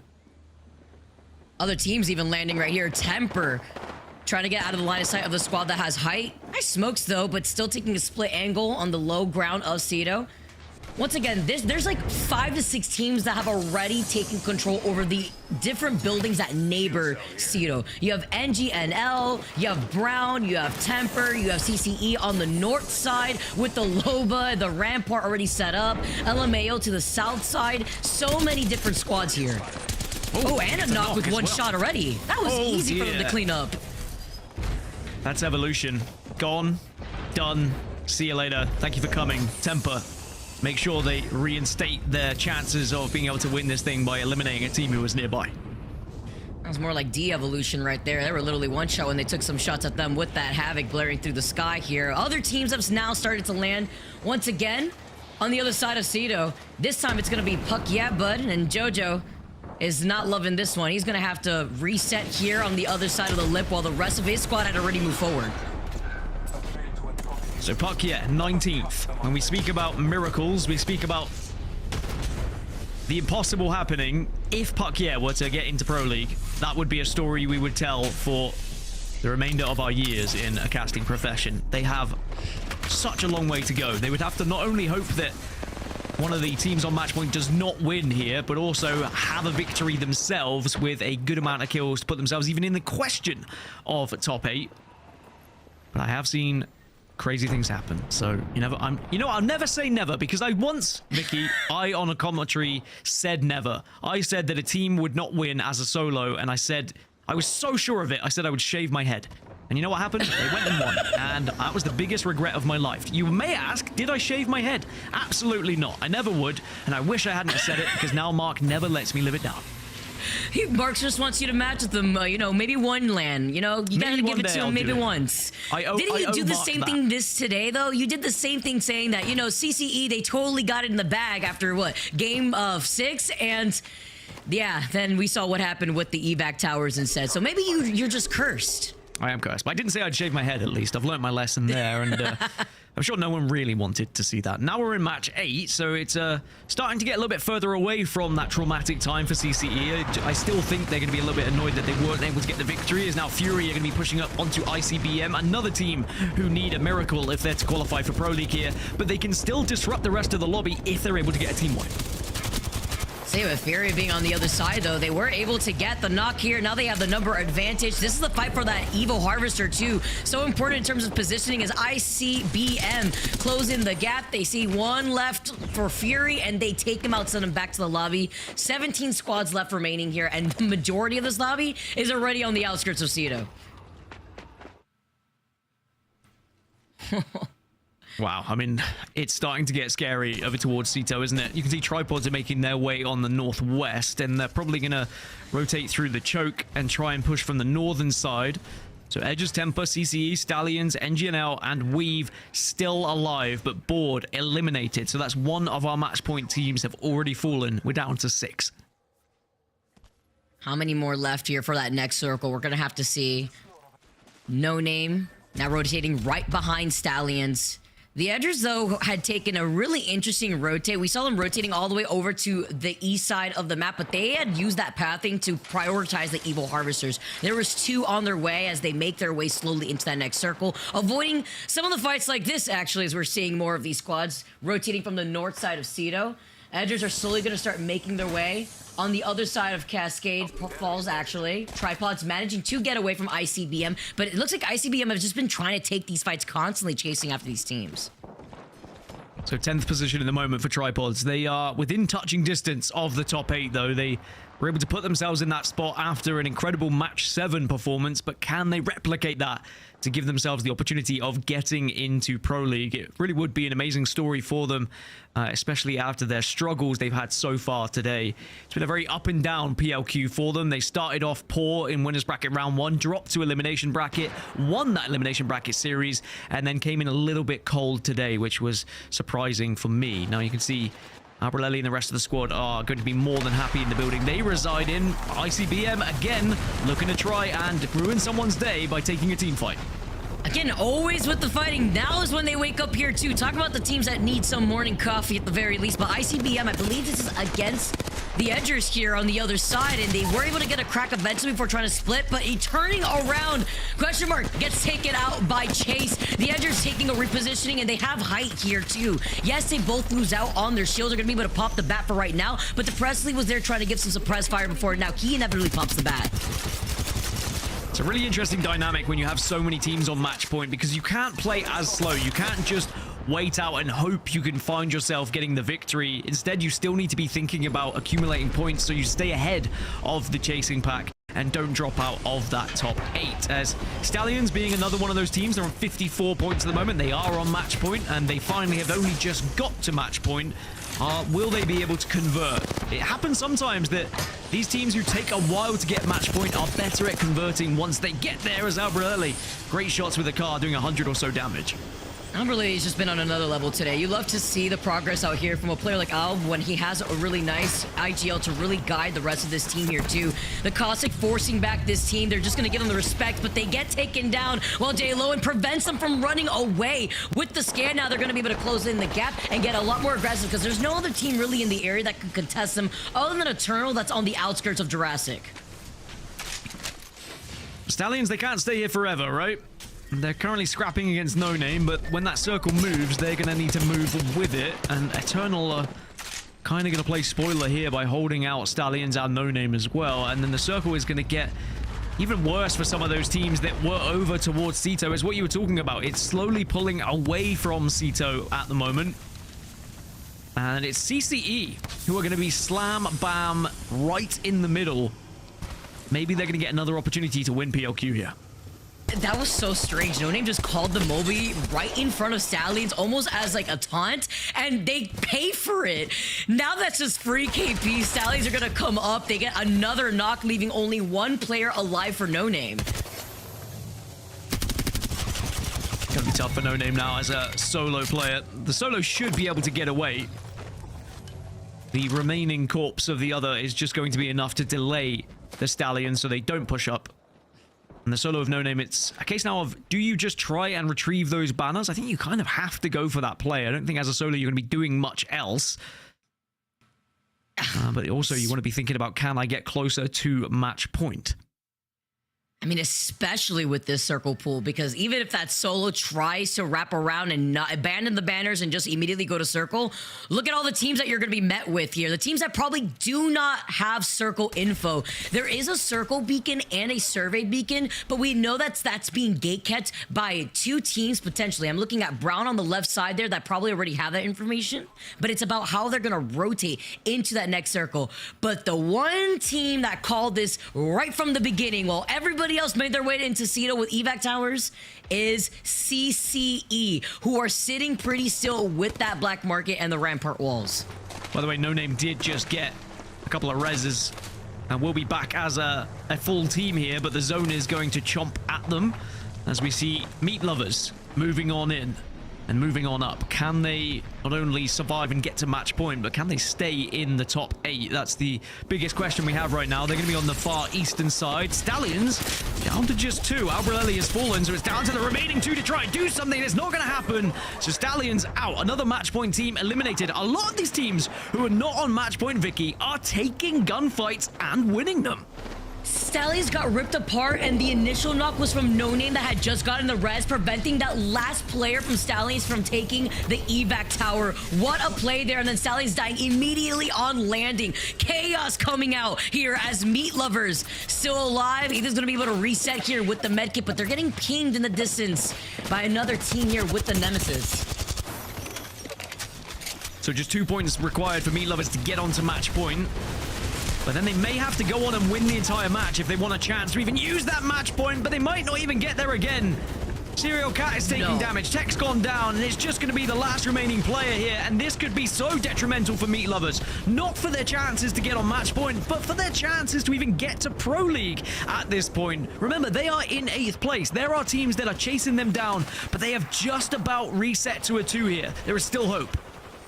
And I see BM try to continue on the onslaught of griefing these other teams because now they are right on top of Meat Lovers. They managed to get away as a duo from the Edgers and are trying to take this fight. But Meat Lovers look like at least they were able to reset a little bit. They couldn't get Tech up alive, but Sirocat's trying to pop that shield back while Ethan's trying to provide the suppressed fire necessary. Well, ICBM did just get eliminated. They were the team that were above griefing Meat Lovers, so Meat Lovers might get a chance to reset here, but it is Tripods who are the next team closest to Meat Lovers, and not only closest in terms of distance, but also closest in terms of standings as well. So if they can work that out, if they can take down the Meat Lovers, there is hope for the Tripods, as now they are in 9th position, 43 points. They are so close to the Meat Lovers, and the Meat Lovers just get eliminated. Suddenly, the door has now opened for Tripods to get into the top 8. Remember, they're not guaranteed to get into Pro League if they get into the top 8. We have to have a winner who's on match point, but still, they can put their best foot forward here. I can't believe Meat Lovers just went out at 49 points, 1 point away from being at match point. They can't catch a break, but this leaves open the door for other teams to move in and scoop up that same spot. Temper, 55 points in 5th place. They pop the Beast of the Hunt as they close in the gap between themselves and an edge of the circle here, but they're getting gate capped by another team. So still got 5 teams on match point that are still alive here. 5 teams that can end it here and now in match number 8 as we get absolute carnage on this western side. Temper being one of those teams on match point, but they're down to just 1. No Name just got eliminated as well. Make Temper out too in 12th position. So that's another match point team that's gone. And we knew that this was going to be a bloodbath for the squads that have to exit out of Cedo. This is what we were afraid of. While CCE are still comfy inside the building where this circle is pulling. The Edgers now playing around the rock slide over in the middle of the water. DNO get eliminated. 8 squads left. Everybody's gone. As Puck, are still alive. The Conduit bought them enough space and time, but they're still playing on the edge of that building. Tripods are still alive as well, and they are edging closer to that points total that Meat Lovers were on in 8th position. So we still have teams that are on match point that could win it and end it here. Tripods need 5 more points to overtake Meat Lovers, so this is so tough for Tripods. They're on the eastern side, and they're going up against Weave at the moment. They can see where Weave are, but it's CCE who are the most likely team to be ending it here. They've got center zone. Weave just got eliminated as well. That's more points for Tripods, who are still closing in on Meat Lovers at top 8. Look, CCE just wanted to put on even more Apex for us, all right? They wanted to make sure that they came out with a bang. CCE, though, with their position and with the Rampart, they got the black market for evil shield swaps if they need, even with the nades if they want to bombard a bunch of teams who are trying to contest them. An amazing spot for them to be in. And the only other team that's neighboring them is Tripods that have to start moving soon. And as we've seen it before, here comes the Gibby Bubble, here comes the Trident. They're trying to force their way like it's Fast and Furious inside of this building.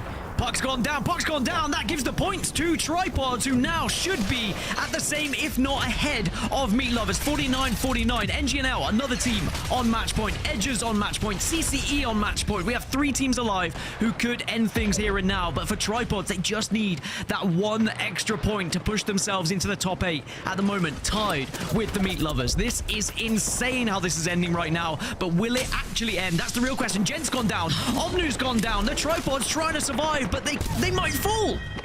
Are you kidding me? With the Sheila 2 as a duo, they find Onmu. Tripods in trouble. NGNL staying alive for as long as possible. Say hello to my little friend from any squads trying to exit out of Cedo. It is the Edgers that are on the other side of the Gravity Cannon. They are looking at also known as, and NGNL are going to be sharing this building between CCE and Tripods. AKA are losing players, and Tripod still has a player alive. This is massive. We have got to keep an eye on what the Tripods can do here. Deeds, the last chance, the last remaining player to maybe disrupt things from the high ground of the nut, as everyone now trying to find those just stragglers, those rats that are still alive. But we still have Edges, we still have NGNL, we still have CCE, and AKA have been wiped off the face of the earth. That means Tripods overtake Meat Lovers, and all the remaining teams left are match point teams. The Tripods might have done it here. Oh, Tripods get fully sent on by CCE. They heard a Moby being called in from behind. I don't think they know that NGNL are right behind their building, but they have built themselves some crazy cover. Look at this, between the Trident, all the amped barriers. Are you kidding me? All three teams are on match point. It is going to end here. We are going to know who is going to be the PLQ champion. Edges, CCE, and NGNL. But CCE have lost one, so have NGNL. Are we going to see potentially the chance for the Edges to continue their incredible form from yesterday and carry it into the finals today? Let's see here with the Edgers still having all three alive for this squad. The Turbocharger, Gold Extended, Energy Mag, and the Havoc for Chase. They're taking some shots, but he popped a Beast of a Hunt. Was it too early here? They see CCE. They're fighting. It's only one left here for Trev to stay alive. He's got the Sheila ready, but he's got to look to his back as the other squads try to force their way through the door. This should be a tap-in for the Edges, but Sheila can always change things. It's still commotion in the nut building, but Edges are able to watch this all unfold as now they can make their way in to potentially just clean up all the scraps, and it should be as comfortable, as easy as 1, 2, 3 for the Edges here, Vicky. Breaking down the door here, the Edgers, Hambino falling incredibly low. Presley gets taken down, though. Chase is the only one that has a bit of health. Having to play off the lip, though, they're so low. Surely no way that NGNL turn this one around, but they have made it doable. Wave with this PK has to take on the world. He's got a bubble, but can you hit the shots, or are we going to see the Edges edge this one out? And they get the damage. The Edges carry on. Such an impressive Saturday into Sunday. They guarantee themselves in the Pro League, and they will win the PLQ. It took 8 games finally here. The Edgers take the dub. But Dan, I have to be honest with you. I was a little scared there. There's nothing scarier than a Gibby playing inside his bubble with a PK. And he was trying to play that so patiently, but you could only imagine how nerve-wracking a situation like that is, especially when you're playing it out as a duo for the entirety of that endgame. But what patience from the Edgers to take that dub. Yeah, I mean, arguably maybe too patient at the end because they allowed the team to kind of come towards them, but it doesn't matter in the end because they get the job done. Bigger story, and we will get confirmation, but Tripods were getting very close, if not overtaking Meat Lovers, and I'm fairly certain we might have a huge upset and potentially having the Tripods moving into Pro League, but we'll wait for confirmation from the admins because it was getting awfully close. I think there's only a point or two in it, and that would mean that the Meat Lovers potentially drop out. That's going to be something we have to look at. Lauren, you've been watching, you've been enjoying, I'm sure, what was just on our screens because that was bloomin' mental. I don't know if enjoying is the right word because I was really stressed the entire final circle of that match.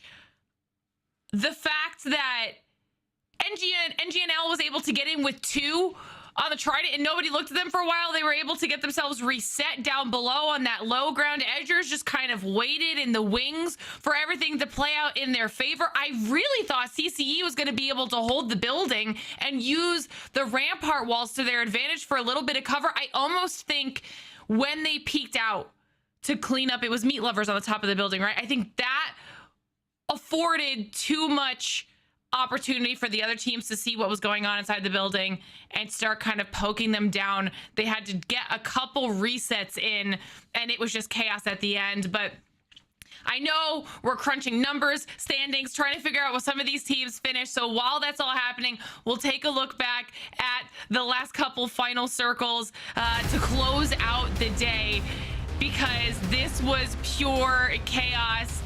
Take us back to match 7 here, Dan. I mean, this was a fun one, and this was the beginning of Tripods finding their success, right? They had a, 20-plus game here, and even though they didn't necessarily find the victory, this was what started the entire comeback. They were able to go from the bottom 5 to a chance at a top 8, which is what we're going to be talking about for quite some time if we do confirm it. But this final circle with bubble coming down again, we're starting to see that in a few of these end circles from NGNL. The bubble wasn't enough in the end. It was the chance for the other teams to come in. It was Board who just engaged right at the final second from the high ground, and they were the team who were able to close things out and get that victory and keep us rolling into match number 8. And then, of course, Vicky, these final moments were just pure chaos. It was so crazy here too, because the Edgers, I mean, we were convinced that this is easy, right? 3v2, they have so much space behind them, and then we saw the Sheila and then the Gibby holding a nice head glitch on the other side by the gravity cannon. Trips didn't commit to healing, instead wanted to help them out, but it didn't even look like he had big meds. It was either he popped a shield cell or he had to just help out Wave and be an extra body. But in this case, at the very end, NGNL could not clutch out. It was the Edgers who ended up taking it, but they were at match point for quite some time too. It was inevitable, and they played that so safe. Yeah, and to give NGNL a little bit of credit as well, they played really well every time they were able to utilize their Gibby bubble in those final circle fights.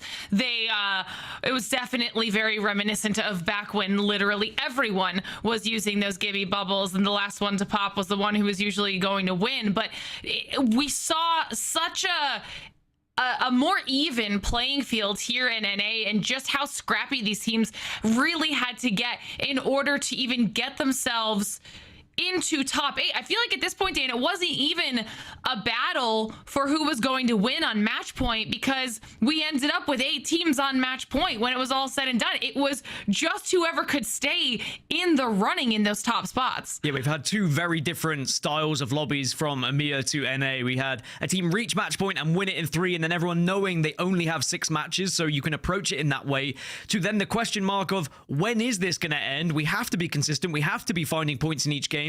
We might have to avoid thinking about winning, really. Instead, let's just try and be secure in our playstyle so that we pick up enough points that we stay ahead of the chasing pack. And sadly, for the likes of Meat Lovers, I think it might have ended in a little bit of a damaging aspect for them. Well, we'll find out in just a few short moments. First, we're going to take a look at the match 8 specific results, see where everybody ended up at the end of it all and where they were with their kills. Obviously, Edgers closing that one out with 8 kills for a total of 20 points, but that top 4 all very even with their KP. 9 going the way of NGNL, 8 for CCE, and 7 for Tripods, Vicky. Actually crazy here with the AKP for Edgers at the very end. While they were forcing their way into the next circle, we saw all the chaos go down in Cedo, and NGNL coming out too. It was CCE that had predicted that circle from the very beginning though, and that's why that they were able to farm that red Evo shield from afar with the Sentinel in hand. Tripods though, they had the game that they needed to have. With 7 KP, who knows where this leaves them at in the top 10. We'll take a look at the second page and see where the rest of our squads ended up in the last match of the day. Honestly, pretty spread out KP across the board. The fact that there's this many teams all the way down to 17th, really able to try and scrap for whatever last few points they could. It was a well-fought final match 8, and like you were saying, Dan, potential massive implications when it comes to those overall series results. Yeah, I've been seeing that. You can put 2 and 2 together, right? Meat Lovers, they haven't done enough, and they were on 42 points after 3 games, but this is how it ended. Tripods were able to pip them at the punch and find themselves in the 8th position. There's your top 8 teams. There are your 8 teams going into Pro League for Split 2. What an incredible day of action we've had, and it ends in absolute drama. 1 point. I swear we say it too much, and it still rings true every single time. 1 kill can be the difference. 1 point was the difference here for Meat Lovers.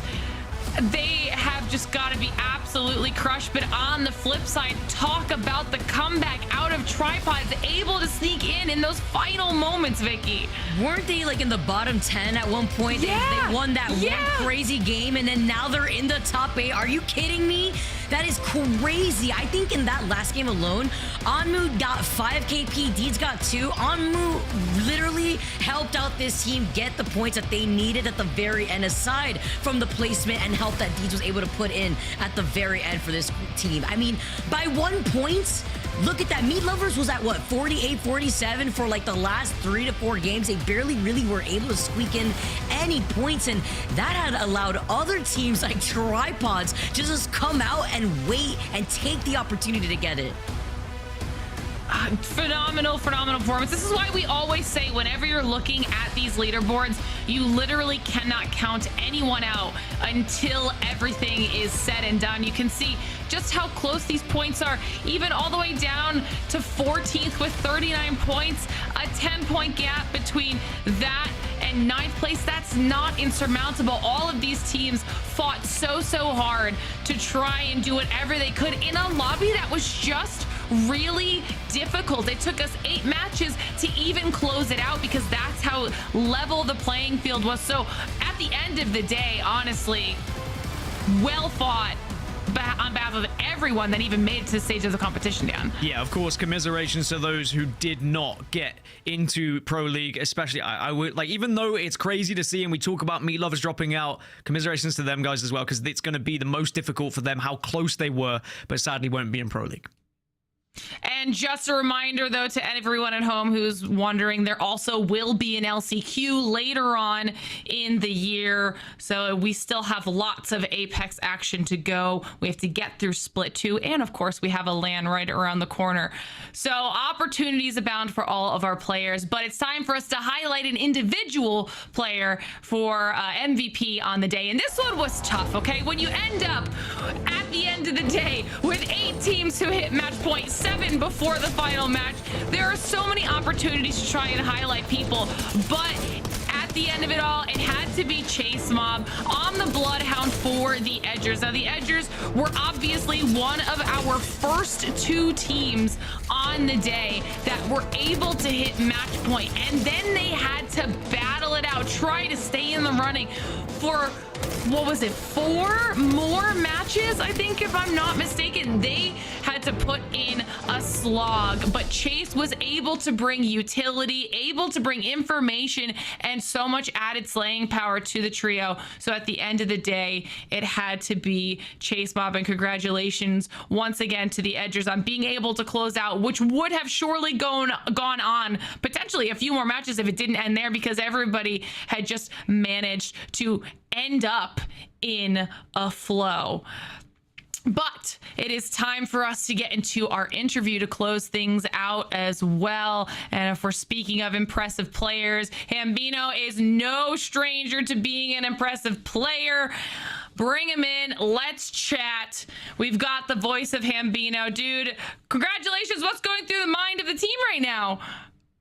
Oh, dude, we're all so happy. We've been grinding for a whole year together, and it's so nice for it to pay off. Hambino, I mean, I saw you in the pre-game chat once you had reached match point saying, with the only Watson in the lobby, we're going to be targeted a bit here. Did you feel like that was true? Did you struggle because of your comp? I think there was definitely some targeting in the last few games, but we really kind of lucky last game there. The zone pool was really nice to us. Yeah, you guys called that out amazingly. I mean, I want to pick your thoughts because your team and the way that you guys are so cohesive together is on another level, honestly. What are your thoughts of playing together with Chase specifically? Because between today and yesterday, Chase has just been on another level. Chase is so slept on because he's not a streamer and he doesn't really like get around much in the scene. He's so good. I'm so happy to have him as a teammate. Talk to us a little bit about what it was like being one of the 2 teams to get on match point and then having to fight through the slog that everybody knows can happen in match point, where you're so close so many different times and then you have to go again. Like, what does the team do for your mental in those situations? We just love playing together. It's great. I mean, I watch so many other people when I'm studying VODs, and it just doesn't seem like they like playing together. We love playing together. Like, that's why we've been together for a year. So it's just really great to, you know, come out there and have fun, but also do well. And how far do you think you guys can go now? Because qualification, Pro League confirmed for you guys. Do you think that like LAN could be on the horizon? Do you think this maybe champs could be on the horizon? What is the end goal for your team? We just farmed back-to-back lobbies. I'm feeling great. I know the job's not finished, but we're going to try our hardest to get to that LAN, without a doubt. Awesome. I love that confidence. All right, just a real back on how the day really went forward for you guys. So many teams are at match point. I just want to pick your brain a little bit. As a player that has to deal with being in a lobby where 35% of these teams in that lobby are at match point, how do you really navigate around that? As you and your team try to stay cohesive and keep yourself grounded, how do you guys go about match point final days and other teams also hitting match point? we thought we were the best team in the lobby today. We were confident. We were great. We played awesome. So we just knew as long as we get the points, I mean, we're going to make Pro League regardless. First or eighth, it didn't really matter. But, I mean, we came out with the win anyway. Well, it absolutely worked. So congratulations to you and the team yet again for qualifying through to Split 2. And thank you so much for jumping on here and chatting with us. Thank you for having me, guys. You guys are awesome. Thank you. Whew. All right, guys, we did it. We did it. We made it through NAPLQ 8 matches before we are able to close it out, and an insanely close day overall. Dan, I want to get your thoughts on the performance today. Firstly, I love the lower third voice of X. I think that I deserve that. I want voice of Dan Gaskin while I'm commentating. I think voice of Vicky, it's like the voice of God, you know, it's powerful. I prefer the interviews being like that because you just get that lower third. It's great.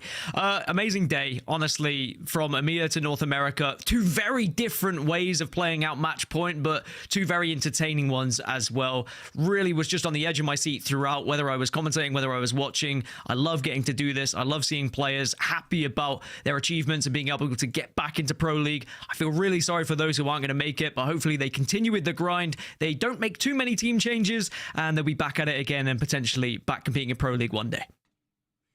Yeah, definitely an exciting and fun day for sure. Vicky, give me your thoughts. Congratulations to the team that have been able to now qualify for Split 2 Pro League. NA is a very difficult region for a reason, and now I can't wait to see how the competition fares up, especially with the hype of LAN right around the corner. What better way to find yourself excited after actually competing and making it into Split 2? Yeah, there's definitely lots of hype coming around the corner. Well, fantastic job as always to Mark, Dan, and Vicky. You guys are incredible. And now we know which of our teams will competing in Split 2, which means it's time for us to look forward to the next big thing, which of course is LAN. We're talking about it May 2nd through May 5th. Split 1 playoffs lands in LA. Okay, you guys absolutely have to prepare yourselves for what is in store at this LAN. It's going to be incredible. And if any of you at home want to see all of this action unfold in person, go get your tickets, okay? They are available, but you have to do it soon because tickets are selling fast. The 4-day passes and Sunday completely sold out, but we still have tickets available for Saturday and for the group stage on Friday and Thursday as well. You just have to get that QR code scanned. It'll give you the link for where you need to go to buy your tickets and get on it ASAP. We are so excited to see you all in Los Angeles. It's going to be an absolutely fantastic time. And as always, if you missed any of what happened here today, or you can't make it to LAN, but you still want to keep up with everything, all you have to do is follow us on social media at Play Apex Esports on X and YouTube, or at Play Apex on Twitch. And that way you won't miss a single second of everything that we have in store for you when it comes to our ALGS action. That's it for us from now. But while we are all anxiously awaiting LAN, make sure you check out the game, play some Apex Legends, follow your favorite players and streamers, and prepare yourselves to crown a Split 1 playoffs champion. We'll see all of you in LA.